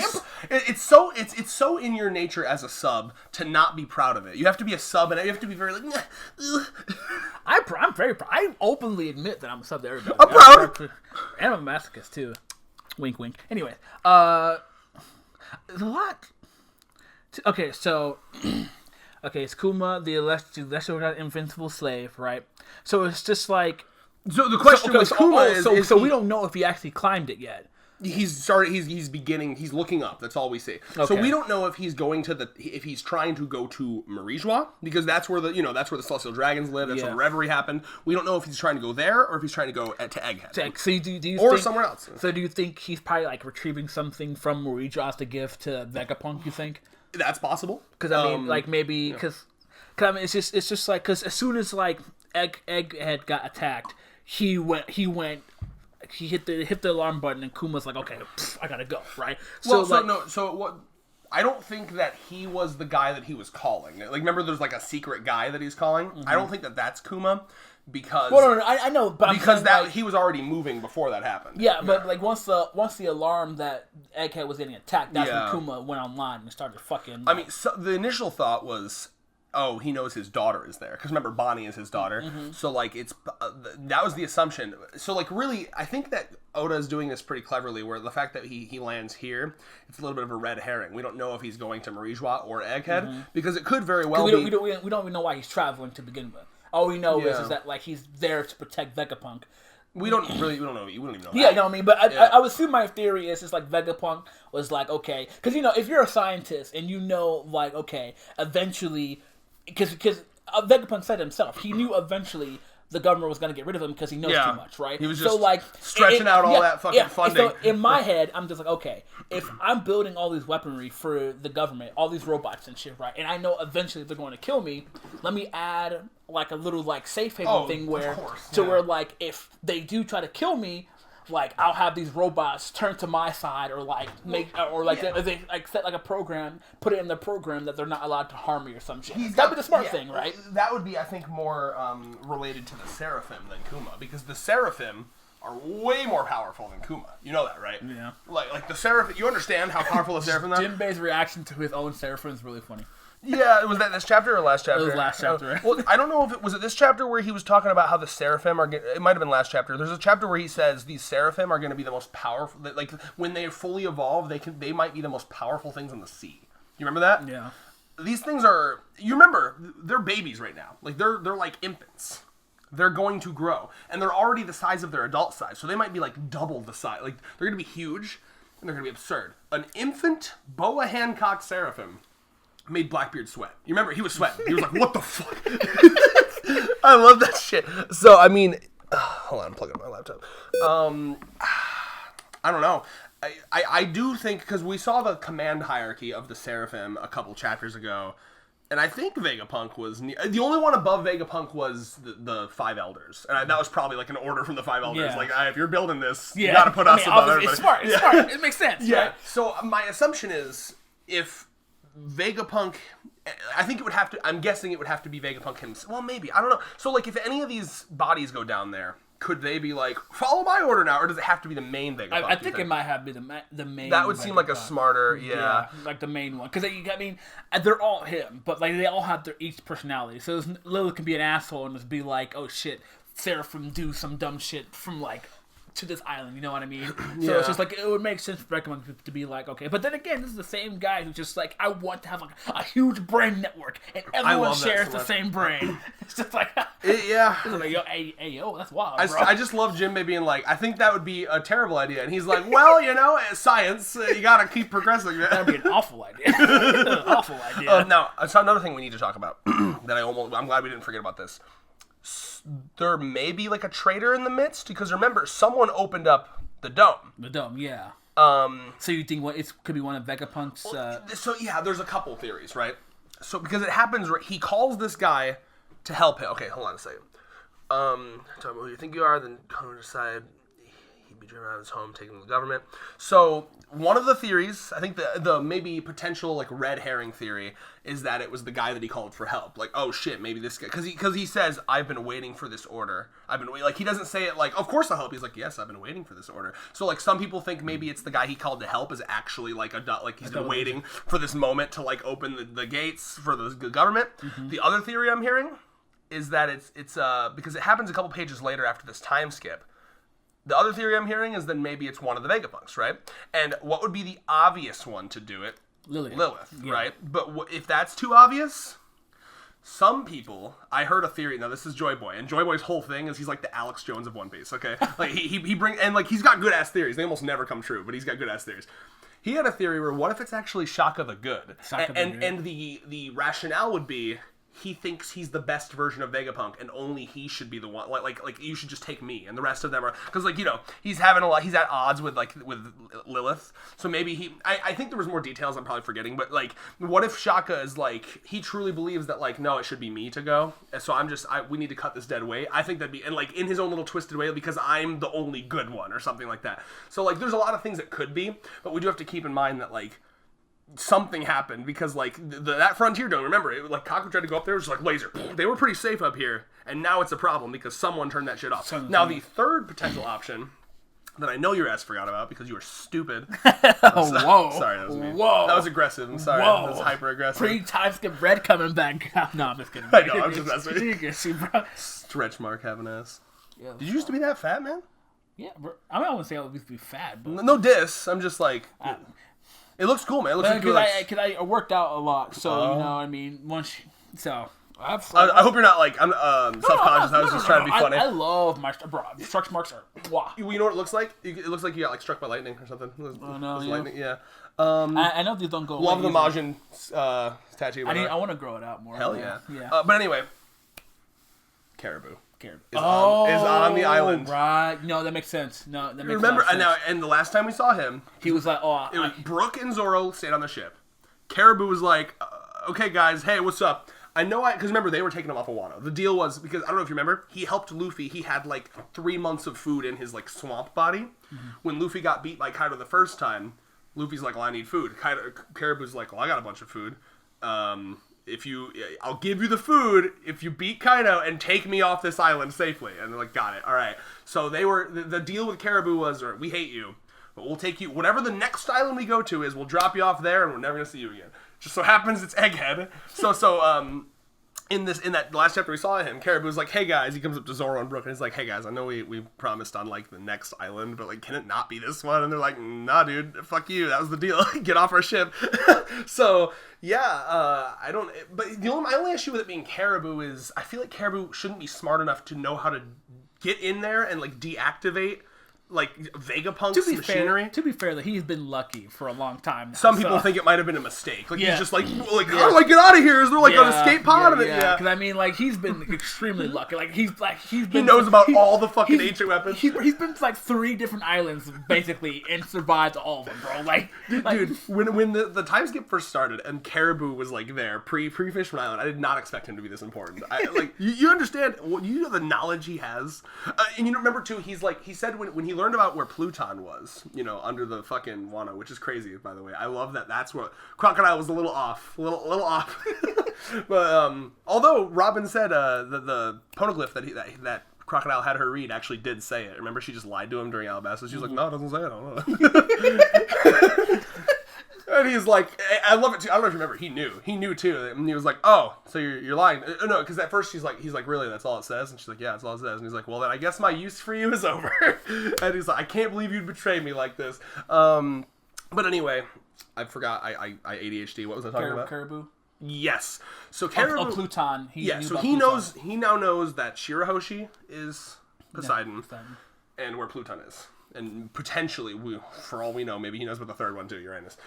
Uranus. And he says, "Oh, I'm gonna tell that person, right?" Do we ever find out who that was? No, we don't. I heard some people say it might be Blackbeard. Well, that's the thing, right?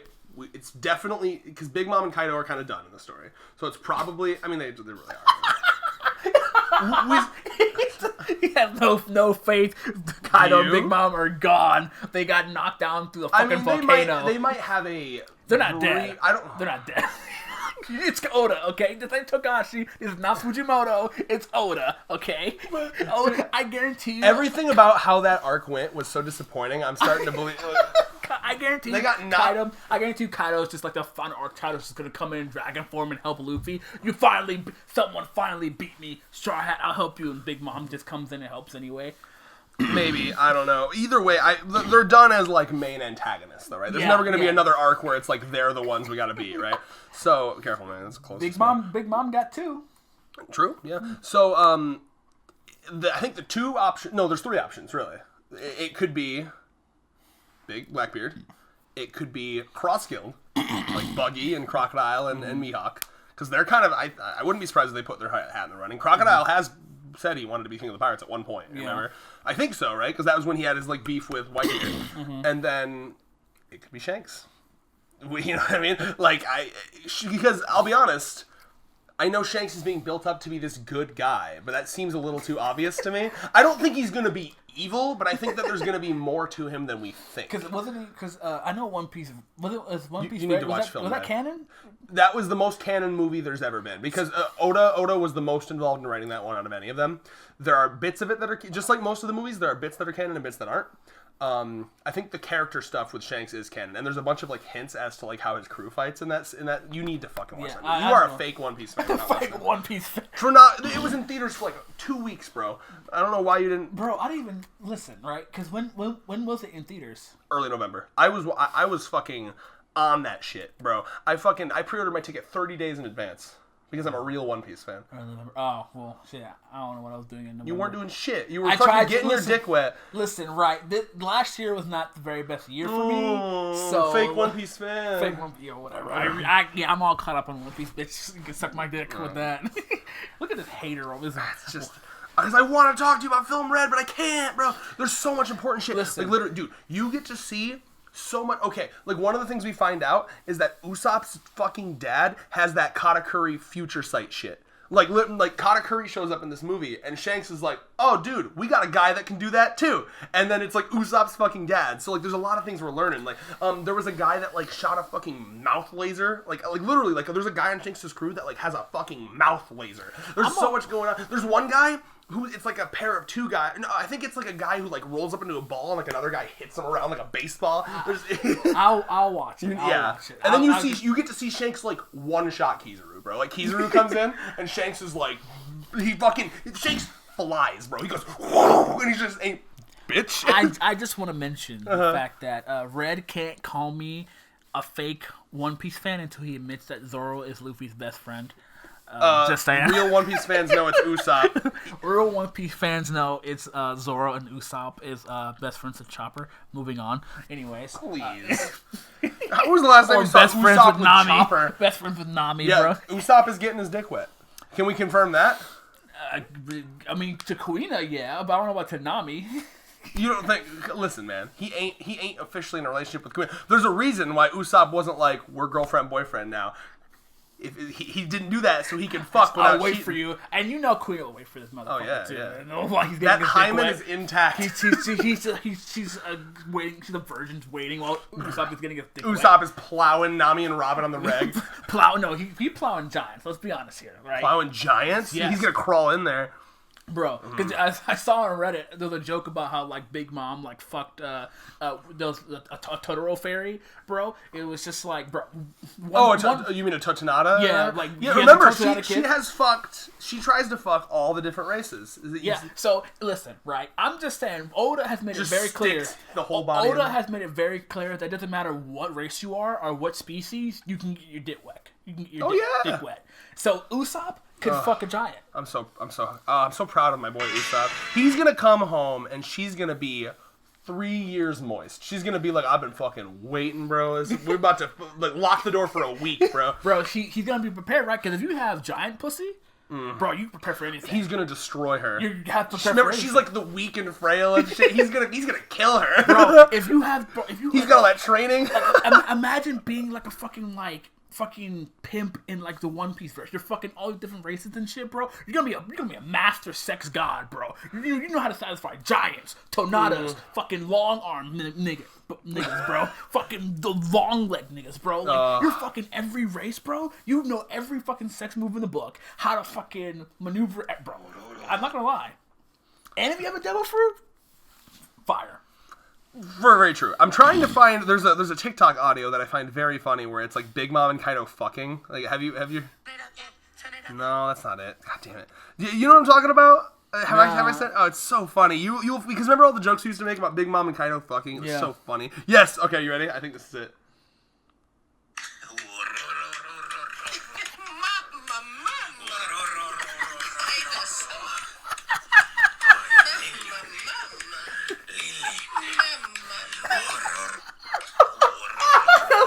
I love the water so accurate too. It's just like he just every plow is like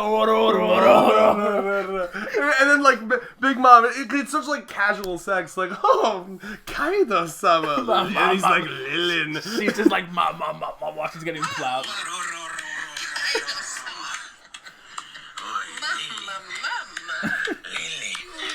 Lily. Who did that? It's so good. Oh yeah. The end credit scene for Film Red. That shit is funny. That shit is fucking funny. Bro, I fucking love One Piece TikTok memes. I'm not downloading TikTok, but that shit is fucking funny. That's so good. So let's see here. What else do you have to talk about? But yeah, I'm not ashamed. I'd fuck York. I would. Yeah, even though, because like she's probably stinky because she just eats, sleeps, and shits. But like, I hope she takes a shower at least. Hopefully, yeah. I'm gonna hope that. I mean, because Vegapunk's got so much technology, she probably just has like a conveyor belt. She fucking gets conveyored through after she shits. Yeah. So how's this? Okay. Garp, death flags, yes or no? I could see it. But the thing is, though, I find it very interesting, and obviously way better than Wano, right? So can you see how how easily Oda is switching perspectives, but it's not confusing at all, and it's making sense? Yeah. He's telling multiple stories at once. Like we're going we start the chapter, we see what Kuma, and then we see Egghead, and then we go flash a kid, and then bro, like it's so good. Like in Wano, it would be like one page of a fight, and then 10 different places at once, right? But this one is that was all in one location. And like what's interesting too is so this is why you need to watch Morge as well. Morge did a cool video on like what makes this final arc so good. Whereas like I think Oda, he loves to introduce new characters. He's like almost addicted to it, right?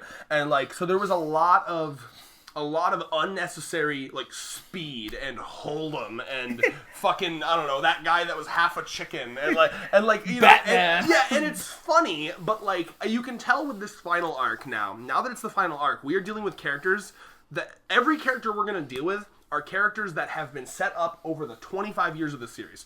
So he doesn't have to waste time introducing them, setting them up. It's all go time now. There's no more setup. This entire arc is go time. And it's beautiful. Like, all the hard work he's done for having a series lasting 25 years, it's coming to fruition. Yeah, fruition. Now. Perfect. And it's just like, because now that we know Kid is going to Elbaf, right? We know that Garp is going to go to Blackbeard, right? Now we're kind of getting like different perspectives. Because honestly, this might be like a quick. It might be like a quick like. They're probably going to be off Egghead within 5 to 10 chapters. Yeah. But I think it will. There will be a little battle at least, because I think it'd be wrong for Oda to blue balls us here, because there's like the Kizaru's coming and he's bring all the ships, and like if they think they're going to get off, I think there will be at least a struggle, a decent battle. I think it is going to be hard. Here's my thing.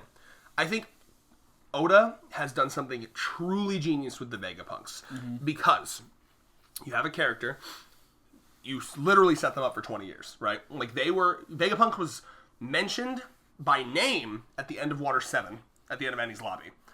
You know, when Garp comes in, you remember? It was Kobe that was like, oh yeah, we have this scientist in the Marines, in the government. You remember that? Mm-hmm.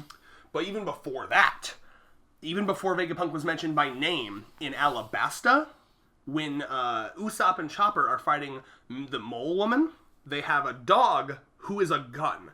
And they say, oh yeah, there's like a scientist that works in the government that figured this shit out. So we're talking Alabasta. Right? Vegapunk's been set up since. So the first thing that you might be thinking is like, if you're an author, you're like, okay, this character's been introduced. I've been hyping him up for so long. How do I make sure that he doesn't disappoint? Give us 6 different versions. There's a Vegapunk for everybody. It is impossible to be disappointed with Vegapunk.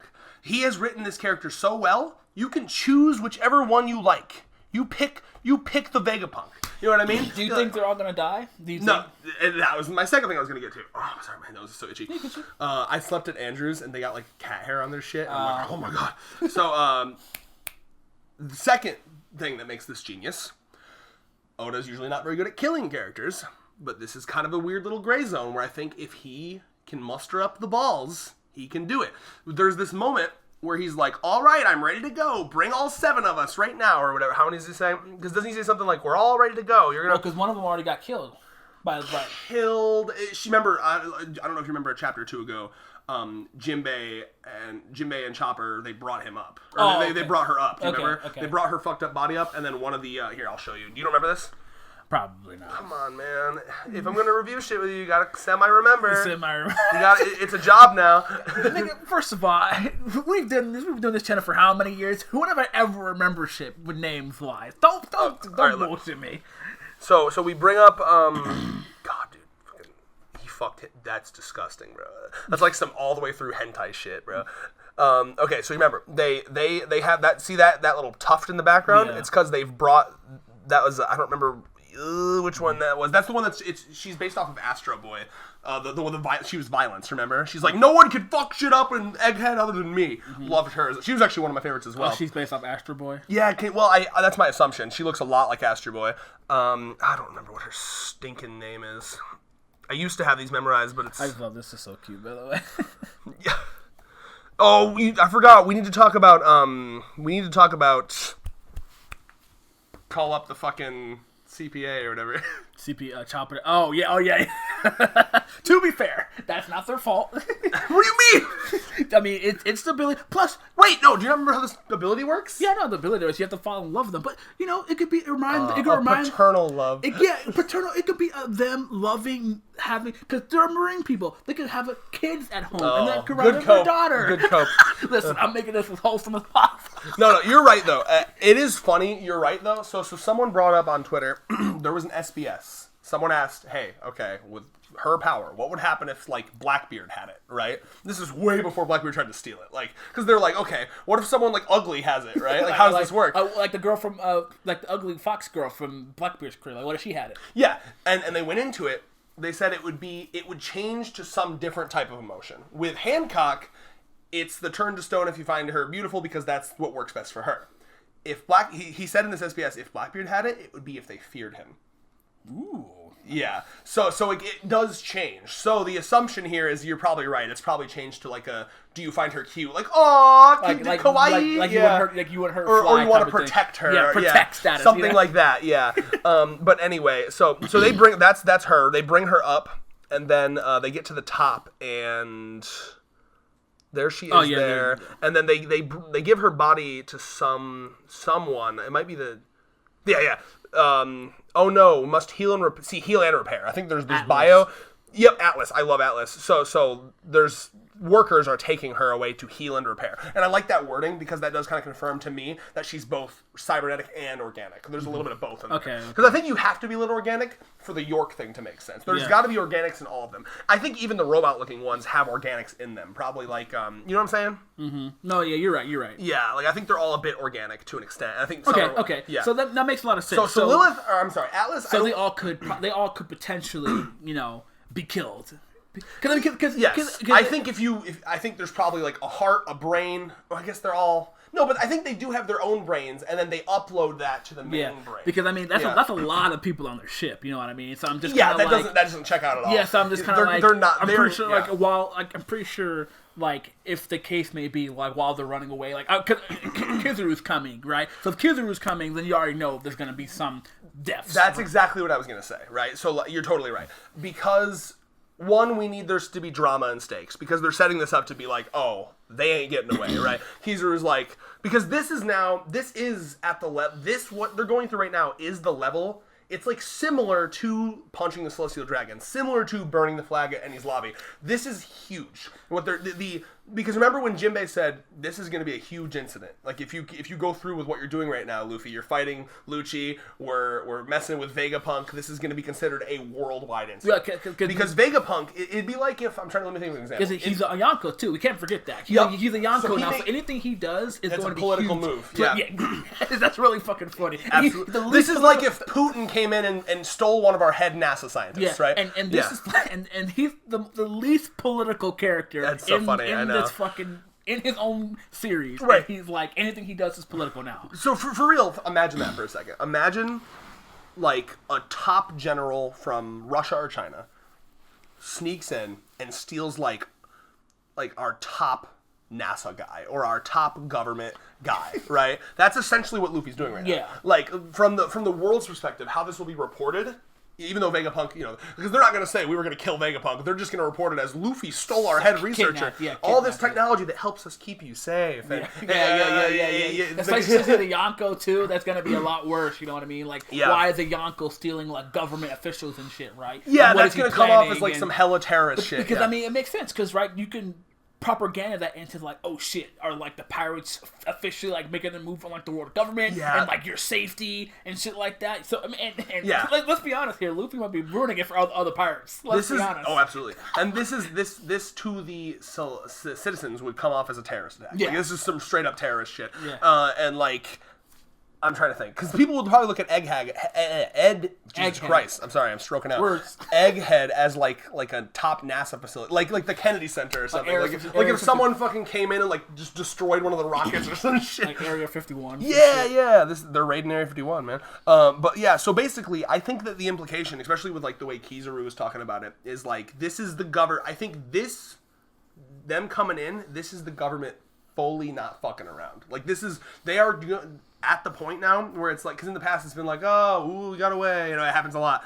I'm reading this as like the government's not fucking around. We are not, like, we cannot let them get away. Well, I mean, cause I feel like I kind of sort of like realizing like, okay, this is gone on long enough. We finally have to put this shit to rest. We finally have to put like everything to rest, because I mean, like, everything Luffy's done is getting worse and worse for the world government. It's like, think about it. Well, and now they have that fruit thing, right? Yeah. The fruit is like connected to Joy Boy, and that's a whole fucking thing. Especially since now we know like the Gum fruit is actually a zone instead of a Paramisa. Yeah. Like, they have more targets on their backs more than info. It's funny too. He got that shit just because of Shanks. By accident, eating a fruit by accident. You know his ass was about to feed that to Ace too. Yeah, that was the plan. I mean, that's the theory, right? Is that he was going to feed it to Ace. I believe in that. Yeah. I mean, because I mean, he was probably, because like, what do you think? You know, because Roger was probably like, hey, I have a son, and then like, you know, that's probably the theory. But either way, that's like the carried on will thing. Mm-hmm.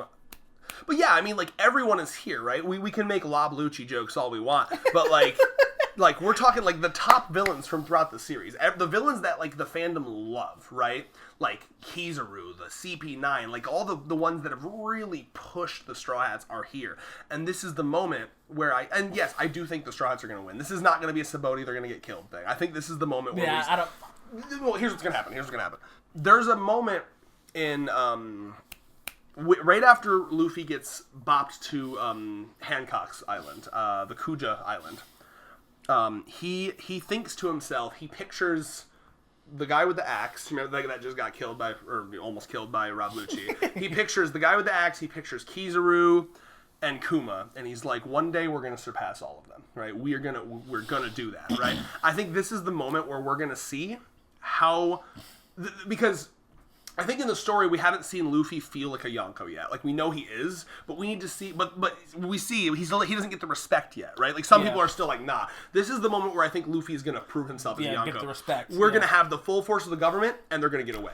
But that doesn't mean there's not going to be consequences. I do think that every Vegapunk but one will die. I think that every Vegapunk, and my hope is Lilith, because I think Lilith is the most cool, he's got the most cool personality. I think Lilith it's the first one we saw. Remember, that was like the introduction to the arc. I think that's the way that Oda is envisioning it, because Lilith is the most interesting personality, the most unique looking. So I think they're all going to survive except for Lilith, probably because Lilith, being evil, being self-centered, probably will be the one that wants to survive the most. I think the rest of them probably look at it as like, oh no, it's our duty to die to protect the main body, but Lilith would be like, fuck the main body. I can even see a moment where like it's the main body and Lilith is like, bye, old man, and throws him back. I would love that. And like, then you have a moment where they're like, oh my god. And then Lilith's like, what? What's up? So technically we have Vegapunk, just not the right one. She's like, what? You got a problem? I'm fucking Vegapunk. I got all the Which is very interesting, by the way. I know. Which is very interesting. That would be so fucking funny. It's just like, they have a Vegapunk, just not the one that they need. So it's just kind of like, okay. I'm begging for that to happen. But like, you're right. And it's just like, okay.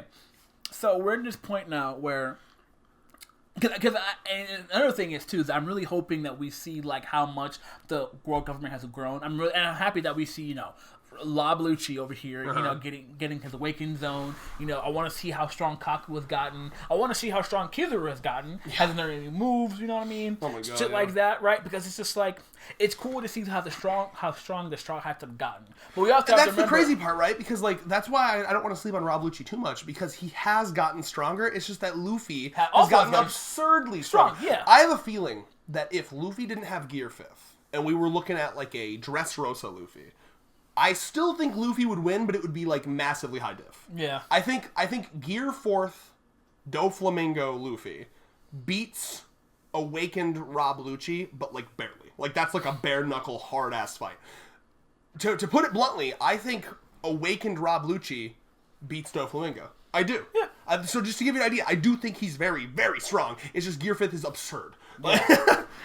And of course, beyond even Gear 5th, right? He's got the advanced Kakurazaki. He can coat his arm in the Kakurazaki. That's the shit that like knocks out Yonko, right? I mean, he's got absurd shit. Because I mean, like, it's funny too. I'm actually shocked that Oda was so quickly to have Luffy turn into Gear 5th. I was just like, kind of like, because remember, we were just like, oh, he's gonna get a Gear 4th form based off of every animal that he was training with. You know, I mean, we got the gorilla, we got the snake, but we thought there was going to be a couple of more, but he went straight to Gear 5th. So I'm just kind of like, because it would be cool, right? Because you know, like, you have Gear 2nd, which is like, it's kind of like Super Saiyan type thing, where it has like, it's one function, you know, whatever. And then you have Gear 4th, which is like a more complex, like, he can change it into different forms. Does he want muscle? Does he want like, speed? You know, speed, stuff like that. And Gear 5th is just like this cartoony, fucking wacky shit. Reality manipulation. Shit, right? Which I found very interesting. Yeah. I found very cool, but I was just like, okay. Did not expect. So I was just like, are we just fucking done with Gear 4th now? Is that it? Or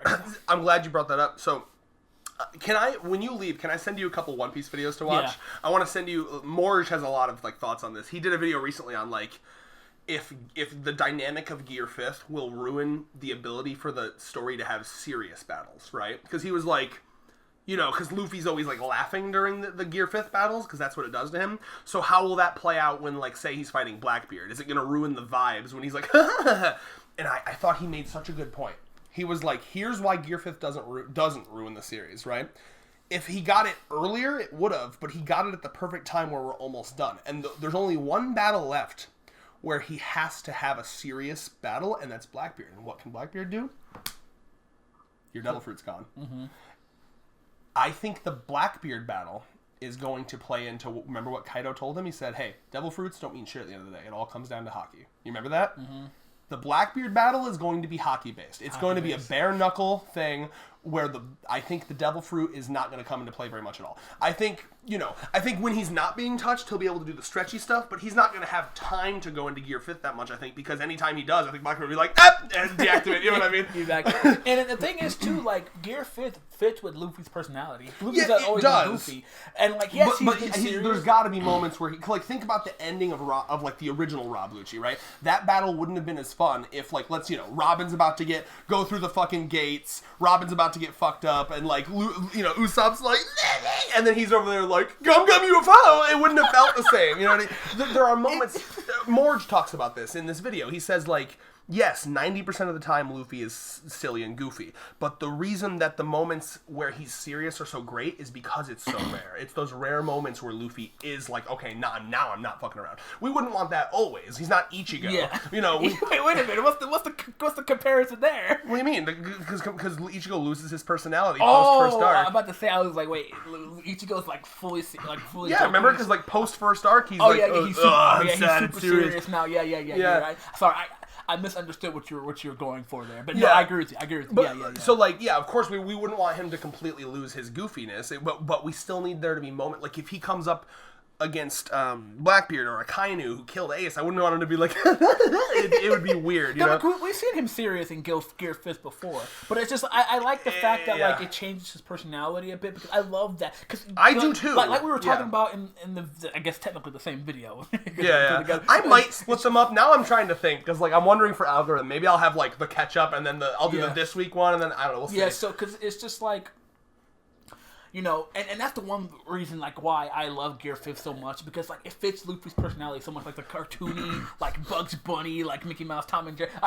You have no idea. I love it, you have no idea how funny it was when I saw that. I'm so sad we weren't reviewing it. Yeah, edit on Twitter, where it's, like, you know how, like, they were, like, fucking, they were, like, it was like the panel of Kaido talking about how high can you reach. It was like fucking like that was a sick different fucking we had Rocks, we had Shanks, we had Roger. But then someone edited it to replace them with like cartoon characters like Tom and Jerry, Bugs Bunny, Mickey Mouse and shit. Yep.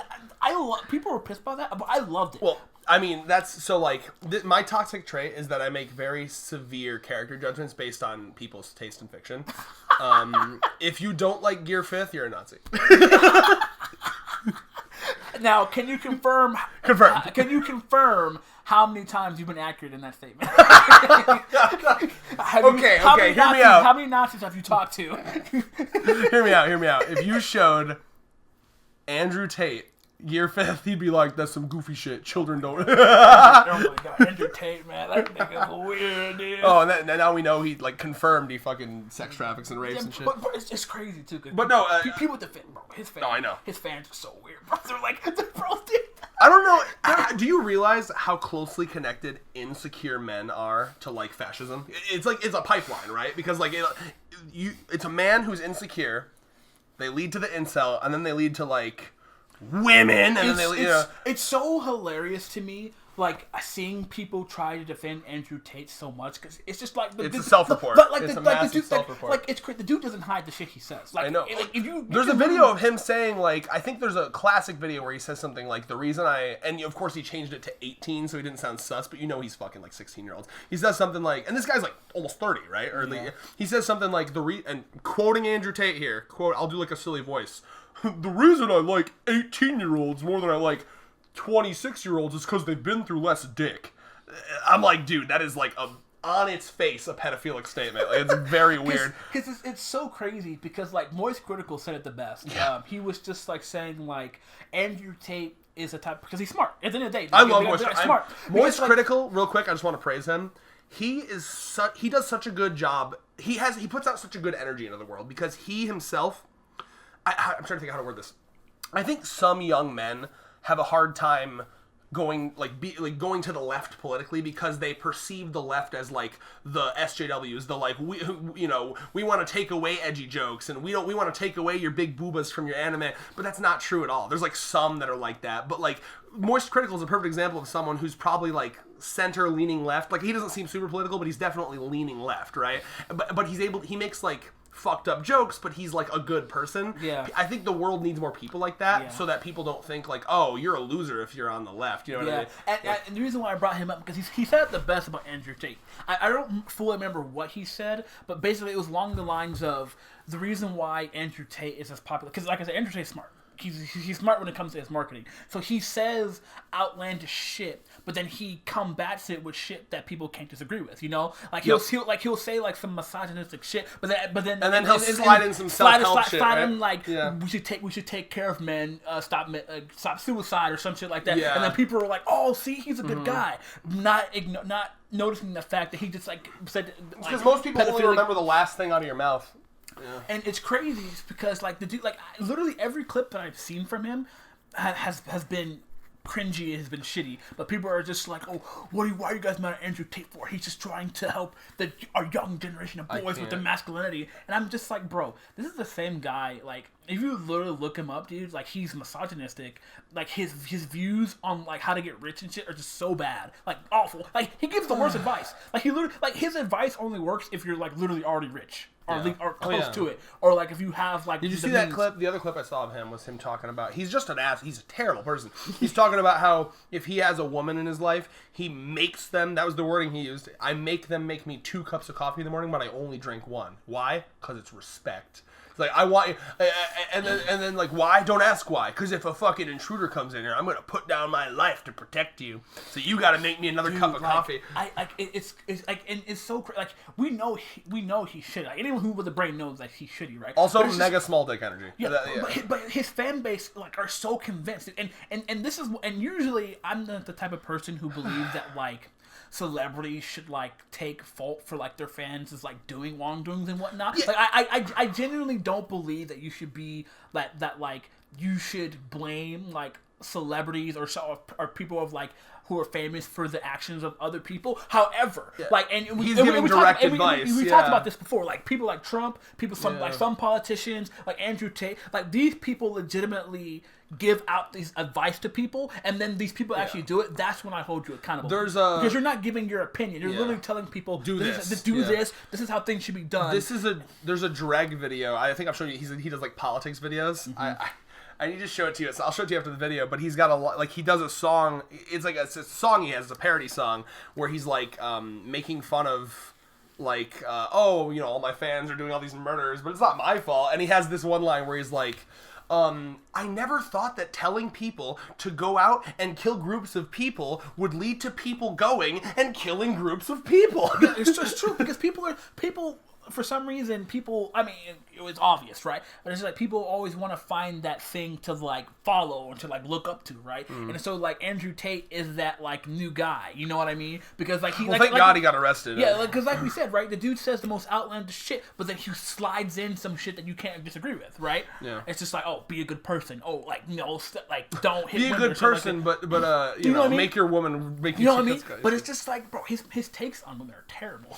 Also, like men that are like so insecure that they have to do the like, I don't know if you've seen this types of shit he'll say. He'll be like, if you're gonna date me, you have to know that you're mine, and like you can never talk to another man. It's like, dude, that makes you sound mega small dick, bro. Like I'm gonna be honest with you. Yeah. If you think like that, you should just stay single, because like there's no way in hell, especially like it is no way in hell your spouse cannot talk to the opposite gender. Like it's impossible. Like literally it's impossible. They have to go to work. They have to literally go to the buy food and shit. Like you just expect them to just like ignore. I remember when I worked at Big Boy, I had like women that were coworkers that would like I'd stay after and we'd like talk for just a little bit, just to like talk, and then be like, oh, I gotta get home. My husband's gonna get like suspicious or whatever. I'm like, what are you fucking talking about, dude? Like that sounds mega toxic. All right, we should move back to fucking. Tangents, but so what were we just talking about? I feel like we were on something. I think we're fine. I think we discussed everything here. You're probably right. Oh yeah, so yeah, I love the idea of most of the Vegapunks dying. The one that we stick with is Lilith. I want to see Lilith do some, because she's called the evil. I want to see her do some evil shit. And that would be sick as fuck. Yeah, I mean, I'm trying to think if there's anything else.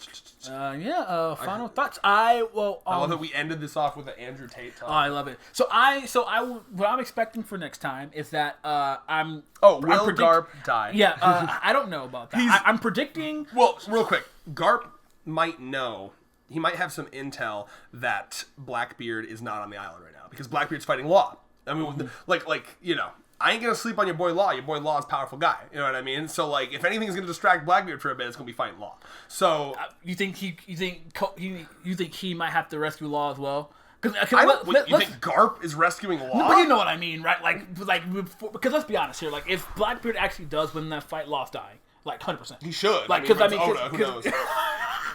But I mean, let's be realistic here, because Blackbeard. That's what they said with Absalom, the lion guy. Remember? Yeah, because if you take your fruit, you have to kill them, right? Yeah. So because even then, he might just like force Law to do that surgery on him, because it makes sense, right? Because because if he loses, he's gonna be like, okay, you have to do surgery on me, I'm gonna kill your crew or whatever. But even then, he's gonna kill his crew regardless, so it doesn't really matter. Yeah, but I feel like the easier way to do it would be, because surely he has like a bunch of grunts. Like grunts on his crew that are like, I love you, Blackbeard, you're like a god to me. So surely he could just take the fruit, give it to one of those grunts, and then have that grunt do the surgery. Yeah. If Law's and then still keep the fruit. And then just and then just take the fruit again. It's smart because I just realized he could infinitely do that surgery. Yeah, he could just have a bunch of dudes die and make their whole crew immortal. Because the fruit goes to the next available fruit in the area, right? So as long as you have fruits on your island. That's why the theory was when Jesus Burgess, remember the big muscly luchador guy, when he went to Dressrosa, he had like a bag of stuff, and the theory is it was like a bag of fruit, like just a bunch of different fruits, so he could kill a motherfucker and be like, okay, yeah. That makes a lot of sense. But are we ready for my first in a long time rating, bro? Well, hold on. So real quick though, you know what? Before you rate it, I remember for years I was so excited for the moment where because we were reviewing this weekly, and I kept making the jokes about Law dying. We may be closer than we think now. We may be there. Dude, I don't know, man. Like now I'm just kind of like, okay, you know what? Because I had a friend who was like, yeah, bro, like I think Law's gonna die. I'm just kind of like, I think, you know what? I think that's a good death though. I think I've come to terms with it, to be honest. I think I've come. Yeah, bro, I matured. Yeah, I got pussy and I matured. You got pussy and I was like, maybe Law isn't the most important thing. Gets pussy once. You know what? Maybe Law should die. Oh, that's fucked up. But yeah, man. I mean, but at least that would be like a really important death. Because imagine for a second. I don't think we're gonna find out for a while. By the way, I think the coolest way to reveal that, I think we talked about this, would be, okay, feel me on this. All right, Garp goes there. He happens to get there when Blackbeard's out. So it's like half the crew. We only got like maybe there's like 4 of the strong dudes. Maybe you got like Katarina Devon, like a couple of them. So He's busting his way through those motherfuckers. He gets Kobe. And then like, all right, let's leave. Then, as they're about to leave, Blackbeard's fucking coming back in, and he's like, Monkey D. Garb, what's that? And then like, he's like, oh, okay, all right, guys, you take Kobe and run. I'll hold Blackbeard back. And then all of a sudden you hear, Roo! That's the way to reveal it, right? And then at the same time, you get confirmation of a Law death. And then a Garp death. Oh, and then Kobe barely escapes with like Helmeppo and the others, and then Garp lays down his life for Kobe in like that's his version of laying down his life for the next generation. No, right? Yeah, that makes a lot of sense. I think that'd be sick as fuck. That'd be huge. That would break Twitter, bro. That would break Twitter. Garp and Law both dead at the same. I'm just kind of like, yeah, okay, I can dig it. Man, I can't. So Law had a good run, man. I'm gonna rate this chapter.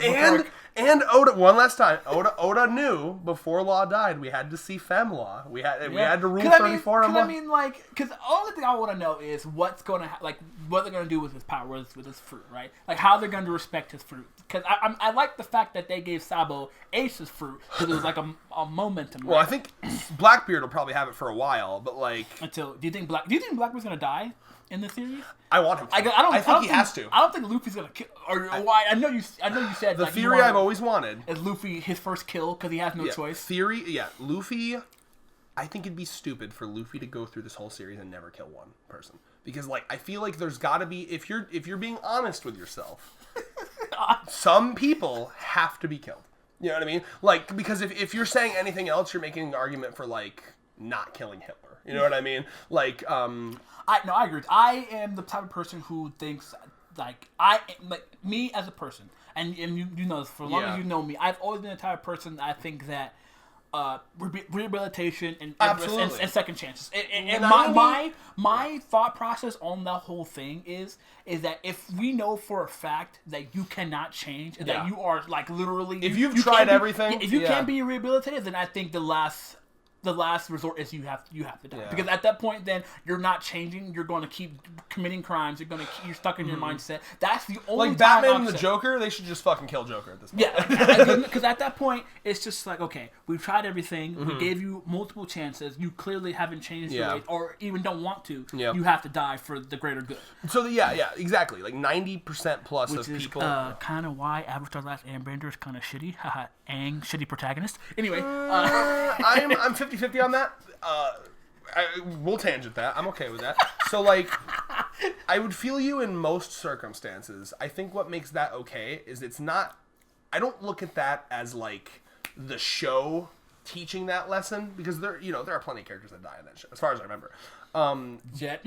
Yeah. But so stupid. Aang specifically was raised as, like, a Tibetan monk. I don't know if Tibetan, like a monk, right? I don't know what type of monk he's supposed to be based off of. I shouldn't just say random cultures. But before you continue, it's really, really funny too. Is because like remember one of the almost final episodes where he's like literally he's asking like another monk for like guidance of like if he could kill the Fire Lord, and the monk is just like. I mean, we did teach you that life is important, but you gotta make exceptions sometimes. Is that what he said? Like, that's not exactly what they said word for word, but she basically was just like, you're a good kid. Mm-hmm. We taught you well, but it's just like, it's one person against the world. Come on. Real quick, I liked what they came to. So first of all, it makes sense to me in Aang's character because that's like first of all, he's very young still, right? 12. Like you're not supposed to, like, that's pretty abnormal. Like most avatars aren't that young doing that important shit, right? So that's because he was an iceberg, Exactly, right? And then of course his entire culture is like, we're talking like the level of pacifist where they wouldn't want to step on an ant. You know what I mean? That shit was hard for him. And it's not like the show didn't acknowledge the other perspective. Like there's the part where he goes into Avatar state and he's asking other avatars for advice. I don't know if you remember Kyoshi. Yeah.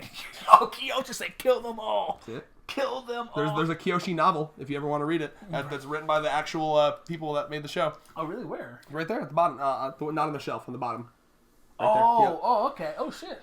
Kyoshi and Kyoshi's like, kill it, motherfucker. Kill him now. Yeah, you're a bitch. Yeah. And it's just like most of the avatars give him a lesson. It's just like, oh, okay, yeah, we get you're a good kid, but you sometimes you have to take desperate measures. And it's just like, and I guess they found I'll be honest. I thought what he did was perfect. Like, taking the bending away. Take the bending away, he can't do shit. Yeah. Yeah, you know what I mean. And like, then you have to be careful about the ideology too. The next step then is.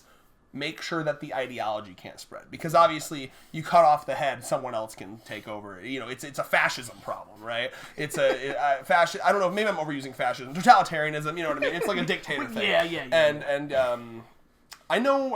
There's this villain in Korra that is legit a fascist. It's that woman for the final season, like actually legit a fascist. She's like femme Hitler, and that was fucking awesome. Because she's even doing the whole like we have to restore our nation to what it used to be, and she's like going around with like the guise of helping people. Such a good show. But remember, what was I gonna say? Remember, there's another Avatar coming, right? They're gonna do one about the Earth one after Korra, which is cool because Korra took place in like kind of the 20s era, right? So we have like just the beginnings of automobiles and stuff. So like the next one, Earth, we might be starting to get up to like a JoJo Part 3 style, like 70s, 80s, maybe even like approaching modern day. That'll be really interesting. But anyway, so with One Piece, Jesus Christ, I'm burping. I love it. I love where it's going. Yeah, I give this chapter 8 out of 10. Yeah, very informative. I think the pacing is the biggest thing you have to clap to. Like pacing, yeah. The pacing lately has felt so perfect. One Piece. Yep. Like I'm saying, like even like the transitioning from like different areas. It felt so One Piece, and it's coherent. It's just really good. I really, really, really want to see more of Zoro and Kaku. I hope we see a bit of that. I don't want it to just be one.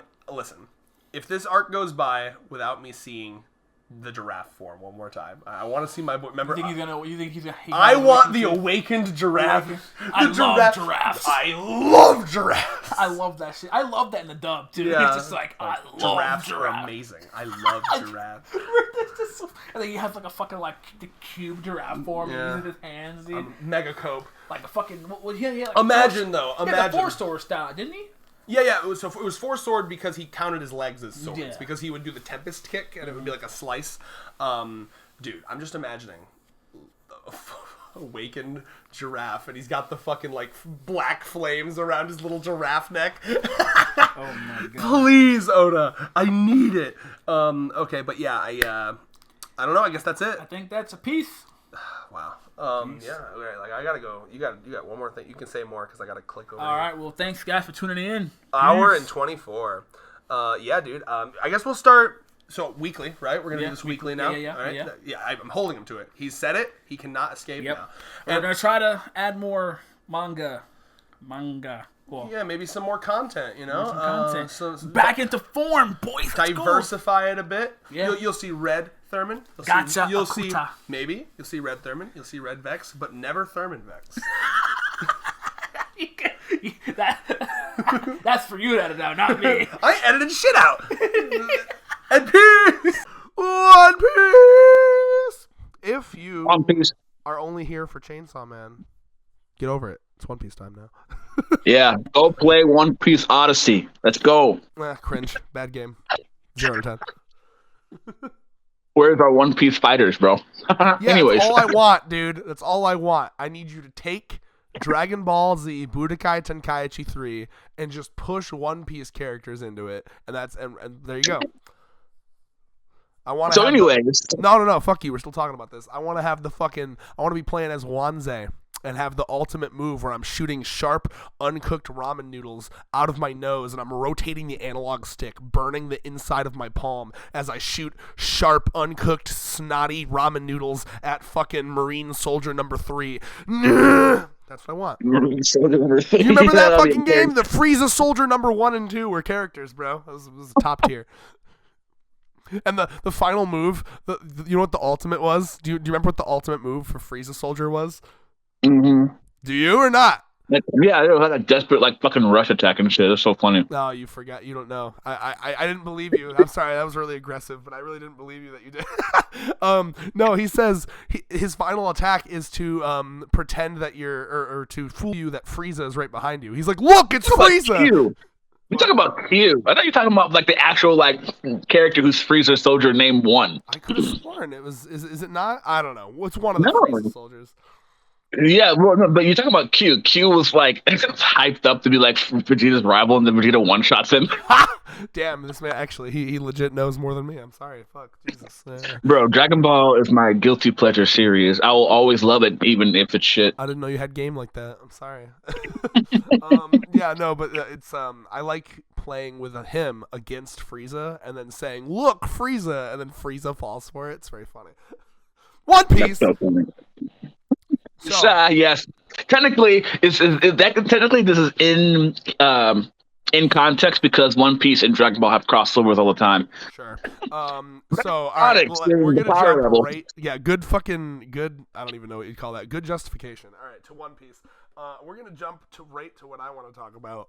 Are we getting the Luchikaku Zoro Luffy team up? Luffy and Zoro hated that shit so much. I'm glad, yeah, because I mean, to me that feels very. I'll be honest, it feels a little strange. Because like these are. So Mr. Moores did a video on this where he was like, this has to be handled tactfully because, you know, when he teamed up with Crocodile back in the day, it was like a truly desperate situation, right? Like it was like, we're in the unescapable prison, you need all the help you can get. This, to me, it's like, yes, these Seraphim are powerful, but Luffy is still Luffy and Zoro is still Zoro. I feel like they could high diff their way out of these Seraphim, personally. Now, the way I would like it to go is they say, no, fuck you. Actually, no, we're not going to do that. But then when Kizaru shows up with the millions of battleships and the Gorosei member, then they might have to be like, because then I think it'd be desperate enough where they're like, all right, because I'd like a moment where maybe, you know, they're like, oh yeah, also we're gonna like assassinate the CP0 because they failed or whatever, because obviously you're I don't know if, you notice that the Seraphim were going after them specifically, which is interesting to me. Yeah, it makes me wonder. Go ahead. It makes me wonder because we've been having talks about a traitor for some time now, and we saw like a shadowy figure. The first time I saw that shadowy figure, it reminded me of like the tall like giant thing that were hinted at in Thriller Bark, and like that's the first thing that came to my mind. But I was like, I think fucking huge though. They're not fitting in a lab. Yeah, I was just that's the first thought I got. So I was like, oh, cool. I think their story arc is kind of over in Wano. By the way, their story arc was shit. By the way, yeah, they were hyped up. They were hyped up on Thriller Bark, and they were very underwhelming in Wano. I don't think they're meant to be the same thing, to be honest with you. You think? Oh no, I think that because the big things at Thriller Bark were just like naturally occurring phenomena in the Florian Triangle, and the numbers were failed attempts at cloning what Ors was. Oh yeah, they're not the same thing.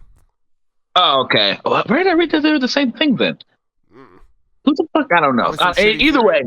But I just wanted to save you from the comments because that's definitely not. You know what? I heard somewhere that they were the same thing. That's why I was just like, okay. Oh, no, either way. Theory for a while. But what was I gonna say? No. Okay. Anyways, yeah. So that's what they reminded me of. But like we know that there's a traitor somewhere. We just don't know who that traitor is. And I know back when we were discussing our last One Piece film video, I don't know if you released that or not, but. The last one we did, we talked about how you thought it could be like Shaka. Yeah, and like, I don't know, it's tough. Like, part of me still thinks that because he is the one at the monitor, like at the control desk. You know what I mean? And his face hasn't been shown at all. So if he's doing like some conniving little evil smile, we wouldn't know. You know. But at the same time, I do notice that in this chapter, he is in a room by himself, and he's like, "What's going on?" So I mean, like, why would he do all that acting for just himself? I don't know. I'm still like 50% sus of him, but maybe not as much anymore. I've heard a bunch of other theories that like there could be another Vegapunk body we didn't know about that maybe was like in stasis, and then like Caribou accidentally like woke it up by pushing a bunch of buttons, because it basically has to be a Vega. Like the only two options at this point that make sense are one of the Vegapunks, or somehow the Gorosei guy is like already there. You know? Yeah, that was my thought too. Like he like there's like a range of like orders or some shit. Like they can like sense the presence of like someone who's like higher up and shit like that. Like it sounds crazy, but like it's Vegapunk we're talking about. So like I can see it, right? It's just like, oh, they know that he's coming. So like, or maybe it was like orders that they were given from like the jump, that like as soon as like you sense the presence of like a Gorosei, like it overrides it or some shit like that. Well, also, and I really don't think it is him, because like I think, you know, I don't know where you fall on this. I don't think that the Gorosei are going to be like badass fighters. That doesn't seem to me like what their role is. No. Yeah, I've never thought about that at all. There are people that want them to be, and those people are cringe. Like, it's such a cringe idea to me. It's very like baby's first anime. Like, all old men in anime have to be badasses. It's like, no, dude, they could just be like political corrupt leaders. I mean, this is Oda, so I wouldn't doubt it. It just would feel weird to me. It would feel weird, but I'm at this point I'm open to anything. Well, here's the thing, I would be shocked. Yeah, go ahead. Go ahead. Oh, okay. They can't be too powerful because like if they're gonna come in and be like, oh yeah, dude, all the Gorosei are like even more powerful than fucking admirals, and they're like on emperor status. Yeah, no. If they're saying that shit, like then it's like, okay, well, why haven't they just fucking personally gone into places and swept shit up for the government? That's clearly there's no way. Like the one thing that makes sense to me is that like they were able to fight in like their youth, but as they got older, they're not as strong as they used to be. I only assume because I don't think any of them have devil fruits. I'd be shocked if they had devil fruits. Well, like up the getting older thing because that's something we need to discuss. Okay, so you saw the cover photo, right, of Vegapunk getting a meeting with the Gorosei, the cover story. Mm-hmm. So first of all, that's a huge deal because I mean, like, that does not just happen to anyone. You know what I mean? That's pretty fucking big. But also, and obviously, that you remember that this cover story is like something like 25, 35 years ago. You know, this is back a long time ago. And on top of that, during Robin's flashback, the Ohara Buster Call, we saw the Gorosei in that flashback as well, also kind of silhouetted in the same way they're silhouetted here. So Oda, every time he shows the Gorosei, he's very careful to make sure they're kind of in silhouette. But every time, the what you do see, it seems like they haven't aged at all, right? They haven't changed at all. Adding kind of to the theory that they're immortal or something, or ageless. Have you noticed that? Yeah. So, like, I want to put that out there because to me that's seeming more and more confirmed because, like, the Ohara flashback, they look exactly the same. Right here, the Vegapunk thing, they look exactly the same. Why silhouette them out if not to try to make that a reveal later where it's like, yeah, they've, like, literally never changed. You know what I mean? Yeah, no, that makes a lot of sense, yeah.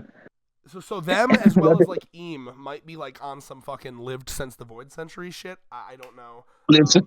Like they're robots or cyborgs or some shit. Well, I could even see a situation that'd be funny, but I could even see a situation where, you know, they had some like mega slave shit going on in the Void Century, and they just kept like giving a new slave, like they probably just held on to the op fruit and were like, all right, you do the surgery on me. He dies, and then they have some way to get the fruit right back. All right, you do the surgery on me. You know what I mean? And since it was confirmed that like where they're at right now was like in the past, like the robots and shit. Yeah, they had absurd technology in the Void Century. Yeah. Yeah, so I'd assume that since they're from the Void Century, like the medication and like the medicine in that century was like way more potent. So like maybe like medicine, like they made medicine where made you like I wouldn't say live forever, but it was just like you have long fucking like lifespan. Like 100 years becomes like 1,000 years or something. Yeah. You know what I mean, like. Because of because if they're making like fucking giant ass robots and shit and like machines that like pop out like full food and shit, like it wouldn't be like too unheard of to be like, oh yeah, we have this medicine here that makes you live, 100 years or shit like that. Like not necessarily like immortality, but like aging. Yeah, eternal youth or I guess something like that. Do in Bleach, where they just like age way slower. Yeah, like. Something along those lines, because like I agree with you that them being able to be competent fighters wouldn't make sense. I could see them like I wouldn't even put them like on Garp's level, but like I would say like a retired like Whitebeard maybe. I believe no, I wouldn't even put them there. I think that they're competent enough to handle themselves, and like I think they could protect themselves against reasonable threats. I don't think they're going up against any New World Pirate Captain. I would say I think they could probably beat like Arlong or some shit that. Yeah, I agree with that. Maybe like people like Arlong, like early like beginning early One Piece fighters. Like I think they could like they're that strong, but like maybe not like Water 7 all the way to time skip strong. Yeah, if they're maybe strong, it comes from how long they've lived and how much knowledge and experience they have. You know, they might be on some shit. They might be on some shit where it's like we know like literally every single martial art because we've been alive for 1,000 years. Yeah, because clearly they train, right? I mean, that one guy has a sword. Like I believe that they train. That's what I'm saying. Like the sword, like you don't carry a sword just for show, right? like although if anyone would, a fucking celestial dragon would. Like, yeah, like, it's not like, now where niggas just be carrying around guns and don't know how to use them. It's only for bluffing, right? You don't just carry a sword to bluff, especially in One Piece, right? They do have scars. It's important to note that they do have scars. Like, a lot of them have scars on their body. So, I mean, like... Yeah, so I can see them being, like, competent, but not like, beating Kaido, Big Mom type of shit, right? Or maybe... No, stop it. You're going too far. These people... I said maybe. Think in real life. Think real life right now, because Oda is making a metaphor to real life here. Political leaders in corrupt governments are never there because they deserve to be there or because they have any accolades whatsoever. They're picked because they're privileged. You know what I mean? These people are not going to be super strong or anything like that. You know, they're just part of the Lucky Sperm Club. And I think I don't see Oda like making a pair of super badass celestial dragons because they at the end of the day are celestial dragons, and the point of them are to be like these snobby elitist full of themselves dudes. Obviously these ones probably know the real history, they know that, but they must believe that what they're doing is good for some reason. I just don't believe that they're like super badass or strong. No, I agree with you, but I'm throwing in that maybe out there because we had the same talk with Ben 10 Deku and it ended up being right, and you were very upset about it. So I'm just like throwing out the maybe out there so we don't look like it's. Listen, this has happened in the past. We're convinced something is right, and then the writer comes out and fucking slaps his dick on our heads, and like, no, you motherfuckers are wrong. Read this shit. And maybe, but to me, the badassery of the Gorosei comes from the fact that they speak and it happens, right? Like, their badassery is the fact that they are looked at as deities, right? Like, I'm trying to think of how to word it, right? Like, they are literally the world leaders. Like, it's like... it's what makes, like, I'm trying to think of an example here. You know what I mean. I don't need an example. Yeah. They're world leaders. That's kind of what makes them, and, like, I don't know. We'll have to see. I'm curious. I've heard some theories that the scars on their body may have come from the God Valley incident, because I don't know if you remember the God Valley incident was when Rox D. Zebek was trying to, like, I don't remember exactly what he was doing, but I know it involved, like, mass murdering a lot of the Celestial Dragons. Because that's where they were just chilling, and then like Garp and Roger ironically like defended them for some reason, which we need to learn a lot more about that. But like, because I'm sure they weren't just killing Celestial Dragons, they're probably like just killing the slaves too. They were probably just mass killing everybody. Yeah, the Rocks Pirates with Kaido and Big Mom and shit. That would have been a fun thing. I would love to see a movie about that. I'm sure we'll get a full flashback to the God Valley incident. And like, I could see a moment where like they went through some like genuine trauma and like as Celestial Dragons, and that kind of like hardened them and made them a little bit less bitchy, whiny babies than the other Celestial Dragons. Yeah. Mm-hmm. Now for a joke theory, the joke theory I'm hearing is that Hattori is the traitor. The fucking pigeon. Yeah, because look, he's always next to Rob Lucci. Where is his ass? Where is he? It's just like the Hattori all this time was a fucking zone fruit. Yeah, it's fucking like Lucci's like best friend from like the war. It's fucking funny. Yeah, but I mean like Hattori cares about Lucci. I mean, you saw how distressed he was when Stussy was giving him the suck, right? So like, where the fuck is he? There's no doubt in my mind that Hattori is doing something. He's got to be. In my mind, like I don't think it's. I'm messing around a little bit. I don't think he's responsible for everything, but like I don't think he'd just disappear unless he's just off panel like crying and being a baby bird. I don't know. I'm curious next chapter when they decide whether or not they're gonna uncuff them or whatever. Like, is Hattori just gonna fly back? Like, where is he right now? I need to know. Yeah. That is an interesting take. big steps for a bird, for a pigeon, But no, it makes a lot of sense. What's interesting to me is the fact that, because you're right, they were targeting the CP0. Yeah, that's sort really of. Interesting. So that's what I said. Like I was talking about how like they had like like maybe it was like a sort of like a fail safe sort of thing. You know what I mean? Not or like a because to me like the Gorosei are smart enough to be like okay, like override like someone else's orders sort of thing. So what if it was just like, oh, if you see or hear something that like triggers like this sort of like command, you know, like maybe like Stussy like fucking being like a like maybe like I don't know. I don't think anyone should be smarter than Vegapunk, right? So like well yeah, but it's just like like you know how like in certain series they'll be like, oh, if something happens to me, like do this sort of command sort of thing, like, oh, if I end up being dead, like you'll override like someone else's orders to like do this or like something similar to that. Maybe what you're saying. I think it's interesting to point out that all this happened at the same time that the main Stella body has disappeared, right? So like some people, there's a lot of contenders in the ring, right? Like there's the obvious Lilith the Evil, but probably not because we saw her react and like shock, so it's probably not her. There's the one that's like, okay, Shaka the Good, that'd be like an interesting like turn on its heel, right? Because he's supposed to be good. I actually do like the Shaka theory because I still like the idea that like Shaka being the good is like the guy that's like, yeah, the Marines are the law. Of course they're good. We're breaking the law. We should just give ourselves in.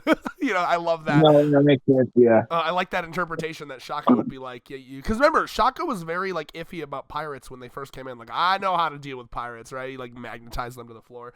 But then there's also, I like this idea because I think it's pretty unpredictable. Like I wouldn't have guessed it. There's also the main body as an option, right? Vegapunk. Yeah, because I mean he disappeared. Why did he disappear? Where is his ass? And then I think the fourth option is, like I said earlier, that there's some sort of like, because who's to say that he never made any more bodies, right? Like I feel like it's a common trope where if a series tells you, oh yeah, there's 7 bodies. There's probably an 8th body, right? Like a big like body, like a failed 8th body. Yeah. But like what emotion would they have though? That's the thing. I think it would be maybe like because we have evil. What about the mad, like the mad scientist? You know what I mean? Like the mad scientist to him, and he was like too crazy. I can see people argue that maybe Vegapunk is that, but no, Vegapunk's like a normal child. Well, the idea is that Vegapunk comprises of all of these emotions, right? He has a bit of everything. The main Vegapunk body isn't any of these. He's all of them combined. That's the point. Mm-hmm. So I mean, I don't know. I'm trying to think because like to me it has to be a Vegapunk because it's either a Vegapunk or somehow it's Jay Garcia. But like I don't know. Jay Garcia. That's a sexy name, by the way. When we got his name. Oda knows how to make a name sound fucking imposing and important. God damn. Oh yeah, some of the best memorable names in the business, man. Yeah. Also, speaking of that, the planet thing, right? You know how he's like Saturn, and we have Neptune, and we have Uranus. There's connections there, right? Like the Gorosei's names are probably all going to be based off of planets. And so are the ancient weapons. Isn't that interesting, right? Ooh, yeah. Oh, yeah. Oda loves his astrology, bro. Tying back to the Void Century shit, bro. Oh, my God. There's so much going on. When the fucking Gorosei gets here, it's going to be so interesting. Because, like, that man knows so much shit. And, like, we never got a chance to talk about this, too. But we're doing it weekly now. You got to fucking pull my ass up. Both of us. We got to hold ourselves accountable to do this weekly. Because I don't want to miss any more chapters. But, like... when he was first introduced, I really like how they did it because like there's this part where he's just like, what's happening now really is such a shame. And like I don't know if you picked up on that, but that's like such politician talk. Like he's not really sad. He's not sad. That is like that's the kind of thing when like, some horrific incident happens and like the government has to go and like I don't know, like mass arrest like all these protesters or something, and then the guy will come up and be like, it's such a shame, no one wanted this. You know what I mean? That's how I felt when he said that shit. I was like, oh yeah, like he's like, oh, I'm such a nice guy. I hate that we're arresting Vegapunk. I mean, he's done such good for the world, And speaking of that, talking about the Vivi stuff, like you were mentioning. Yes, bro. I saw a tweet on Twitter. I want to tag you. I was like, bro, I don't know if you read the chapter, so I don't want to tag him in this. But like, bro, like it was like with One Piece, I always read it. If it's give me like a day, like if the chapters come. Oh, actually, it was on Sunday. That's why I was just like, oh shit. I forgot that you wait to the official. With One Piece, I will always have read it before you because I read it on Thursday when it comes out on TCB. Okay, so because it was a tweet, it was just like I think I retweeted it, so maybe you already saw it, but like it was like a tweet saying like Oda's a god and shit or whatever, and it showed it's the line because what if a giant bird comes out and snatches you? What if that takes you away? And then like it was like exactly like that number of chapters later, it's just like bro, that shit is so fucking funny. That shit's so good. Oda's a god.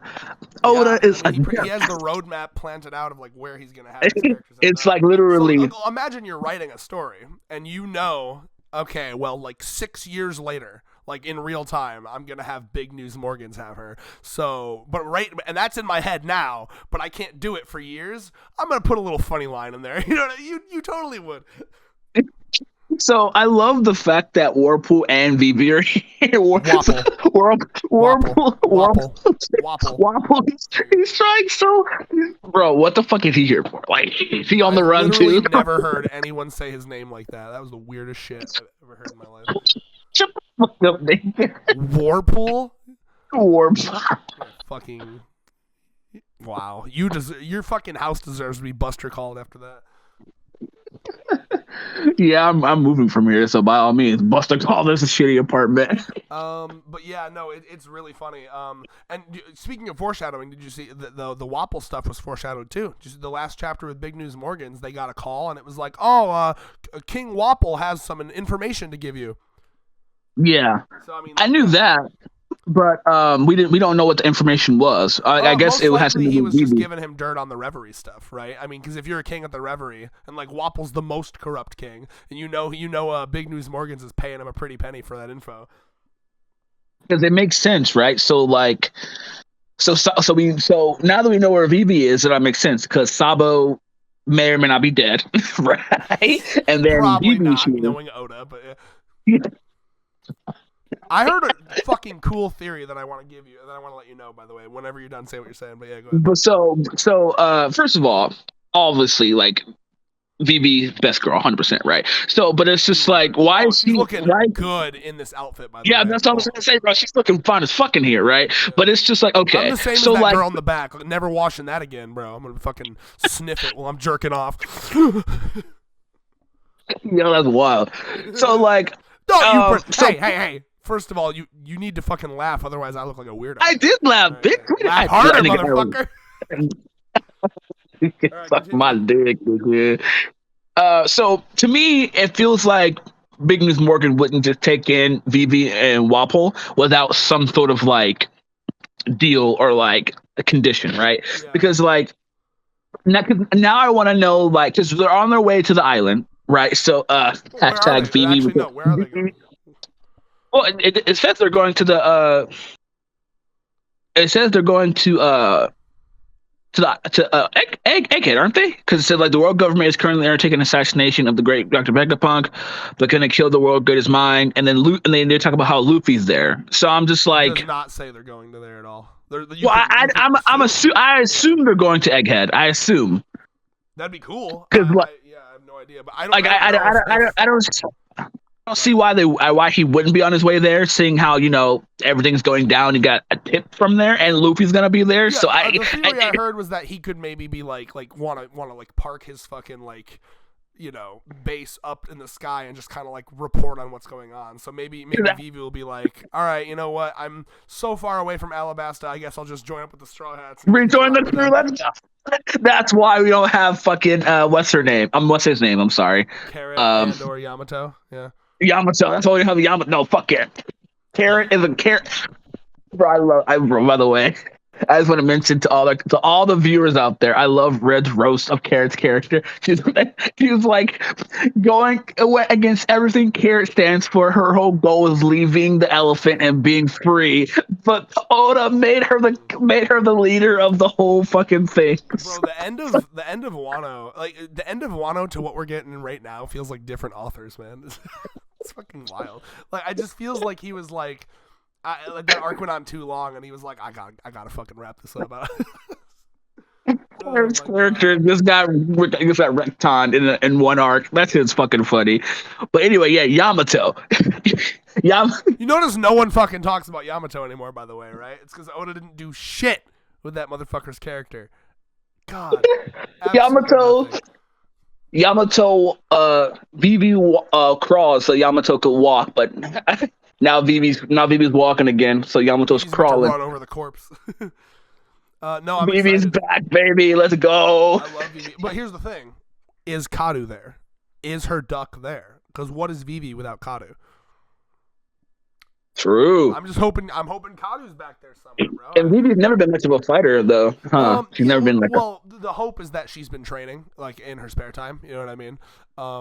Because like people have talked about that. Like she's never been super powerful. She would probably be down in like the Nami like.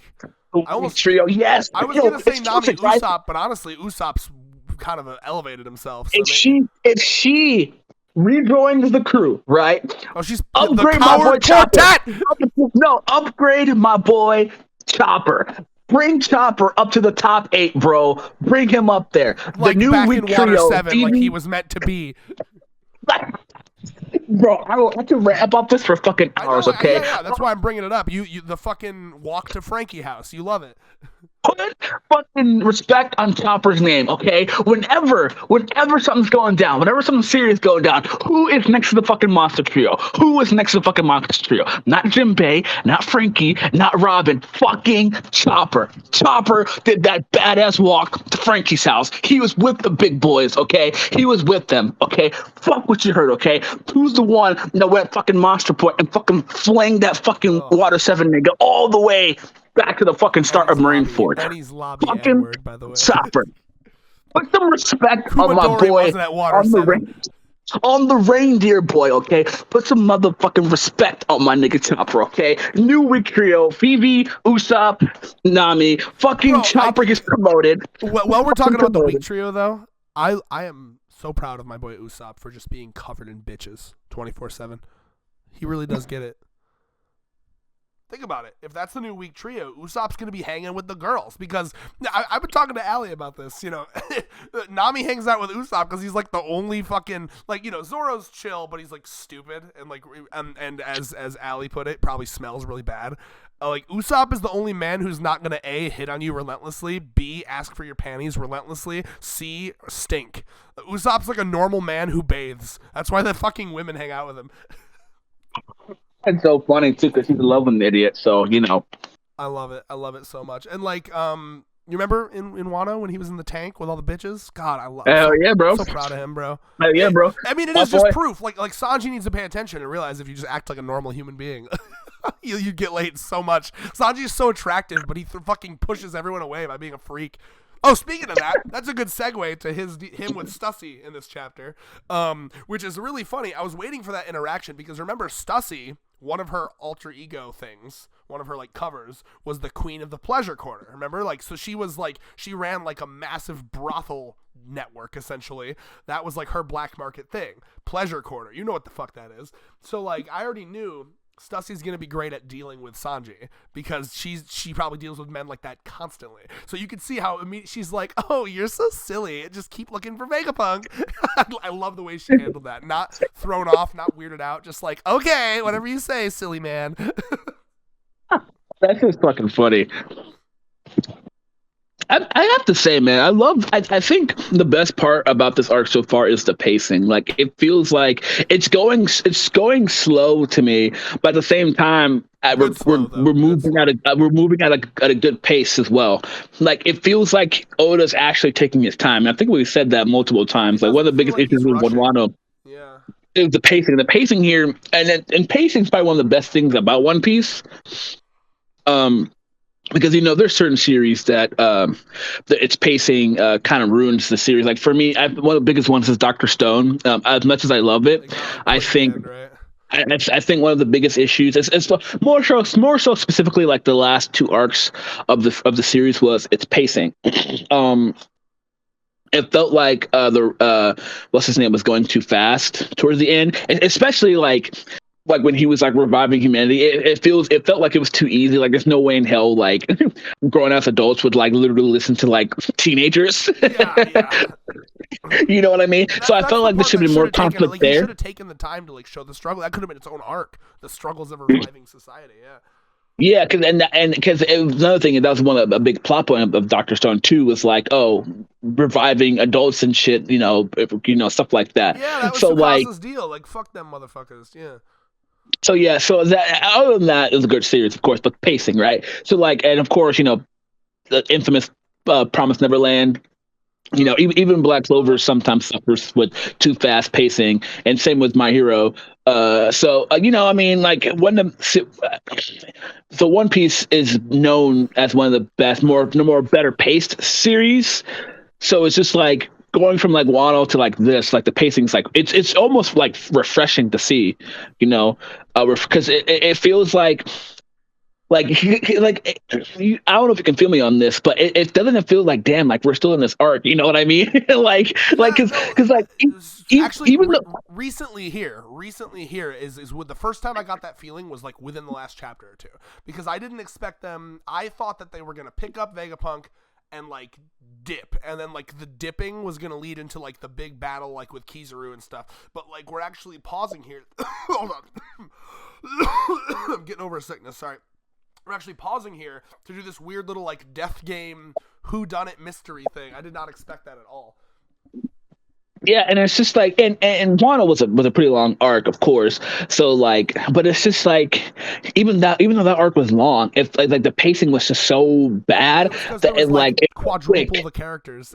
Yeah, like the arc felt quick because the pacing was so bad. But this one, it feels kind of slow because the pacing is like normal One Piece pacing. So like my brain is like all fucking miscombobulated because I'm just like, oh shit, we're still in this arc. It feels like the arc should be towards the end by now, but Oda's taking his time, so like it's bringing me back to like old school One Piece. I'm just like, oh shit, this is how One Piece is supposed to be. Wait a minute, this is normal One Piece pacing. It is interesting because like this reminds me of I don't know if we talked about this, but you remember he did that whole like, yeah, my goal is to end it within like 3 years or whatever, right? And then people were like panicking or whatever.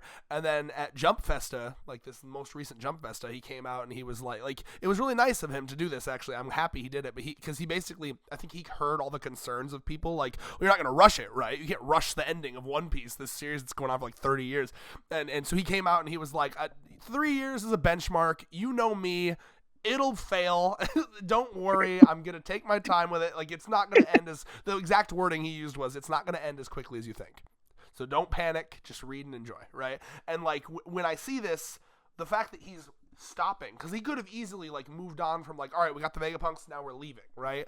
The fact that he's doing this really reassures me that he is prioritizing.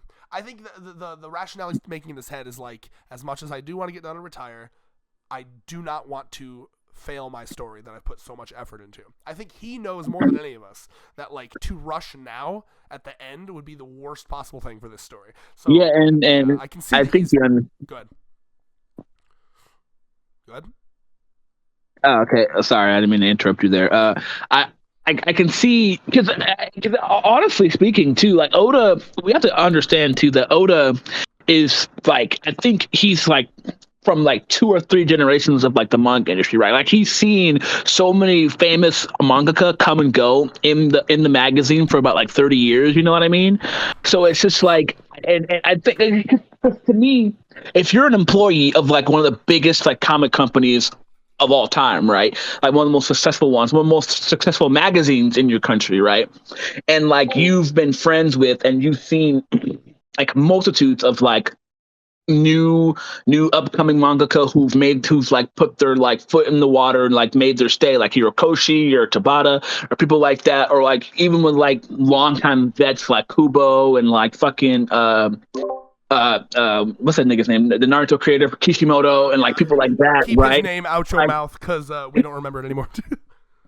But someone like Oda who's like really seen like people come and go. I even seen like Araki come and go, you know, from like the Shonen, like Weekly Shonen Jump magazine, right? Like, and like kind of like seeing now like Togashi, did you hear the news? He's officially moving out of that. Yeah, yeah. Like even Togashi, right? So it's just like as Oda, someone who's been writing for 30 years and seeing his coworkers sort of like finish their series and shit like that, and sort of like seeing like ending, like all type of endings of different mangaka, because I'm pretty sure Oda probably reads his coworkers' works, and you know what I mean. Like I wouldn't doubt it. You know, he said he talked about how he felt depressed when Naruto ended because that was like his main. He felt like that was his rivalry series. And yeah, you know what I mean. So it's just like because all the manga and no matter what magazine you're part of, whether it's Shonen Jump or like Weekly Shonen Sunday or whatever, I'm pretty sure they're probably all fans of each other's work. You know what I mean? Because that's what a friendship is. You know, so it's just kind of like. I can see Oda being like, okay, I know how like my coworkers in their series, and I know like one of the most biggest issues people have with manga is ending, because let's be real, most shonen don't really know how to end. Most shonen writers don't know how to end their series very well. I don't think that it's that they don't know how to end it. I think it's more human nature, right? Do you remember doing like the mile run in like high school or whatever, middle school? Yeah. Yeah. I think in general, this is a good metaphor for it. You start off pacing yourself, but by the time you're in like the final like leg of it, you want to be done so badly that you like fucking book it, and then you pass out. You know what I mean? Yeah. I think that goes for almost anything. Like I think it is just no matter how much you enjoy doing something, if you do it for long enough, you're going to want to rush it and end it. I've done this with writing papers for school. I've done this making AMVs. You get to a point where it's like, okay, I just want to finish it. Yeah, I've had it before. You have to resist that like human mentality. And I think that again, Oda is smart enough to know like, okay, I need to make sure that I end this strongly because I've put this is literally my life's work. And like I'm sure he's aware that he's gonna go down in history for this story, and like I'm sure he's also aware of like what happened with say Game of Thrones, right? So like he doesn't want to be the guy to like that's what I mean, like because like I said, that was my whole point with him being there for 30 years. Like he's seen like because like you're not stupid, right? If you're in an industry and social media is as booming as it is, you're gonna look up the tropes. You're gonna see what people say about your series. You're gonna see what people say about other series. You know, so you can get kind of like an idea of like how like things are going. And one of the biggest issues a lot of fans have is, you know, bad endings. And I don't know how well received Naruto's ending was. I don't know if it was good or not. But like, you know, I don't even remember. Yeah. Because I remember people complaining about Bleach's ending. I know people didn't like Bleach's ending. And then rushed. Naruto's ending, I didn't hear as much bitching about. The only thing that people bitched about that I remember with Naruto's ending is that it had like one chapter for all the shippings, basically. Like one like final chapter was like, here's who together. Okay, bye. But then they got Boruto. Like, yeah, because I know Toriko fans were pissed off by its ending too, because apparently there's supposed to be one more arc before there was going to be like a space arc. Yeah. Yeah, and that I know Demon Slayer fans were pretty upset about the final chapter of that too. We should do a video now that we're fucking back in business, Thurman. We should do a video about like mangas that actually have good endings, or maybe like tier list ranking like a bunch of popular mangas on their endings. I'm down. I can make that shit during my spare time. I just gotta remember. I'll be down to do that. So yeah, my whole point is like Oda seeing that and seeing his coworkers get shit for their ending. It almost makes me feel like, oh, okay. He's like, yeah, I don't want that to happen to me. So well, I mean, if it happened to One Piece, it would be fucking heartbreaking. I've literally heard people say like, if after all this One Piece has a bad ending, I'm like giving up hope on any story having a good ending. It's just like, like manga already has a bad rep. Like, because I'm not like I don't really like stuff like games like American comic books. Like a lot of things have bad endings. It's much harder. Well, yeah, but like so like everything has like that's what I was gonna bring up. Like everything has like that issue, but it feels like manga fans take extra offense to it because I've seen people like literally like lower the ratings of a series because of its ending, and I'm truth be told, I think that's kind of unfair. Personally, I think that is. I agree that you need to try to look at it and be like don't let the prior or don't let the very ending ruin like the experience you had building up. But at the same time, if the ending is so bad that it like actually like I've seen endings that like literally go back and retcon good parts of the series, right? So like, do you know about how Attack on Titan ended?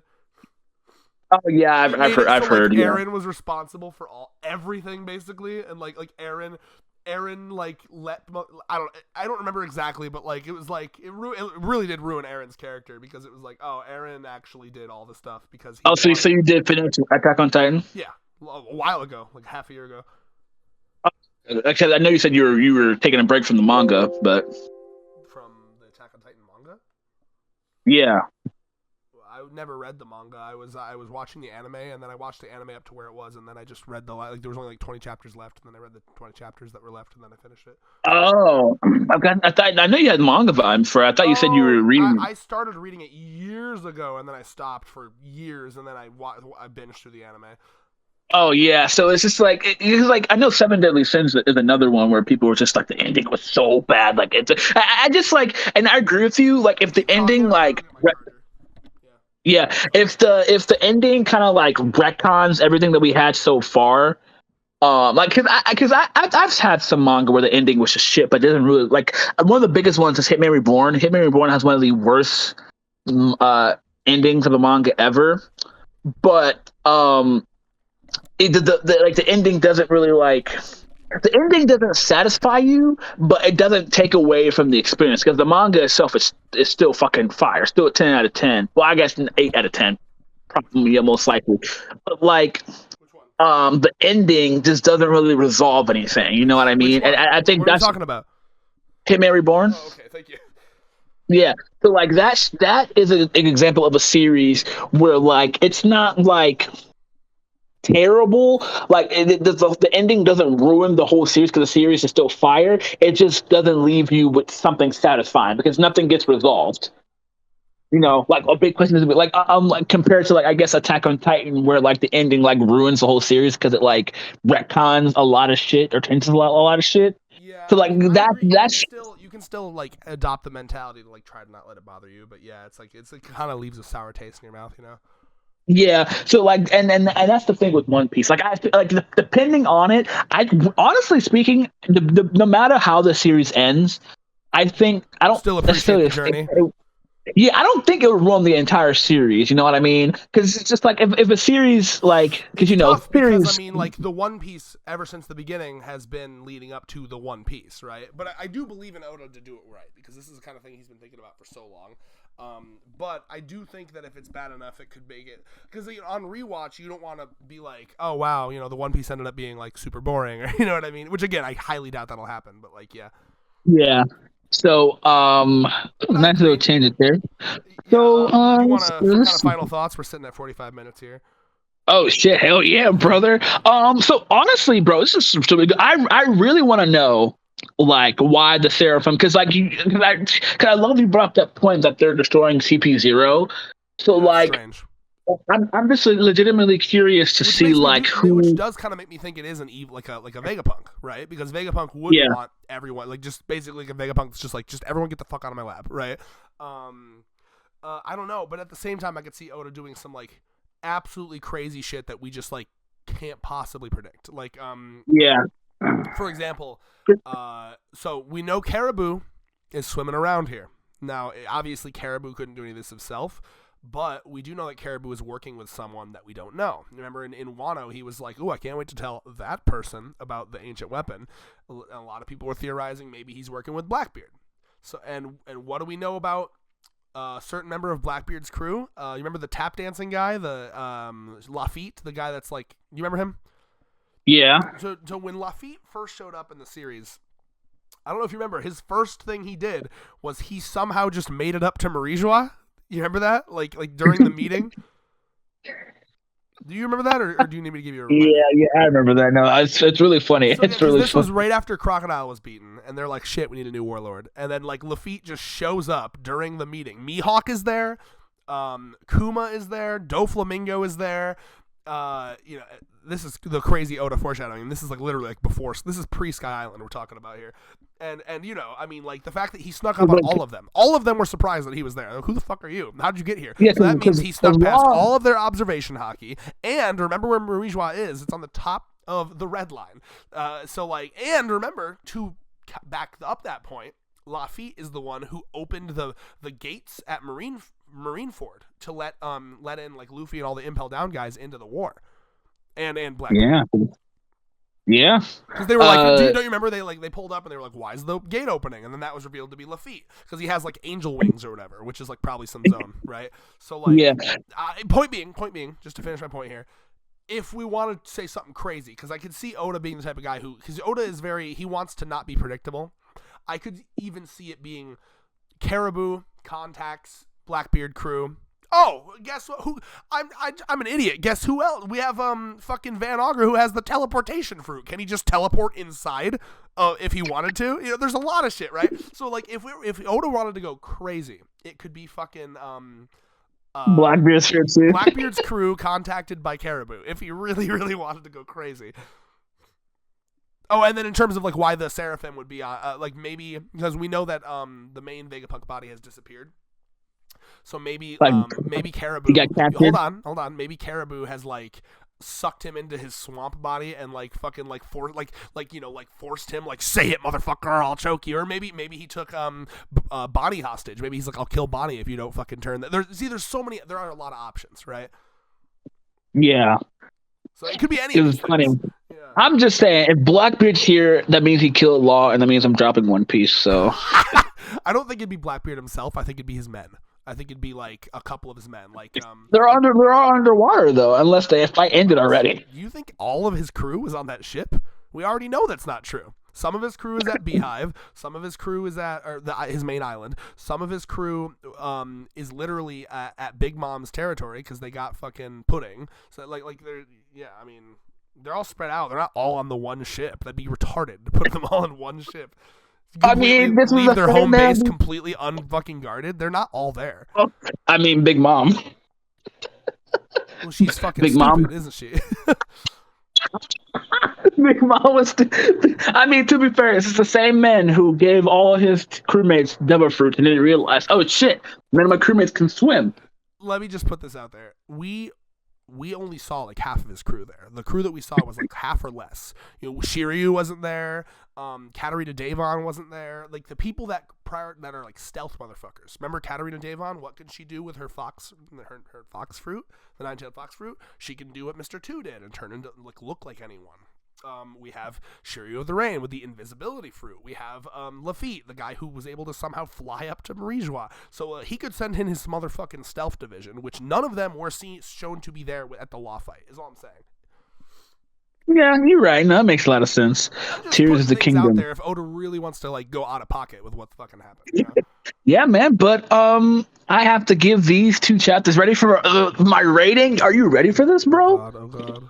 The rating 20 out of 20, bro. Whoa. Yeah, 20 out of 20 for both chapters. Let's go. Yeah, well, and what will your rating be when we come back and we find out that it was Hattori all along, the true traitor? Let's see. I have to read the chapter first to see what my rating would be. But I think that's Harry Potter where fucking Ron's like pet rat was a man the whole time. Yeah. Also, another theory that I heard for a while, I don't think this is true, but I heard that people were like, what if it's Bluno? Like the guy with the door fruit. Bluno's coming in soloing motherfuckers. Oh my gosh. That shit is fucking funny. Also, as a York enthusiast, I have to say, I did not realize that York was that big, and whoo, man. I want to dive in there, man. I want in. Shit, that's so funny. She is, bro. My fist would fit in there like a glove, like a loose glove. Oh, you're into fisting, you freak. I am. Not in real life. I mean, like I'd try it, but like in real life, it's a little bit harder to do. But like in terms of hentai, absolutely, bro. And with that, peace. Wait, hold on. You gotta say what's your weirdest kink? Oh, what is my weirdest kink? I mean, I don't really. We'll talk about it on the next review. Yeah, I'll have to think about it. Peace. Peace.